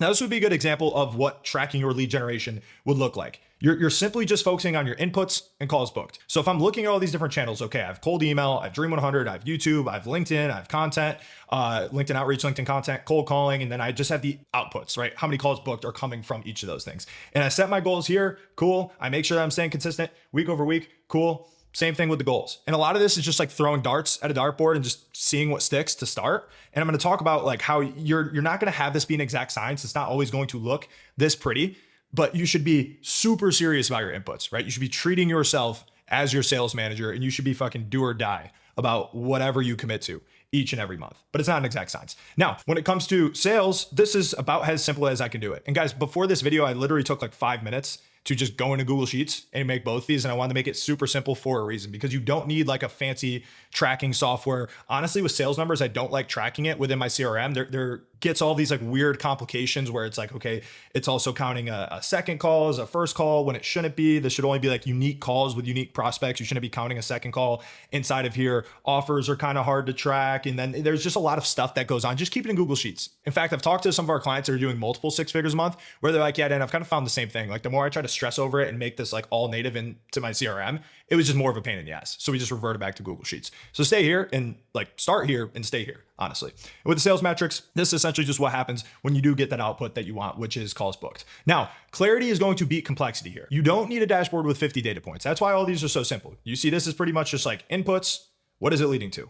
Cool. This is just scheduled calls, live calls, offers, closes, cash collected. And then all the other stuff just comes out with the formulas here. And you will need that at some point. Yes, like you're going to need to track more metrics. You're going to want to track your cost per call, your cost per acquisition, especially when you start going to paid, your net revenue retention, your sales cycle length. But to start, simplicity will allow you to act with speed. All of your metrics are like a chain. If things aren't working, you just need to find the broken link and fix it. Now, when you're at this stage, your sales process shouldn't be that complex. So naturally, smaller chain, less links, which makes the iteration process easier. You need to get good in sales and in business at just finding how to problem solve, iterate, find the broken link, fix it, and then just do it all over again. So don't make the chain, don't make the number of links overly complicated when it doesn't need to be, right? The metrics I'm talking about today are literally the only ones you're going to need to track to scale to 30K a month plus, and oftentimes to multiple 6 figures per per month with a high ticket offer. So quick call to action, quick pause in the action. If you're an agency owner under 30K a month, frustrated with low close rates on cold traffic, I've got something for you. Client Ascension has helped countless businesses like yours hit 40% close rates and higher with proven sales systems that I've used myself to do the exact same thing. Just like my client Cam, who hit 65K a month just recently. Click the link below if you want to learn more about how Client Ascension can help you scale an AI assisted agency. Now let's get back to the steps. Point 2, scheduled calls are your North Star for lead generation. So you saw it's pretty simple. It's like the inputs on each channel and how many calls are scheduled. Don't track much more than that. If you're sub 30K a month, double down on outbound and content. Now, I'm a big fan of outbound. I'm a big fan of paid media. I'm a big fan of content. But if you're sub 30K a month, don't go run into paid media. The reason why it's not going to work is because naturally it's going to cost you, let's say $300, $400, $500 to get a real good qualified call. Can you be a little bit less? Absolutely. Now, if you were looking to get a call a day and it's $300 cost per call, you're going to need to spend $1,500 on ads right off the bat. Usually it's a little bit too much. It's too high of a percentage of your revenue. And also because you're not that great of a marketer yet, because you don't probably have the best sales process yet, you're probably better off using these channels that rely more on sweat equity and are more cost effective to start. Even today, we get most of our deals now, or a lot of our deals from paid media, but the outbound ones always have a lower customer acquisition cost. It just doesn't have that same velocity, but under 30K a month, outbound content, really all you need. Now, if you're not doing the work and you're not getting the results you want because of it, you have to have ownership. Like you literally have no one to blame but yourself. If you have a lead channel that is working, double down on it. Most of our case studies get 80% of their leads from one channel, but they've tried them all. And it's not an exact science like I talked about. And you're really just not gonna know which channel is the winning one for you until you do them all. That's just how it works, to be honest with you. The KPI for book calls is always more. Like you're always competing against yourself the previous month. Get as many opportunities as you can. You should never get to a point where you have to build up a wait list or you feel like you need to stop selling. Like always keep your foot on the gas. Figure it out or find a partner that can figure out on the fulfillment side if you need to. So let's break this down so you can stack your calendar. 1, target a specific number. Even though it's not an exact science, and like I said, it's kind of like throwing darts at a dartboard, the goalpost is always going to keep moving, yes, but don't just guess. Even if you're just getting started, say I want 10 calls from cold email, I want this many calls from cold calling, I want this many calls from LinkedIn, I want this many calls from YouTube, and then just reverse engineer what you think the inputs are going to be and make a strong verbal commitment with yourself, your manager, and treat your inputs like they are life or death, but be a little bit more relaxed and analytical with the outputs. It's business. It's not always going to be perfect. Now, content. Really, the name of the game there is just consistency and shooting from the hip. You guys probably noticed I post once a week. I'm going to stay very, very consistent on this channel. At the same time, all of the guys I know that absolutely crush it with content, it's not always just them fitting this into a pretty little content schedule. If they have some shit they want to put out in the world, they just do it. They're not white knuckling all their thoughts and just saying, okay, but I can only post one a week. No, like Daniel will oftentimes just go out on a rant and just post a YouTube video. And sometimes those are his best ones. So TLDR on the content side specifically, you need to be consistent because the guys who are as big as you want to be have been doing it for years. And at the same time, like just put shit out there. Don't worry too much about everything fitting into this neat little schedule. Sources matter. Like I talked about, most of our clients, most of our case studies get the majority of their leads from one specific channel. And it's because not all channels are created equal. Right? You can close leads from every channel if you're good enough, which is why you're on this channel to get good enough at sales to be able to do that. However, different entrepreneurs, different offers will do better on specific platforms. And at the bare minimum, just track the calls and closes by source and just analyze it. I mean, at least once a month. But don't ask me what is the best for your offer. Like what's the best source for my offer day and I do this. Like you just have to try them all yourself. That's it. Now, for sales, close rate and cash collected are your North Star.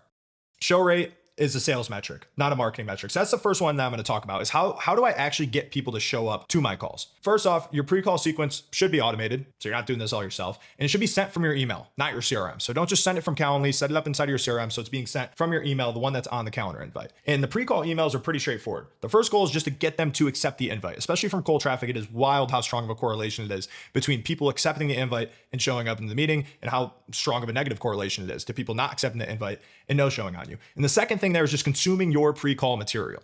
Consumption is key. We want to build trust here. So that's what all of the other pre-call materials should be focused on. So familiarizing them with your offer is important. Sales just so much easier when they show up, knowing who you are, what you do, and how you do it. Easiest way you can probably achieve this is just by plugging in your VSL and just having a VSL that does all this for them. And then, like I said, with building trust, you want to have as many trust building assets as you can possibly have. Like the answer here is always more. Right? If you have a great Trustpilot page, great, throw that in there. If you have case studies, great, throw that in there. Testimonials, great, throw that in there. Like whatever can build trust with this specific prospect, get it in front of them before the call, gonna make your life a whole lot easier. So just familiarizing with the offer and then building trust. Pretty much it. The second big piece here is iMessaging. And I said iMessaging for a reason, not SMS, because it will convert way better. Now you may be thinking like, Dan, I have an Android. Like, is it really that important? Yes. Oh, Dan, but that would be assuming that most people have iPhones. Most people do have iPhones, especially most people with money. I feel so strongly about this that if you are sitting there with an Android selling right now, do whatever you got to do to get an iPhone in your hands. I guarantee you will make more money because of it. It's just like you receive that blue bubble if you're an iPhone owner yourself and you just immediately think more competent, right? So the first goal with the iMessaging is just to get them to respond, because you may not know this, but if you have an iPhone and somebody doesn't have your number saved and they send you a link, the link's not going to show up as clickable unless they have first responded to you. It's just going to show up as plain text. So once you get them to respond, I don't care what you got to do. Ask them what CRM they're using. Ask them some random question that, has some relevance, but is really just like fish baiting for a response. And once they do respond, you're sharing your pre-call material, which is familiarizing them with the offer, building trust. Now at ListKit, we've hit 60 to 65% show rates on ice cold traffic, ads plus cold email primarily, with pre-call messaging like this, and over 80% with inbound leads over at ListKit. Same thing at Client Ascension. Bonus, if you want to connect with them on LinkedIn as well, always a good idea. Alex Ramosi talked about this, but he used to have his sales reps reach out on every platform. So he would DM him on Instagram, reach out to him on LinkedIn, email him, text them. And the reason why that was valuable information is because you would get to see what type of person responds on LinkedIn, and then notice post-call, they're more likely to respond on LinkedIn as well. They're just more of a LinkedIn person than the other platforms. So by having that information, not only does trying all platforms give you the highest chance of getting a response, you just have more surface area covered, but also by getting that information, you know which platforms you can leverage more heavily if they're not showing up to the call right away and in follow-up as well. Now, having CTAs, super, super important with your pre-call messaging, because you need to have a conversation with them before they get on the call.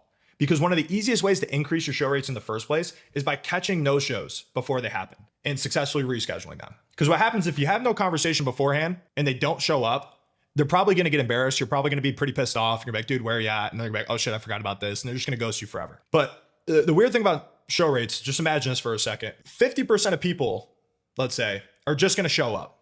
And I don't know, 20% of people are just never going to show up. I don't know what's wrong with these people. Maybe they just disqualified themselves with the pre-call material, or they are just funnel hacking, or maybe they're just shit people. So now you have that remaining 30%. Now, with that remaining 30% that are kind of like up in the air, there's typically, maybe it's 10, maybe it's 15, maybe it's 20% of the people that genuinely do want to show up. Maybe they just picked a bad time for them when they initially booked a call, or maybe something genuinely came up. They forgot they had a doctor's appointment. They forgot they had this. They forgot they had that. So the easiest way with that 10, 15, 20% that you can still capture is to just have that conversation with them before the call and successfully reschedule them. Because if you have that 50% that's going to show up regardless, and you capture that additional 10, 15, 20%, cool. Now you're going to be at 60, 65, 70% show rates, which means you're at KPI. If you don't hear anything with multiple call to actions before the call, it's like with our emails, we just give them all the information, make sure they accept the invite and say, hey, respond good to go if you're good to go. With text, like I said, we're trying to bait them into a response. If you hear nothing,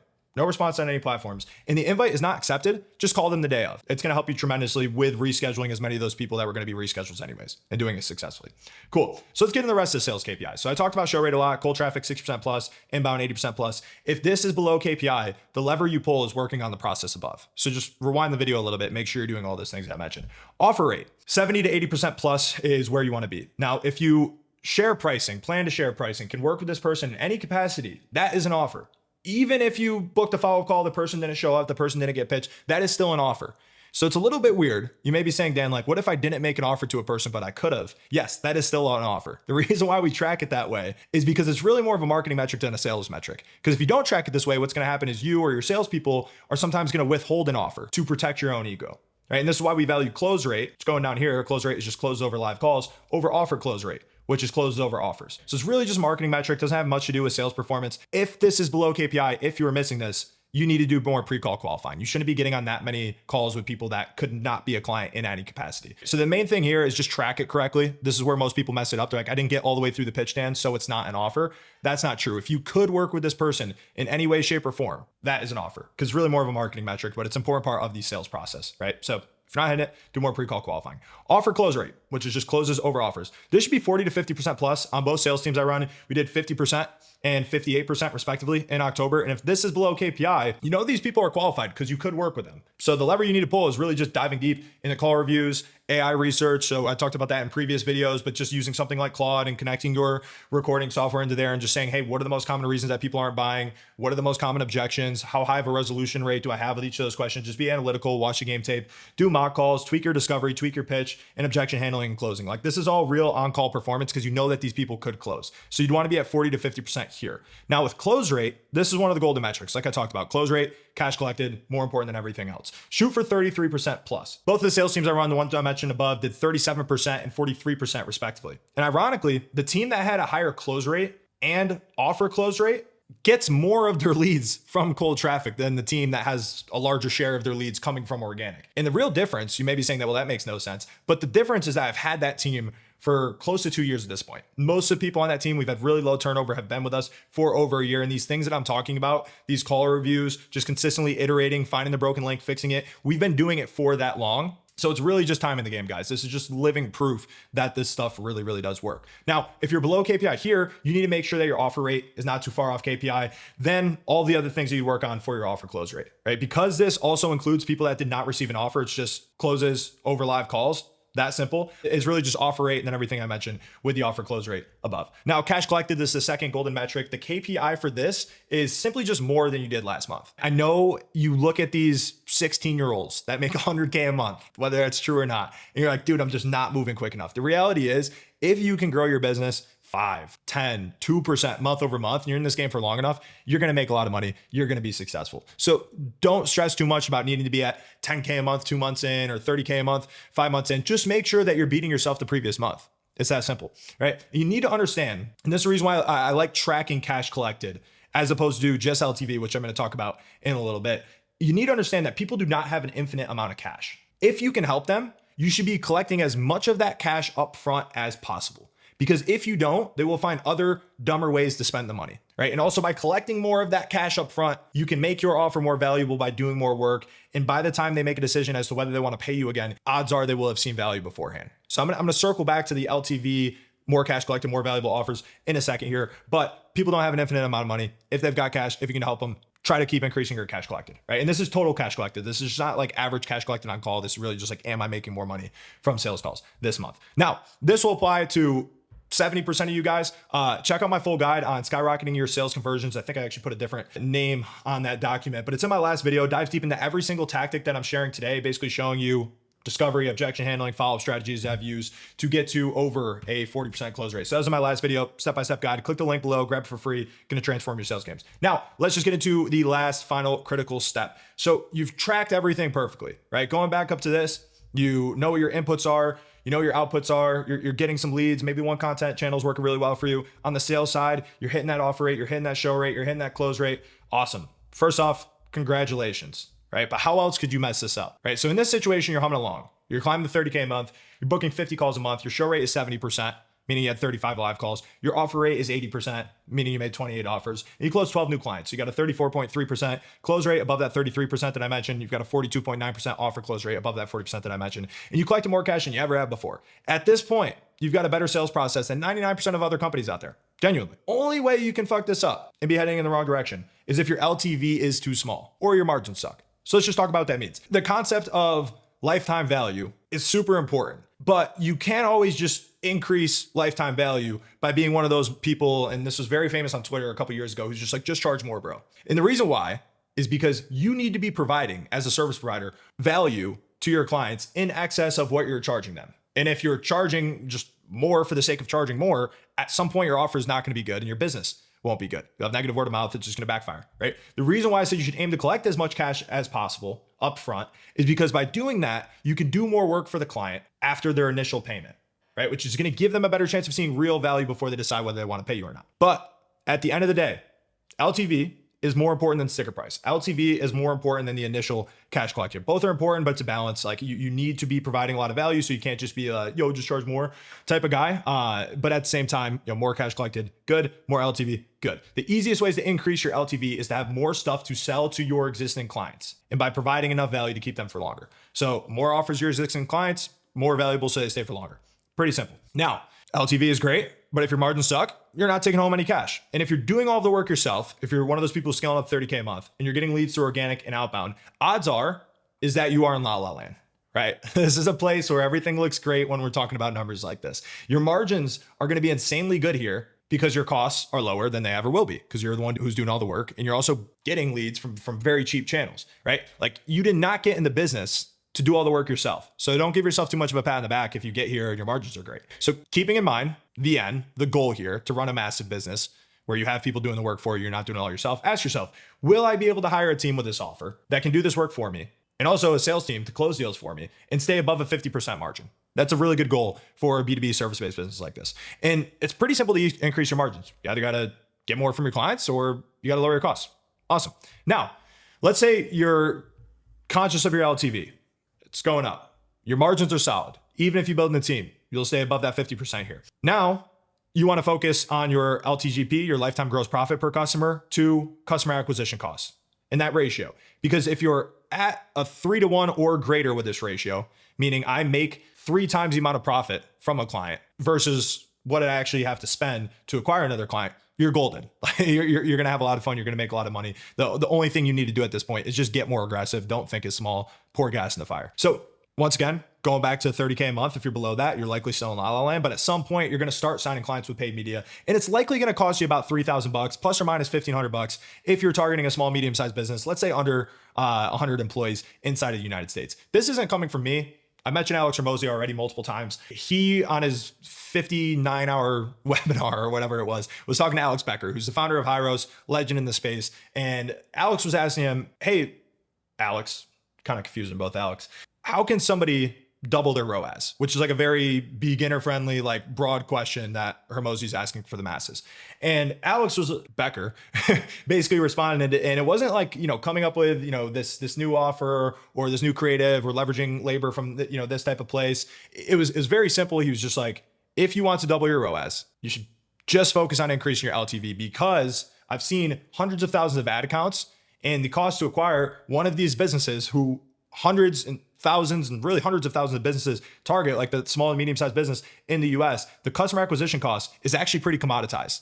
The more data that you look at, which this guy has more data on paid ads than basically anybody else. And he's like, it's about $3,000 plus or minus $1,500. With our coaching program, with our SaaS, we see the same exact thing. The customer acquisition cost is usually somewhere in that $1,500 to $4,500 range, depending on how the month is going. So to make sense out of this ratio real quick, if you have a LTV of $15,000 and your margins are 60%, that means your lifetime gross profit is $9,000. It's how much profit you're getting from this person. So if you're acquiring clients for $3,000 or less, which is definitely achievable just based on what most people typically see, you're golden because your LTGP to CAC ratio is 3 or higher. Awesome. I know, this is a little bit forward looking for most people who are at 30K a month or near that. But when you're growing, climbing the 30K a month or 200K a month plus after, like the sooner you can start playing the long game, the better. Meaning that even if it takes you 12 to 24 months to realize the full LTV and the full LTGP, it's okay to flow capital, so long as the numbers make sense. Like that's business, and that's literally how all the biggest businesses that you look up to operate. I'm reading Shoe Dog, which is essentially just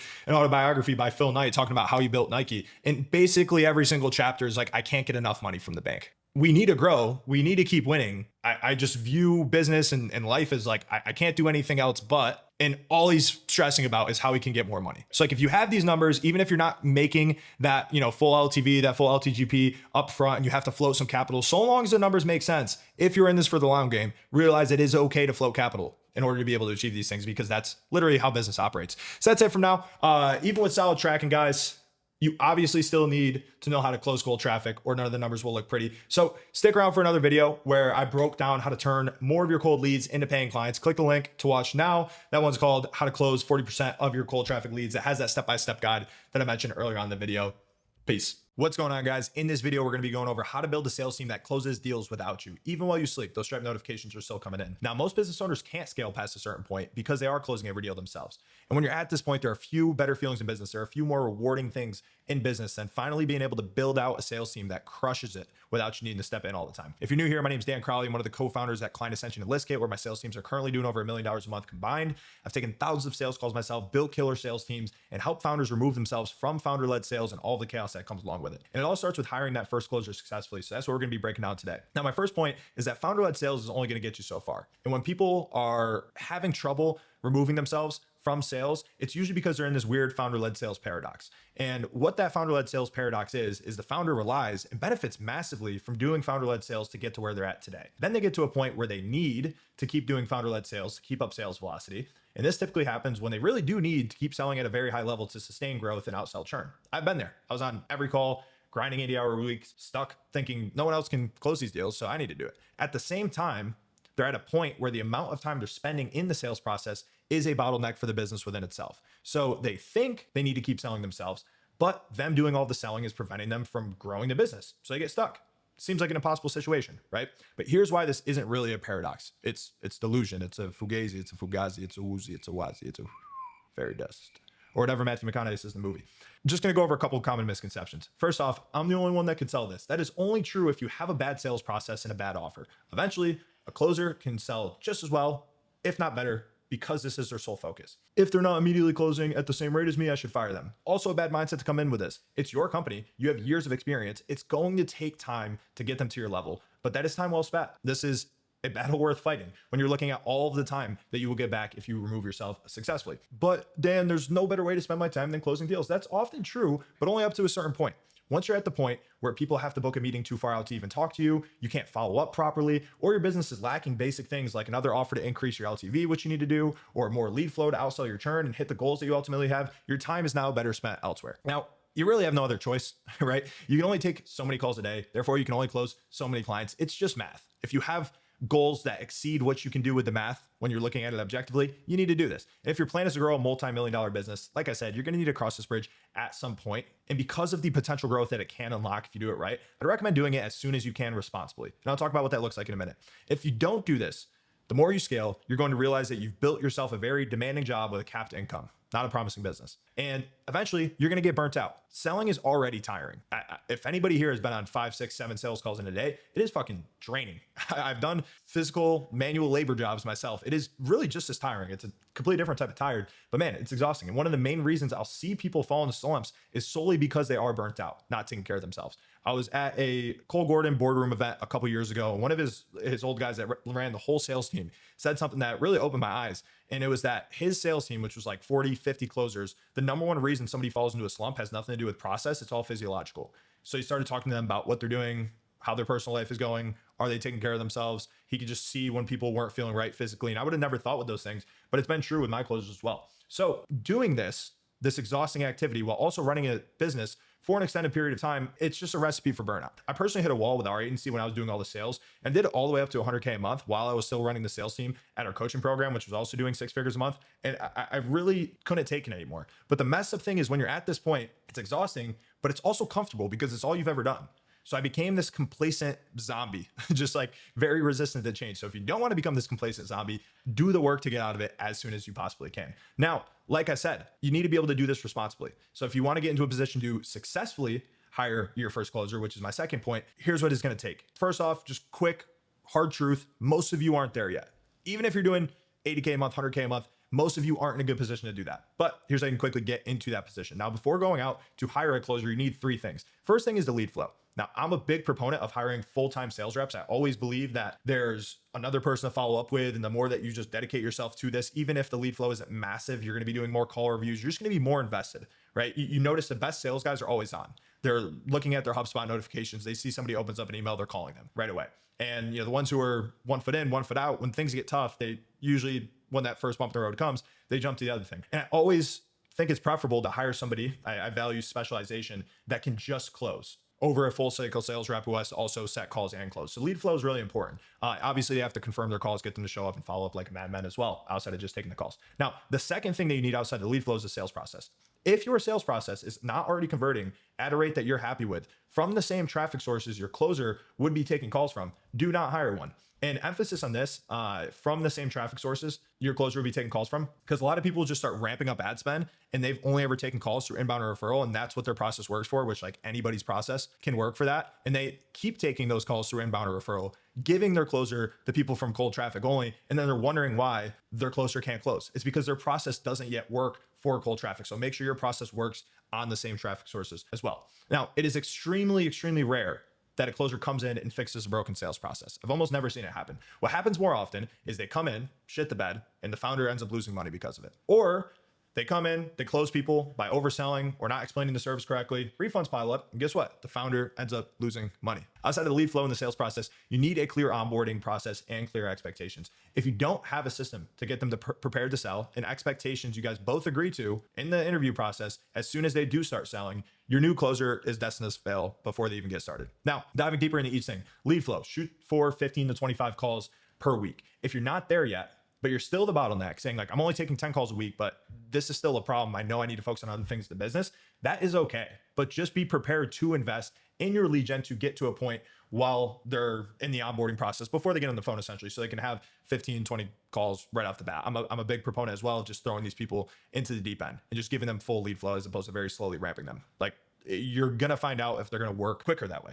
Plain and simple, right? Like if it's not going to work out, cool. If it's going to work out, great, right? Just get them the leads as soon as possible. Now, the sales process, if you not already have a repeatable process that closes leads at a high level, you cannot expect your closer to do that, as I mentioned. What I mean by repeatable is you have a script, a discovery outline, visuals for the pitch, and call recordings of you following that process without relying too heavily on being the founder, years of experience, or just like shooting from the hip and basically like consulting and sharing sauce on each call in order to close. This is actually one of the main problems that I see when people are trying to move themselves from founder-led sales. All of their call recordings are just coming from like 5+ years of experience, and they're just able to diagnose a prospect's problems at a level that a closer will not be able to because they don't have the same 5 years of experience. So like, Dan, I don't know what's going on. I'm closing, same leads, same process, but the closer isn't. Then I watch one call recording. I'm like, dude, none of this stuff is repeatable, right? You have to take what you've learned, even if it's like feeding your closer all the case studies that you guys have ever had so he can remember them and pull them out of his ass at the same time as the way that you can, or teach him like how to diagnose certain problems the same way that you can.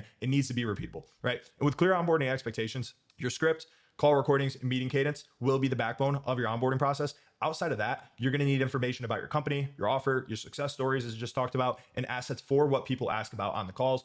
Quick, easy hack, just use AI to analyze transcripts to find out what people are asking about. And the more third-party assets, the more fucking Gamma docs, excuse my language, the more decks, the more visuals to support whatever they're going to be answering questions about, the better. Now, assuming your process is working at a high level, and you'll know if it is, right? It's like, okay, with this rate, if I was to bring on a closer and they're doing the same thing, awesome. Then the expectation should be that they perform at 80% of your performance, which means that if you're at a 40% close rate, their KPI should be a 32% close rate. And why? It's because there's an inherent advantage that you have doing founder-led sales that they're not going to have. Like eventually they can get to this level, but that would not be the expectation off the bat. Now, if they don't get to at least half KPI, so that'd be 16% in this example, in the first 2 weeks or the first 20 live calls, they should be let go immediately, especially in a commission-based role, which we're going to talk about the compensation in a bit, 99% of the time, or maybe not 99% of the time, but 80% plus. If they don't make it through that initial onboarding phase, you're going to end up spending too much time, losing a lot of leads because of it. And they're also not going to be happy because it's a commission-based role. They're not making money either. You're better off just partnering separate ways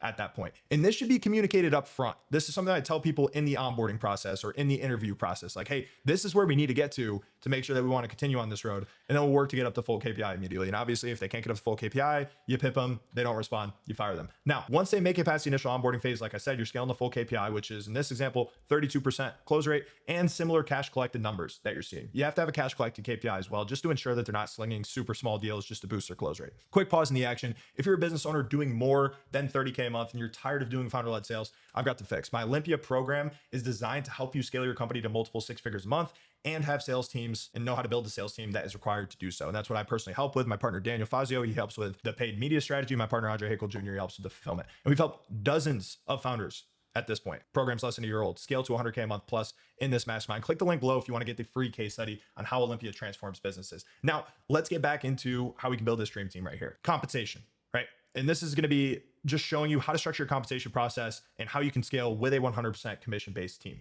Now, I love leading sales teams. I actually, whatever the reverse of envy is, feel that towards my other partners who lead the other teams in the business because your incentives are perfectly aligned with them. It's the only position where you're going to get mad, you're going to fire these people if they're not making more money, as opposed to having to always control costs. Now, could you possibly spend less just doing a higher base like you see in a corporate job and less commission?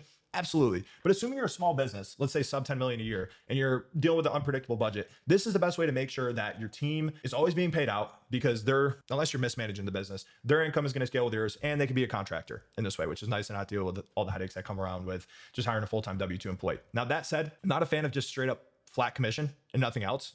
Reason being, because once somebody gets to a point where they've stacked enough commissions, or they can hit their desired income from closing laydowns, that's just higher lead flow works out, they can get complacent quick. So here's what a winning comp plan would look like. First off, on the commission point, depending on your OTE, on track earnings, at the expected cash collected at KPI. So just knowing how many calls am I taking, what's the show rate, what's the expected close rate, what's the average cash collected. Okay, if they have this commission, how much should they be making? That's what on-track earning is. Usually you're going to be between like 8% and 15%. If you sell multiple six-figure deals, like they're massive deals, obviously you're going to be on the lower side. If you sell smaller deals, you're going to be on the higher side. Most common is 10%. For US-based closers, the on-track earnings to make at least 100K a month, or not 100K a month, 100K a year with upside is seen as pretty competitive. But obviously, if this doesn't make sense for your margins, you do not need to hire from the US. You can find better talent for this type of role, because obviously like having a good person for the type of role means like it aligns with their standards of living. You can find better talent in Canada, European countries where English speaking is first language. I personally love Irish closers. I think they're awesome salespeople, but all over Europe, we found great guys. Now the commission should be on the initial commitment, or the minimum time a client is expected to say if you do month to month. So for example, if you do a 6-month agreement, pay them commission on that term, specifically the 6 months. If you do a month to month offer, but the time to value is 3 months, so there's really no drop off until after that, pay them on the 3 months, but pay them upon cash collected. So if they close a deal where all the cash up front, they would get all the commission up front. If it's $2K a month for 6 months, for example, pay them the 10% on that $2K as it rolls in each and every month. Now, you want to build your incentives within this commission structure around your constraints. So let's just say you're looking for a high level closer. You want to give them the opportunity to make $15K a month, which would be $180,000 a year at full KPI with like maxed out lead flow, taking 25 calls a week, and your margins can afford a 12% commission. I talk about margins a little bit in the last video if you're curious to hear my takes on that. Don't just give them the 12%. Figure out what are your constraints of business, and then have them earn up to the 12% if they're hitting certain inputs that would solve those constraints. So for us, we spend a lot on paid media and lead generation in general. So our constraints are that we need to liquidate that ad spend quickly. We can't have too long of a sales process, or it becomes more difficult and more uncomfortable to keep flowing that capital. And we need to be following up a lot. Since we're paying a lot for these leads in the first place, we got to make sure they're getting worked, right? So to unlock the full commission, we have KPIs for the minimum close rate our closers need to hit, and the minimum touch points that they need to hit per deal, meaning like I need to follow up with this person this many times on average. So in this example, if we want to work up to that 12% commission, let's just say the KPI using an earlier example is 32% for the close rate. I would want each lead on average to be followed up with at least 5 times. We would start them at something like 8% commission. And in that month, that's like the bare minimum they could get for closing a deal. But they would unlock another 2% commission for being at a 32% close rate, and another 2% commission by following up with each lead at least 5 times to unlock the full 12%. So having their commission be 8% on a lousy month where they're taking time off, they're not really locked in, and 12% on a good month, that's going to deter the complacency month in, month out that I talked about. Now, you also want to give them even more upside. Like these should be the highest paid team members if they're doing it well, because of how valuable that is to have somebody that could sell at your level and have multiple people that can do that thing, right? So show me this incentive, I'll show you the outcome. Pretty just basic truth in life. You should have frequent bonuses. And the reason why I brought this up, guys, is because if you want them to outperform, give them incentives to outperform. Now, how do you do that? You have frequent bonuses every single pay period. Let's say you're paying people monthly, that create a competitive environment. So giving them a $200 bonus for every 25K cash collected, if that makes sense for your offer, and just have that like total of new cash collected reset monthly, that's always going to have them looking around the corner at that next 25K threshold. And if you have multiple closers, run a team competition, reward the top one every single month. That way pressure's always on. Sales guys should be competitive. They should take pride in their numbers. Now, an example of a full closer comp package with all of the stuff that I just threw at you guys. Closers paid 8% commission upon cash collected for the minimum term length, 3 months on a monthly basis. Every month, the closer could earn an additional 2% commission for that month by having at least a 32% close rate, and an additional 2% commission for that month by having at least an average of 5 touch points per open deal, which is verified in HubSpot. Let's just say you're using that for your CRM. Each month, the closers can earn a bonus of $200 for every $25,000 in new cash collected. What I mean by right around the corner, like if they're at like $24,000 and right next to that commission or that next bonus, what do you think they're going to do? They're going to go sling another deal. Now, point 4, you have to create, if you want to find a good closer, a high hit rate hiring process. And it's all going to start with your hiring scorecard. So a scorecard is essentially just an outline of the role, the type of role this is, the mission behind it. I don't mean mission like you guys have to save the planet or reduce carbon emissions by a certain percent. Like if you're running a sales team, like your commission could be to close as much as humanly possible so that you guys can invest back into the product and continue to get people life-changing results to your coaching program, whatever that is, but they should be fired up behind it, right? Now, what goes into the role itself, like what goes into hitting OTE, the KPIs associated with it, and the expectations for somebody in this role. Now, lastly, the scorecard is going to cover the compensation plan. And once you have the scorecard, you're ready to interview. So here's how the hiring process works in a nutshell. First thing you got to do, build your hiring pipeline. Typically, I need at least 20 applicants to find 1 to 2 good closers. But I've got a real good proven process to narrow down the applicant pool to get the best of the best without wasting too much of my time. So where do I find these applicants?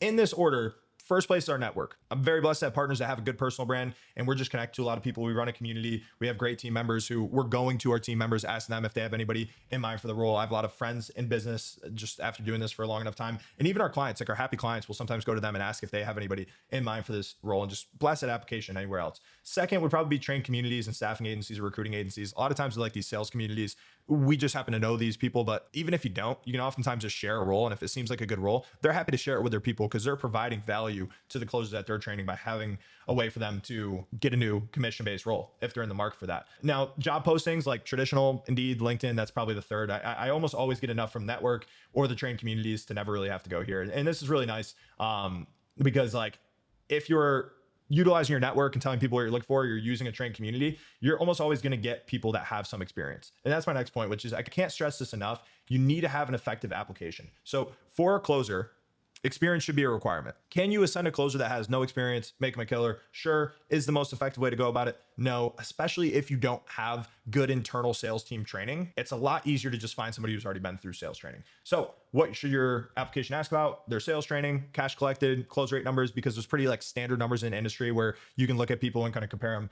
on an apples to apples basis, which is nice. Ask questions to see if this role is aligned with what they're looking for in terms of income. Are they going to be full-time? If that's what you're looking for, how many calls can it take? Things like that. Because let's be honest, if somebody's looking for a $300K a year role and your OTE is $150,000 a year, you're just going to have that friction right off the bat. Of course, you can shoot them an email and try to address it and remedy it, but honestly, usually not worth your time if they're grossly misaligned on what this is. Now, finally, make sure that you have a Loom video in the application. Yes, you can have a Loom video in there that you film, but I'm asking the applicants for a Loom video describing why they'd be a good fit, doing a quick pitch based off the VSL, whatever it may be. I almost always though position it as optional, and then I disqualify all the people that don't do it. And the thought process behind that is if it's something that's optional, I'm finding people that are going above and beyond for me in the sales process or in the interviewing process. And if they're not willing to go above and beyond in the interview process, that's a good signal that they're probably not going to be willing to go above and beyond for me when they are a team member. So I just don't talk to them. Now, of the 20 plus applications, typically I'll want to invite about like 8 to 10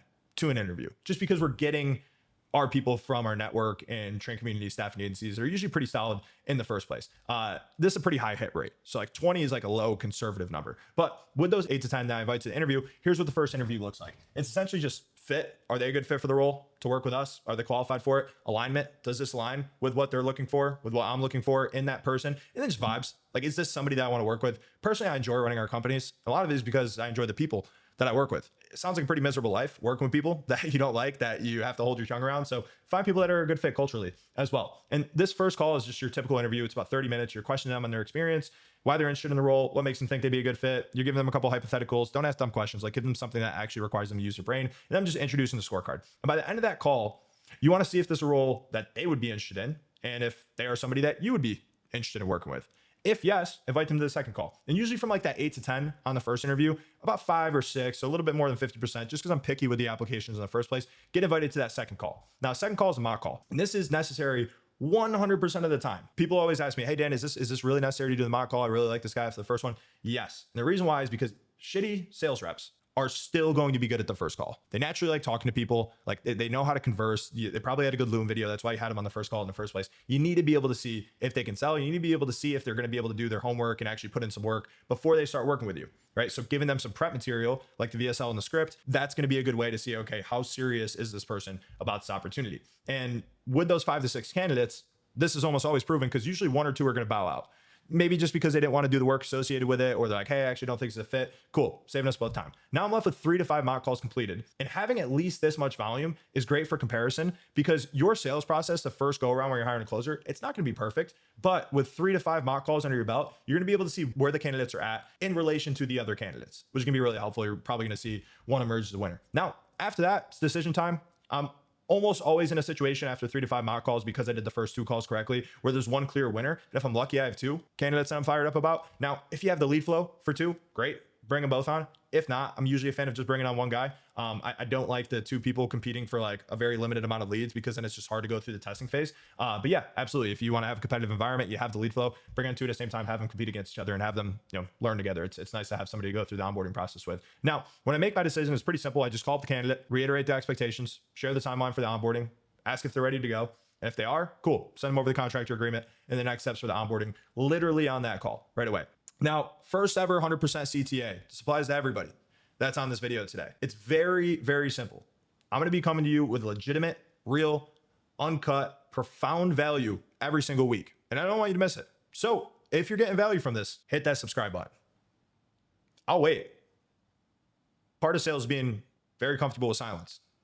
So just take a second, but not too comfortable with silence. So let's wrap this up with one more critical step. Now, you got to become an A+ leader, because you're not a closer anymore, you're a leader. And A+ leaders are who A players want to work with. So congrats, you removed yourself from the closer role. Now you're in a leadership role. Now, this was a transition that, like many things, was definitely the hardest the first time around. Like, I still sell on new offers for the first couple of weeks just to test it out, and for our mastermind offer. But for the most part, I've been removed from taking multiple sales calls a day for the better part of 2 years. Still, there's a lot that goes into my role. I'm not just on vacation. I'm filming a YouTube video at midnight right now. So let's break down what that looks like. This is just gonna be like a very quick crash course. I can make a full video on this, but if you wanna be a good leader, here's the 3 pillars, in my opinion. First off is clear expectations.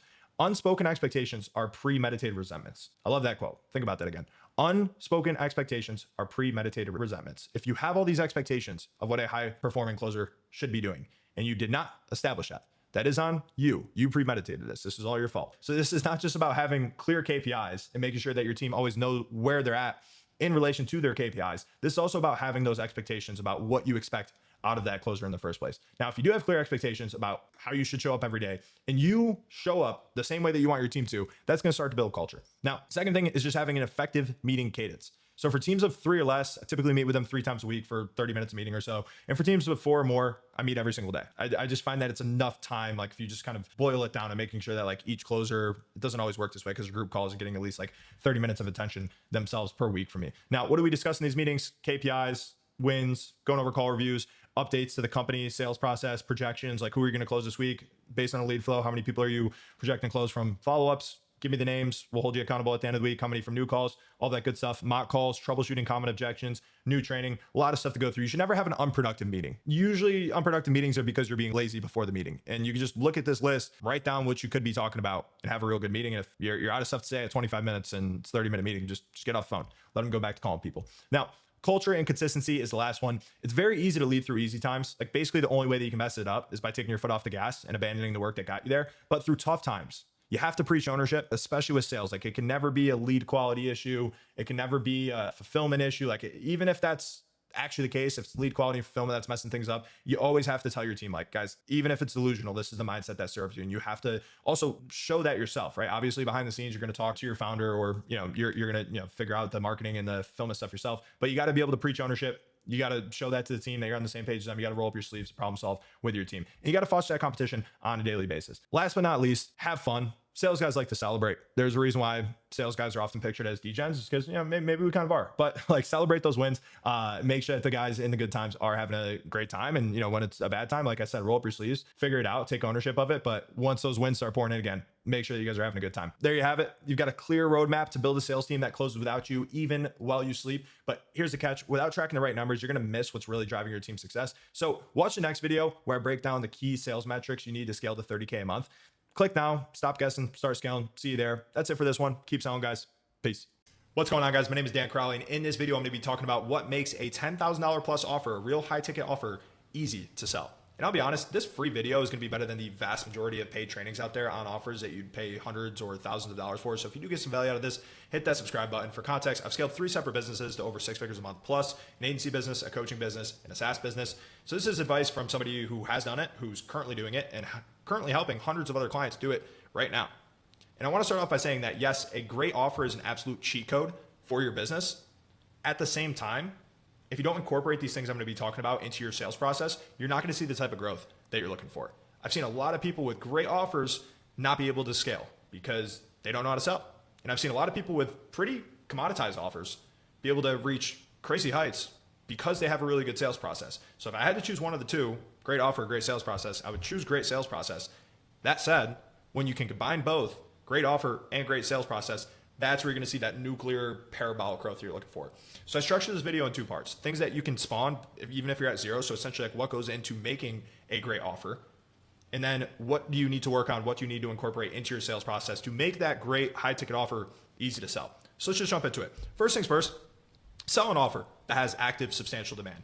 If you're not, you're basically insane, right? Unless you're an Elon Musk, Mark Zuckerberg level entrepreneur, it is just so much easier to make tons of money doing something that other people are already doing to make tons of money, right? Unless you're NVIDIA making these chips for gaming 20 years ago that you saw would be, crucial to the process of scaling AI operations. Like you're usually just not that guy, which is completely fine. Still tons of ways to become millionaires, billionaires, doing exactly what I'm talking about right here. So how do you know that an offer has substantial demand? You know people are making a lot of money with it, right? So like you actually know the people, or you've heard of the people, you can see the people that are making tons of money with it. You consistently see ads for it. People don't run ads to things that never convert. There's a reason they're getting eyeballs on their product, on their service. You see people talking about it, hiring for it, doing your service themselves, or talking about that experience on Twitter or LinkedIn. And really the more logistical intensity that you can take off a client's plate, so all the headaches that come with this service, the better, right? For example, yes, a lot of people talk about paid ads and they're running paid ads, but if you're just media buying, it's not really a great offer. Now, if you're doing the media buying, you're also doing the funnels, you're also doing the copywriting, you're also doing all the ad creatives and the SMS and email sequences. Off of that, you're taking a lot of headaches, a lot of time away from what your client would otherwise be spending their time and money on. That's going to make the offer better, right? So look at the logistical intensity surrounding that offer and everything that goes from, really the top of the funnel all the way down to the result that they want, which is new clients, and try to take as much of that off their plate as possible. Second, make a guarantee that is actually meaningful for your offer, meaning it makes sense that you're offering this type of guarantee and your ICP, right? It's meaningful to the person that you're selling to, right? And the need for a guarantee is really like a balance scale, right? The more case studies, credibility, brand that you have, the less you need a guarantee. The less case studies, brand, credibility that you have, the more you need a guarantee. It's plain and simple, right? If you're starting from scratch and you can't prove that you've done this thing at a high level, why would somebody trust you? Well, it's a cynical world out there. They probably just won't. But if you can guarantee them that they're going to see a certain result, you're able to close that gap pretty easily. So examples of a good guarantee. If you're doing content creation, guaranteeing 1 million views, right? You're trying to expand a brand and get eyeballs on whatever they're doing. Guaranteeing 1 million views, pretty good guarantee. If you're doing lead generation for enterprise companies, guaranteeing 10 additional book sales calls per month per account executive, right? If you're selling a lead generation offer and you're guaranteeing 5 extra calls and you're doing this to an enterprise company that takes hundreds of calls per month, that's probably not going to mean much to them, right? Whereas if you can say, look at each individual sales rep that you have, each one of those will get 10 more calls per month. That's going to actually mean something to the sales director that you're selling to. And also, it's going to be a lot more work. It's going to be a lot more volume on the lead generation side. So it's going to necessitate and allow you to charge $10,000 plus, right? Sales coaching, guaranteeing 10% growth in cash collected on live calls. I'm teaching you to get better at that. So that's exactly what I'm guaranteeing. And regardless of who that ICP is, like that 10% growth will mean a lot. Coaching for people that want to start an agency. These people are essentially just scared. What if I invest all of this time and it doesn't work out? So if I just guarantee that they'll sign a client and have some sort of satisfaction guarantee with input requirements saying if you do spend the time doing these things, you'll be satisfied, you'll get a client out of it. Cool. That means a lot for somebody who's just starting a business where, once again, if I was selling that type of guarantee to an enterprise company, it just may not actually move the needle for them. So make sure that your guarantee is relevant to your offer and to your ICP that you're selling to. Then you want to be able to couple that with a quantifiable end result for your initial commitment. So let's just use this example up here of the lead generation for enterprise companies, and we're getting them to a point where each individual account executive has another 10 calls per month. Maybe that takes 6 months. That's completely fine, right? But if I'm doing that, I should probably sell a 6-month minimum commitment, right?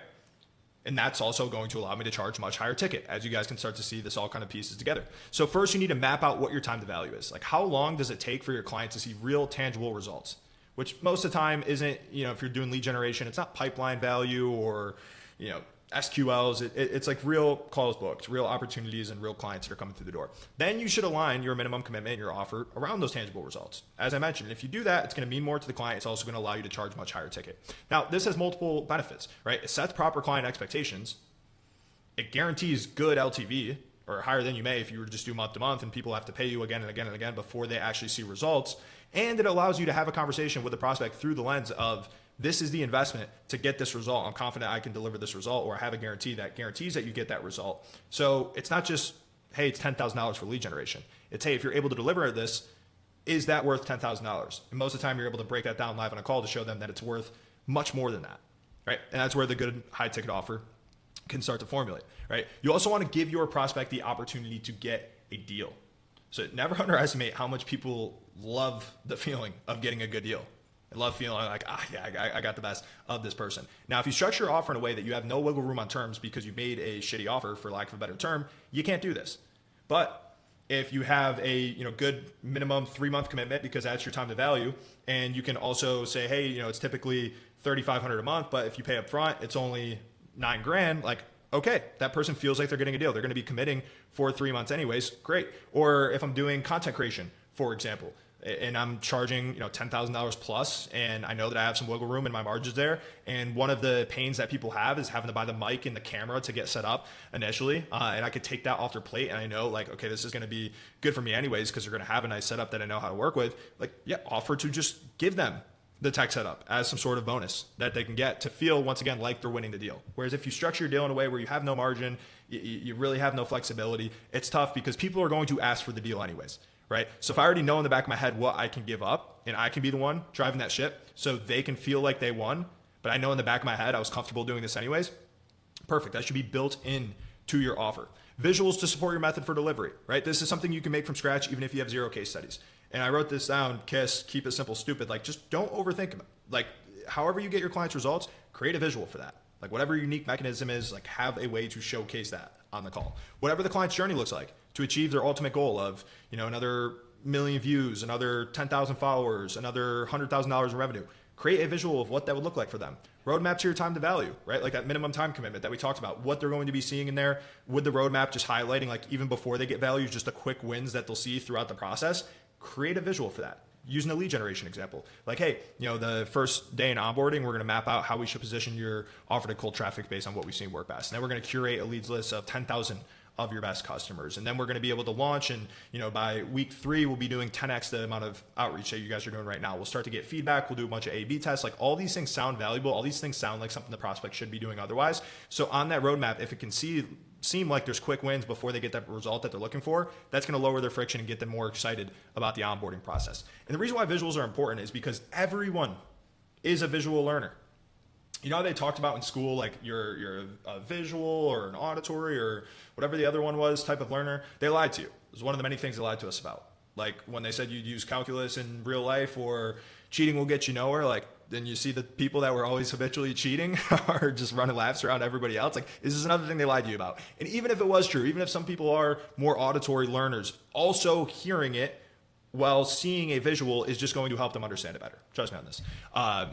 They get prospects more engaged on sales calls as well when you're showing them something. Typically, even if you're saying the same thing, like when you're showcasing something on the call, people just naturally ask better questions as opposed to just sitting through the pitch like, yep, cool, makes sense, yep, cool. Like, nobody likes that, right? When they're actually engaged with the process, it's great. And you'll just notice, even if you're saying the same thing coupled with visuals, you will get more of those engaged prospects. And then afterwards, they're great follow-up assets too, right? When somebody's like, oh, this is awesome, like, can you just like give me a rundown so I can run it by my team and show the rest. Like, you already have something built up that can be shared throughout the organization, that can be shared with their partner, their spouse, whoever, right? So people can also quickly understand what you're doing and what type of value you're bringing to the client.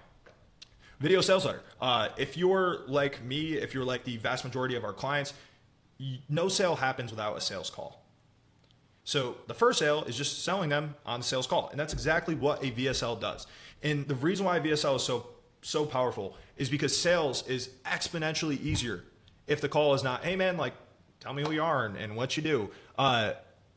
But hey, I know who you are. I know what you do. Let's see if this fit. Much more productive conversation, much easier to sell, like I said, which is the purpose of this training. And just getting that over, like it's going to be the initial like anchor of your pre-call process before you have a bunch of things I'm going to talk about later on that can build a lot more trust than just sending over the VSL. Lead scoring, right? Just not talking to broke people. That makes everybody's life easier. So even if you're just starting from scratch, you always want to shoot for an offer rate of 80% plus, meaning 80% of the time, 4 out of 5 times I get on a sales call, this person is worthy of making an offer to. If not, everything's going to be more difficult. You're not going to know how to improve your process. Really, the core problem is quite simple. Like you're just selling to broke people. You don't want to do that, right? Even if you're starting from scratch, right? You don't need to do free work. I'm not saying it's the worst idea in the world. Like I get it, unscalable things are necessary in the beginning, but it's not a requirement. And even if you were doing free work, you'd be an absolute idiot to do free work for somebody that could not become a high LTV client. So it still makes sense to pre-qualify people a little bit, right? Super simple. You can do that based on what their revenue in their business is. If you're selling email marketing, what their email list size is, like budget. There's a bunch of things that you can do there. I'm not saying that you need to tell them the price right up front. You probably actually shouldn't do that if you're selling like a real $10,000 plus offer because you want the perceived value to be as high as possible before them knowing the price. But still, like there should be some qualification in there to weed out the brokies, for lack of a better term. Pretty much like, basic requirements, cool, we can move on. Then the ROI calculator. This is also something I talked about it in my previous video. I believe it was the second video that I put out. But this is an awesome tool that you can create in literally 20 seconds, just using something like Claude and just making an artifact real quickly to just showcase the potential ROI for clients on the call, right? It's not enough that people believe your service can work. They also have to believe and be able to visualize what success would look like for them. If they can't do it, people are generally pretty cynical. They're just going to be like, I work for the other guy. I don't know if it's going to work for me specifically. I've had bad experiences. I've had this, I've had that. Everybody's got their own fucking story. That said, it's better if you're using real client results, which leads me into my next part on things that you need to earn, things that you need to work on, because unfortunately scaling business does require a little bit of work, and then incorporate into your sales process. So just quick recap. You get an offer that other people are making a lot of money with. You have a guarantee that actually means something for your offer and the ICP that you're selling to. It has to move the needle for your dream prospect. Quantifiable end result for your initial commitment. You structure your initial commitment around that. That's going to allow you to guarantee like good LTV. Like I said, we want to be $10,000 plus. Give the opportunity to get a deal. People are going to ask for it anyways. Have visuals, have video sales letter, lead scoring. Don't talk to broke people. ROI calculator, showcase potential ROI. Cool. Now, what do we want to incorporate after we've already done all this? So we're taking sales calls. We're signing clients. We're getting case studies, right? Things are starting to move a little bit. We're starting to have fun. Trust building assets, case studies, testimonials, third-party review sites like a Trustpilot, and just getting that over to them before the sales conversation happens. We want to drive consumption of these assets as much as possible before the call, because consumption is king, right? The difference between a referral and somebody from cold traffic is simply their level of trust. Somebody's referred over by their buddy, and then they're like, dude, Dan does phenomenal work. If you need X, if you need a website, you go to Dan. Of course, their trust is going to be up here because they trust their buddy. If somebody heard about you yesterday because they clicked on an ad, and they clicked on ads in between seeing like egregious Sora videos, like they don't know you from the next guy, right? Their trust is going to be down here. But if they consume a bunch of your content, then they can have the ability to close on that first call, even if they just heard about you today or yesterday, right? So if you want people to close, it's crucial that you do everything in your power to get them to consume as much of your trust building assets as possible so they can be similar to a referral, or as similar to a referral as humanly possible. Trust is like scarce, guys. Information is fucking everywhere nowadays. Trust is like the real valuable asset. That's quite literally, like with AI and everything going on, like that's only going to continue to shrink and shrink and shrink, right? And I can't tell you how important this concept is. A lot of times we'll hear from our sales team like, oh yeah, dude, this guy was easy to close. Like he's been watching Daniel's content for months now, or like he heard about ListKit from a friend, and has been checking our stuff out. He was on our YouTube video and this and that. And it's always very interesting seeing in Hyros, which just tracks, basically a customer's journey and tracks like ad performance, the people that do close from cold traffic versus the ones that don't. The ones that do, it's like they clicked on the ad, then they went away, then they clicked on a YouTube video, then they clicked on our website, then they clicked on the ad, then they went away, then they clicked on the ad, then they went to the YouTube video, then they saw our case studies page, then they went to this page, and then they found our Trustpilot, and then they viewed the pre-call assets, and then they showed up to the call, and then they close. Where the people who don't, it's just like, I book a call, I watch nothing, and then I don't close. And that same person, I always drive this concept down to our salespeople, and this is why it's so important to have a follow-up process, that has been watching our YouTube videos for a month and is just a lay down close, like you want to even drive consumption after the call if you don't get all the way there, because that same person that knows nothing, that just booked a call, hopped on, didn't do anything, like they're that same person that closed literally a month later, right?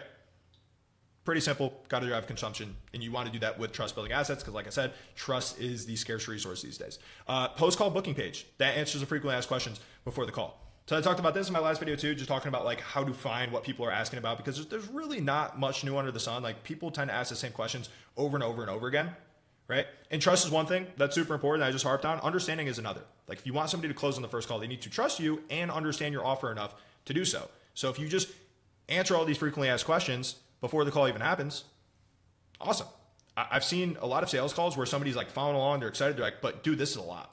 And it's not even just like a bullshit objection. They're like, I've got to digest this. This is a lot of stuff here. It's because naturally they have a lot of questions. You know, the average, sales process, maybe it has 10, maybe it has 20, I don't know, maybe it has 30 sales questions that people are just naturally asking. If that person doesn't even ask it on the call, like it's probably in the back of their head and it's going to come up as like, I'll think about it objection. We want to just get out in front of that, right? And to give you guys examples of that, this is two of our offers here. And these are the thank you page. And how do you think we came up with this? You're just taking call transcripts. You're figuring out what people are asking about. How am I going to get clients? How do I fulfill for clients? Which business model do I run? How long will it take to sign my first client? How many hours will it take per day? How much revenue can I make doing this? Same thing over here. You're going to see it's very, very similar, right? What kind of results can I expect? How fast did the campaign start? Is it worth the investment? How do you compare to your competitors? What's the commitment? Can I cancel? Will your emails actually reach the inbox? Like we already know people are asking this. So just get it to them before the call. Because trust is one thing that you need to have. Understanding of like, okay, I get what this is. I get what I would be paying $10,000 plus for. Because with a high ticket offer, like the level of understanding needs to be fucking 10 out of 10 crystal clear if somebody's going to throw that type of money at something. Right. So going down, ways to provide clear proof that you will bring value to them, either before or on the sales call. And this doesn't even need to be an asset. This doesn't need to be something that you need to create. It just needs to be something that you incorporate into your sales process. So you can simply talk to them about what they've done that has or hasn't worked, and just tailor your pitch in a way that shows them how you'll take like what they're already doing and what works and do that at scale. So to use a lead generation example, like if somebody sees good results from their sales guys quite literally sitting there and typing out personalized emails and you're doing personalized email outreach at scale, you want to be able to get them to see, okay, like we're doing this thing, we're just 100xing it. Doesn't need to be much more complicated than that. Or if they had a bad experience with a competitor, which is super, super, super common, right? They need to understand exactly why they had a bad experience, because they might not even remember. Like they may just be like, dude, like I just paid this person and I know that we get a freaking lead out of it. And that's tough, because if they don't see and understand exactly why that happened and exactly why this is going to be different, of course they're not going to go down the same road. Like that road was just a fucking total collision. They wrecked their car. It was an absolute mess. Like they're not going to do the same thing again.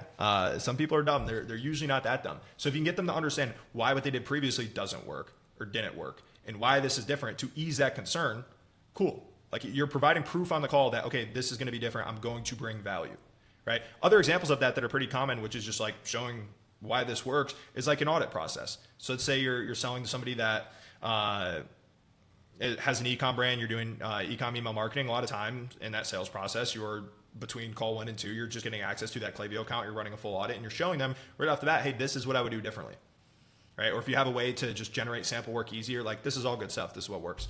After that, personal company brand. This is a big like trust thing, going back to it. If you want your $10,000 plus offer to be easy to sell, it is so much easier if they know like, hey, this guy is the guy for done for you YouTube management. This guy is the guy for cold email. This guy is the guy for ad creatives. This guy is the guy for that. And for us, just looking at the different types of companies that we ran, it usually makes more sense for like agency coaching offers for it to be a personal brand, because they're almost like forming a parasocial relationship with you, and they're like looking at you like the even if you're not the one doing the work, like you, the offer owner, are like the specialist, the expert that kind of runs everything around here. You're the captain of this ship that's kind of steering what actually happens. And for SaaS, it's just like you see these massive SaaS companies out there, and to use like the data or like the lead generation example, like a lot of enterprise companies will just go to ZoomInfo, because that's kind of just like, hey, this is where enterprise companies go to get their data, which makes their life a whole lot easier. And like for Listgate, for example, for triple verified data, that makes their life a lot easier, where it's like, hey, I was looking at like how to get my leads verified, and your name came up, and it's like, oh, it's pretty clear that you guys specialize in this specifically. So those leads, once again, they come in, they're much easier to sell than somebody that hasn't.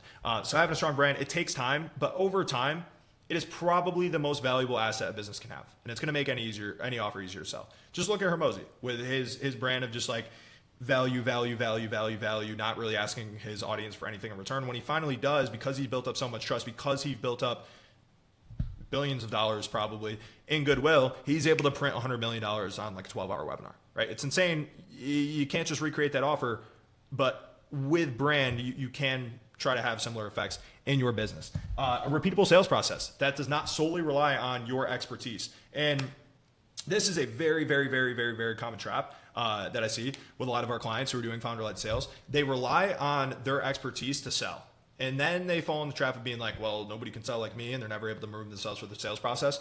Where number one, this is actually going to result in a lower close rate over time because it's harder to improve, right? If you're shooting from your hip and you're just needing to play like crazy strategist guy, and you have a prospect that's, playing their cards super close to their chest, they're not giving you much, or they don't have the same issues that somebody else may have, and you don't have just like a good sales process to rely on that's repeatable, you're probably going to shit the bed.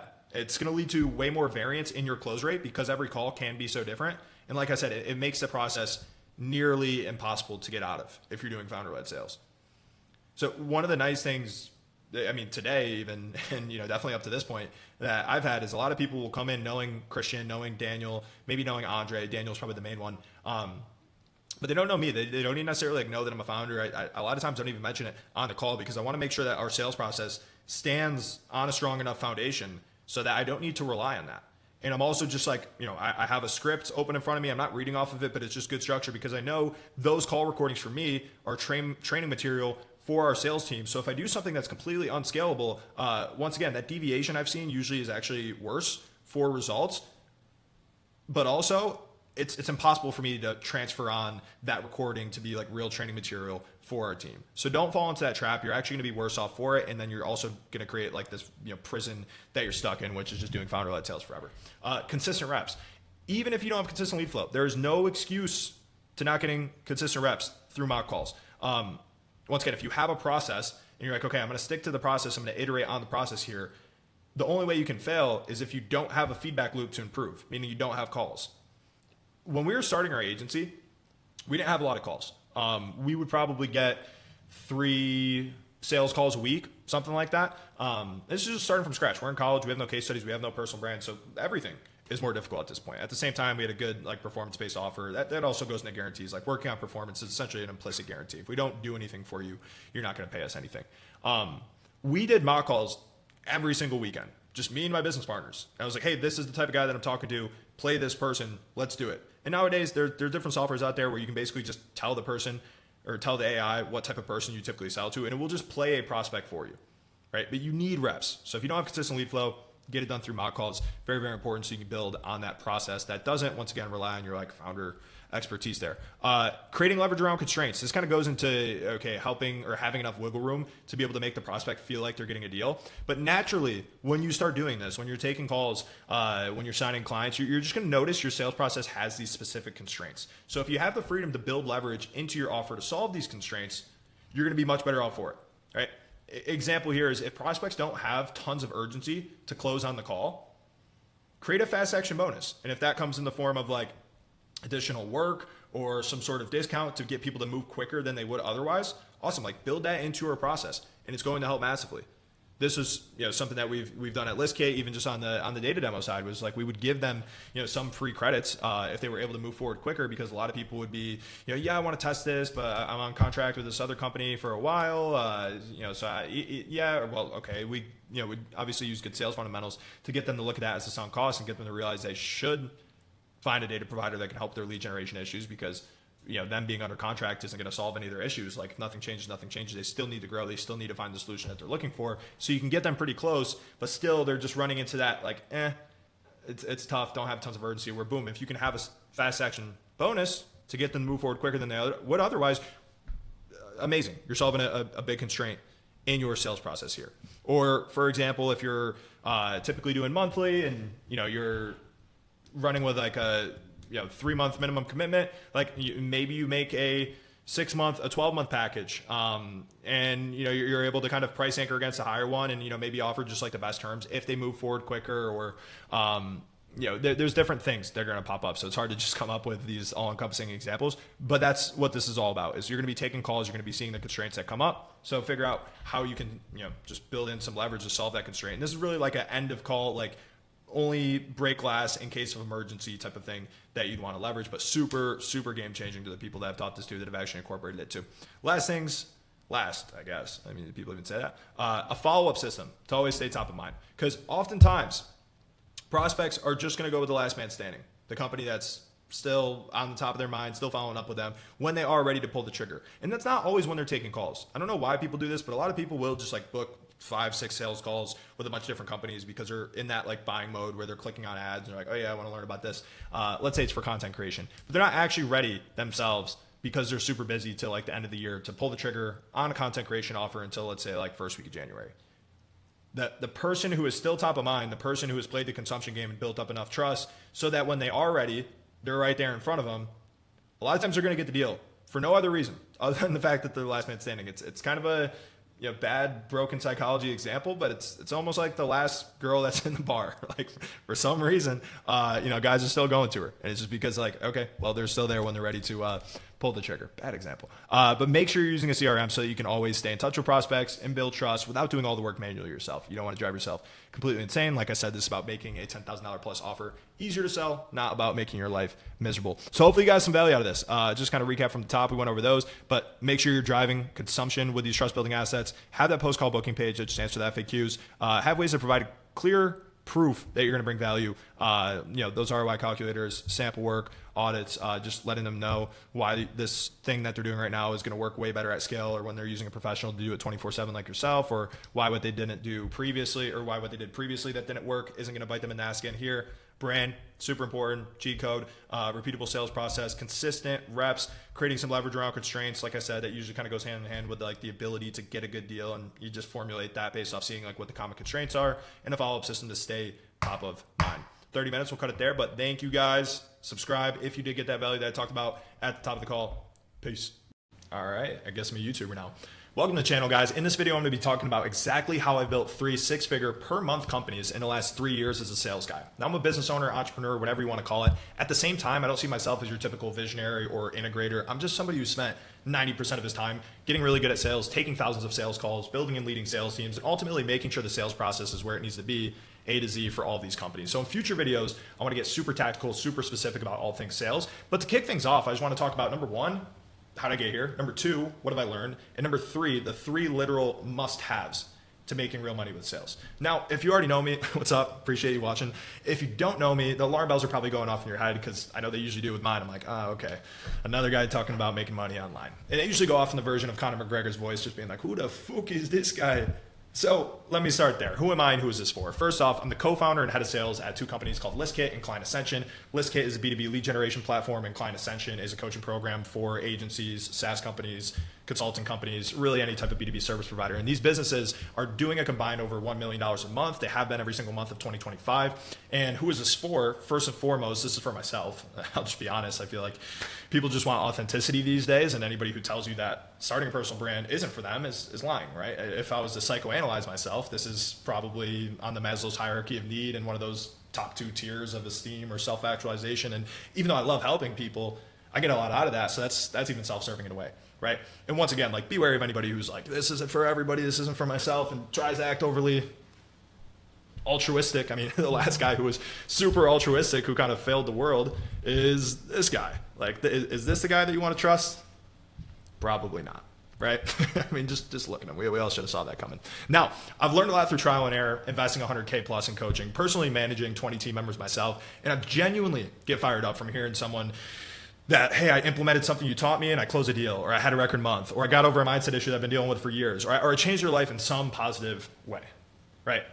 So why am I making a YouTube channel, right? Aren't there already enough broccoli head fucking gurus teaching stuff nowadays? Like literally like hold on, let me find this. Like, don't we already have enough of these guys?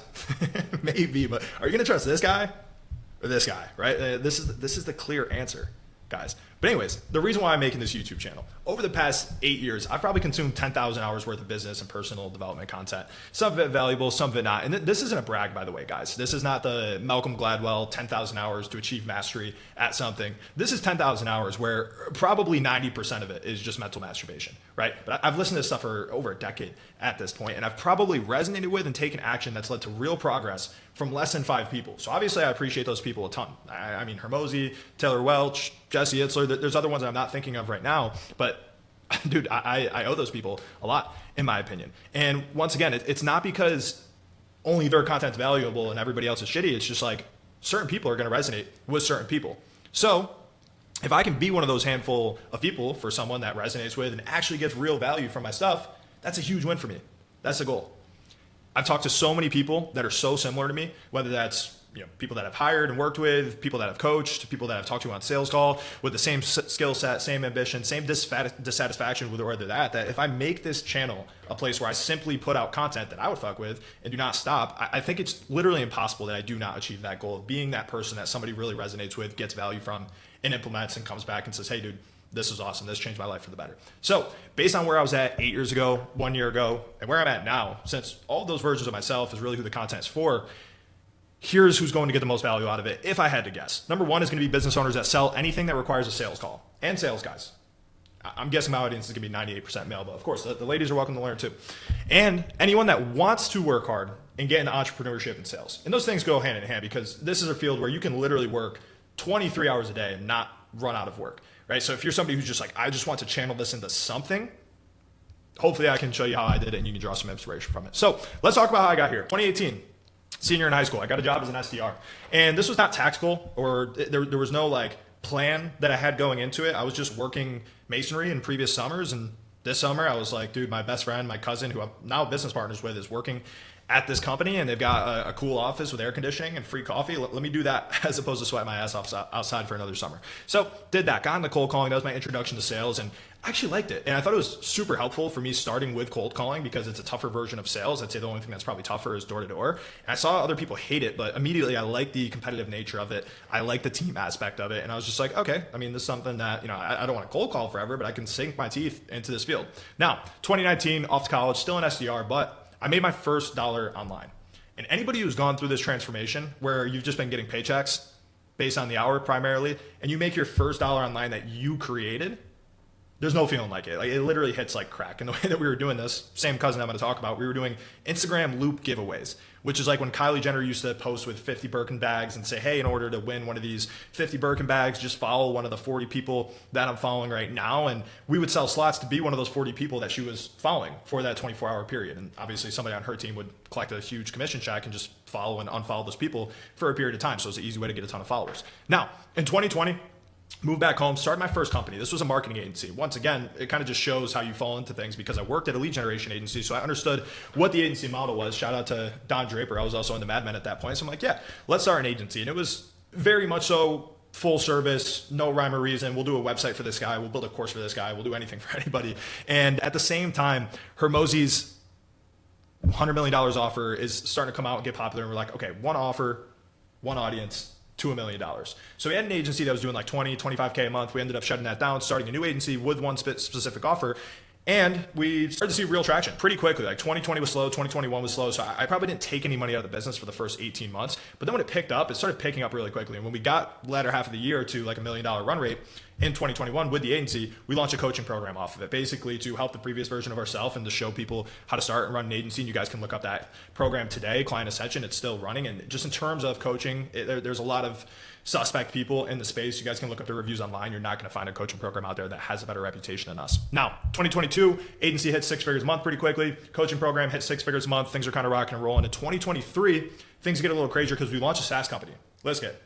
And that crossed $1 million in ARR in less than 90 days. So we're at a point where we're super busy. We're like, we just got to focus our efforts on something. And we kind of all decided we wanted to focus on the SaaS and the coaching program. So 2024 SaaS coaching program continued to scale. 2025 so far up to this point, I kind of talked about revenue a little bit ago, but SaaS company coaching program consistently doing over $1 million a month, continuing to scale it. And that's where we're at today in August, about a little more than halfway through the year. So what have I learned on this journey? I'd say the biggest thing is where do I start is probably the dumbest, most useless question that you can ask. If you're looking to go from point A, where you're at right now, to some undefined point B, your path to success is not going to move in a straight line, but time does. And this will take years. I don't think I've talked to anybody. I've talked to people that have failed for years and years, and then they finally find the right offer, and then they quickly get to $1 million a year or $100,000 a month, but they still had a couple years of failing, right? So if that's the case, if I don't really know where I'm going, but I want to move forward and time is moving forward with or without me, stop worrying about the right vehicle. Like, just get started, get scars, fail. Like we kind of talked about. I mean, we had a bunch of business ideas. We had an agency that we started and it shut down. And we had that offer that was just one offer, one audience, $1 million a month, which was essentially just a cold email for agencies. And even that took a while to get going. But once it finally worked, it was just like final, right? But once again, I haven't met anybody who's just started and it's automatically worked right off the bat. So if it's going to take years, if it's going to take failure, like, just start, get the scars, and don't stop. You've got an infinite number of moves to start playing the game. The only wrong move at this point, if you're just getting started out, is none at all. And once you've started the game, just don't stop. It doesn't take a genius to know that. I mean, you guys can watch guys like Alex Ramosi who basically just talk about, like, the only way that you can lose is literally by quitting, right? Pretty straightforward. Now, number 2, big lesson. Stop saying that won't work or this will be too hard. You haven't even tried. This is something that when you're in the coaching space, you probably have heard this a million times just right here. I don't want to do that. That won't work. Or I don't know. That sounds like too much work. Like, you haven't even tried. And when you think you have tried, just really be honest with yourself. Like, stop bullshitting yourself. Did you really try? Probably not, right? Especially when you look at the guys who are doing great things. Like, you can either be like, oh, they don't really work that much, or they had it this way or that way. Like, it's not worth playing that game with yourself. You have not even tried, right? Invest in yourself. That's another big one here. Like, whenever you can invest in your growth, do it. Like, when you have money to spend, and you can take a shortcut with some coaching program, with some investment of any kind. I'm not shilling our coaching program right now. Just do it. If you never have before, like, naturally, like, the first time when you do anything, it's going to feel foreign, but your life will change for the better when it becomes a habit. Perfect example of this is a lot of guys who join our program. It's the first time they're joining any program at all, and they're super nervous, and it's like, oh shit, they really need to be closed on the concept of coaching working for them. And then afterwards it works out, and they go on to join a bunch of other coaching programs because they just got over that mental hurdle of, like, oh, coaching doesn't work for me. When it's really pretty straightforward. Like, you pay somebody who has what you're looking to attain, and you just do that, because you're going to pay either way, right? You're going to pay for growth regardless. You're either going to pay with time or money. If you don't have money, of course you're going to pay with time to start. But the moment you have enough money, and this number is a lot smaller than you think, unless you're going out and immediately you hit 10K a month and you go lease a Corvette, which is completely idiotic. Like, just drop all the materialistic shit. The moment you have enough money to actually invest in things, like, if you're trying to lose weight, buy the fucking calorie tracking app that costs $20 a month. Buy a fucking personal fitness coach. If you're super busy and your place looks like shit and you're trying to get a girlfriend, like, pay for a cleaner to come over, right? Like, you would be foolish not to pay with money, because ultimately most people are going to get to a point, I mean, if they're really working their ass off, where they have a lot more time, or they have a lot more money than time in the grand scheme of things. 4, stop thinking you can't do it. First off, just refer to lesson number 2. You haven't even tried yet, right? But then also look around you. Like, do you know how many people are way dumber than you that make more money than you? Do you know how many people had to overcome way more to achieve what you're looking to achieve? I don't know if you guys know who Jelly Roll is, but this guy fucking overcame everything in the book. And I mean, just, like, look at the guy. This is gonna be the third person that I'm pulling up here. But, like, you think this guy who fucking had to go to prison and, is huge and overweight and has face tattoos and had, like, one of the toughest lives imaginable, who's taking over everything, you think you had it tougher than that guy? Probably not, right? And you can play the victim game, but there's gonna be victims or there's gonna be victors. Like, you ultimately decide which one that you want to be. And this is one of those things that's way easier said than done. Like, mindset issues are a real thing, but they really are something that you can get over by simply making a conscious decision to get over it. And it sounds super privileged, sounds super dumb. It's like, oh my God, like, there's this huge thing that's blocking me and I can't get over that. It's like, who gives a fuck? Like, you are made in the image of God. You think you can't start a business that does 10K a month or get a job you actually like. Thinking you can't do it is something you can fix when you choose. Now, actually believing you're good enough will take time, because you're probably not good enough yet, right? Like, a lot of people are like, oh, I've got imposter syndrome. Like, no, you're just actually an imposter right now. That's fine, because you can change your situation here, but you're not good enough right now. Like I said, this is going to take years. Just get started. All these things are kind of coming together, as you can see, which leads me to my next point. Realize that you're not a 10 out of 10. If we were talking about physical appearance, It's probably some good looking people, just knowing my audience that doesn't exist yet. They're all probably handsome chads that are fucking beasts. But if we're talking about physical experience, you know what a 10 out of 10 looks like when you see one. Now, I'm not talking about that. And in business, it's not easy to detect who's a 10 out of 10 business owner, especially nowadays. You see so much fake shit. You don't know what's real and what's not. Or a salesman. But if odds are you're just jumping into it, you're probably going to be a 3 out of 10. You're probably going to be a 4 out of 10. You're probably going to be a 5 out of 10. Like, that's fine, right? Because you can change these things. Right? And I'm going to talk about that a little bit more in a second here. But that leads me to what are the 3 literal must-haves to making real money with sales. The first one, you must have a team that is better than you. You're going to grow the fastest when you're allowed to double down on your strengths. So naturally, you're going to need to surround yourself with people that do everything else and help with everything else. And those people should be better at those things than you, ideally, right? If you're running a business and focus on sales, find the marketing genius, find the fulfillment genius, find the product expert. Like for me, I'm not very technical. I'm not good at much else outside of sales. I work with Daniel Fazio, who's our marketing guru, Christian's an awesome copywriter, great at making content as well. Oliver, our CTO, like I run a SaaS company. I don't know engineering, right? Like we need somebody like that who can understand how to find good front end, good back end engineers. Andre, who helps with the fulfillment on everything. You know, I thank God every day for him, because if we sign 25, 35 clients in a week, like we have been a lot of these weeks recently, I don't want to service all those people, right? You need those people around you. Now, if you're in a sales role, make sure you find a company where the sales manager is actually somebody that you admire and respect, right? If you don't, and he's got the bar here at a 5 out of 10, you're looking to become a 10 out of 10. If you're learning from that person, how are you ever going to get there? And offers are super important. I'm actually going to talk about that in a minute, but your team is so much more important than your offer. I've seen a lot of people with a commoditized offer make a shit ton of money because they have a great team. Super common in the agency space specifically. On the flip side, I've seen a lot of people with great offers go nowhere because they don't have the right team around them. Right? So if you have to choose, if there's 2 things that you're considering and you're looking for a sales role and it's like really good offer here, but really good team here, once those really good offers only have a certain shelf life, like go with the team. Right? Work around those people where you can truly learn from them to get where you're looking to go. Now, the second, you must have a growth mindset. This is my personal opinion. I think self-acceptance is just a crock of bullshit. Like the modern philosophy of accept yourself for who you are and things are going to work out. It's going to get you nowhere. Because as I mentioned, if you're not good enough yet, how is that mindset going to serve you? And you can change yourself, right? You're not going to be able to change others, but you can change yourself. And you should want to in areas where you're looking to grow. So now that you have the right team around you, if you follow step number 1, the next must have is you just need to have that team around you and you can trust them and accept that you're going to get what you get out of them. So then if you want things to improve, you need to be the one to change.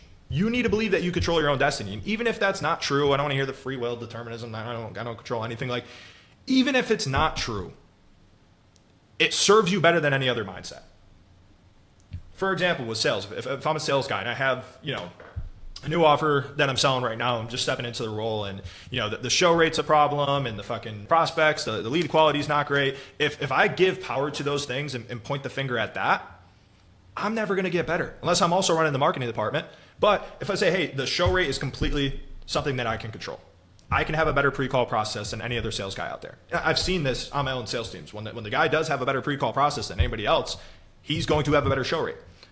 Lead quality. Hey, regardless of the lead quality, if the offer rate is there, if I'm making an offer and want to work with this person, I'm going to close them, right? Because in comparison to every other offer on the market, yeah, there's going to be offers that are better, that have way higher close rates, that probably have better lead quality. But with that specific team, I'm going to be the A player. I'm going to outperform everybody else. I'm going to be able to move up in that company and make a lot of money in the process, right? So once again, you need to be the one to change. You need to believe that you control your own destiny. Even if it's not true, it serves you better than literally any other mindset. So you must have a team that is better than you. You must have a growth mindset. And lastly, you must have an offer that can close cold traffic. Now, like I said, I'd put this behind team, but it's still pretty damn important. An offer that can close cold traffic can open so many doors for you because now you just need to generate conversations. And with those conversations, you can generate revenue. People are like, oh, what do I do? I haven't, had calls in so long. Pick up the phone and start cold calling people. Go knock on doors. Go walk down to the local business and start to talk to them, right? If you or your company have tried all types of marketing, yet you can only close people from inbound or referrals, you either 1, stink at sales, which is really common, or 2, you have an offer that can close cold traffic or that can't close cold traffic. Typo number 2. We're going to get a little typo counter or something once I find an editor for this. Also very common. Good thing you can change both. You control your own destiny. People are only going to buy things for a few select reasons. So it's important that you remember this. Basically just health, wealth, love, right? I want to get healthier. I want to lose weight. I want to be able to find a girlfriend. I want to be able to make more money. If you sell to businesses like I do, they're really only going to buy something if they think it's going to make them more money. So that's what the offer should be focused on. Even if you're selling something that seemingly is not ROI driven, like office cleaning. I just came up with the most random example that I could. If you convince them that this is an ROI positive investment, then you've got a chance. So if you're walking in there, hey, do you need your office cleaned? Nope, fuck off. Okay, thanks, sir. Bye. If you sell like that, you're not going to get that far. But if you can come in and you can ask them, hey, just giving you a call because, I work with local businesses in the Houston area, and I was wondering when's the last time you had your office cleaned. We don't really have our office cleaned. We keep it kind of tidy. Oh, okay. I don't typically hear that. You guys have in-person meetings? Yeah, every now and again. Okay. Well, do you feel like those in-person meetings, the actual impression that this person has of your company would be a little bit better if the office was clean and spotless and it looked like this was a professional place? Yeah, I get your point. Okay, cool. Well, just so you know, we're doing the first cleaning free for any office in this area since you're right down the road. If you want me to come in, I can go through, and you said you don't know, but I guess it's worth a shot, right? Let's clean this thing up and let me know how those in-person meetings go. How's that sound? Cool. It's an engaging offer. It's also an ROI driven sales pitch. It goes hand in hand. I just pulled that example out of my ass, but I think it's decent. And anyways, in this next video, I'm going to be talking about how to use ROI based closing logic, because basically anything else is nonsense in my opinion. I hate kind of like the closer mindset where it feels like it's very much me versus them, and it's like I have to be the cold closer and I got to call them, a pussy or something to move forward. Like nobody likes that. You guys probably wouldn't like it if you were on the other end. So if you are selling to businesses, we're going to talk about how to just use ROI driven logic to close people in this next video, but hopefully somebody got some value out of this. Appreciate you guys tuning in. And if you like it, drop a comment, drop a subscribe. I don't know. You guys can tell I'm a beginner at this. I think I just hit the mic too, but I'm going to shut up now. Appreciate y'all.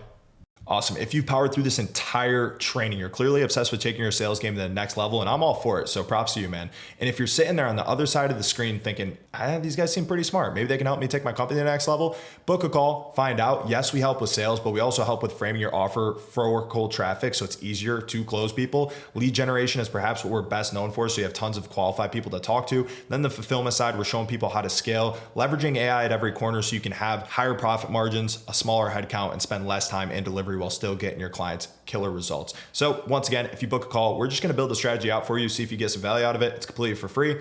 If not, no worries. Hope you keep enjoying these videos. Let's crush it in 2026.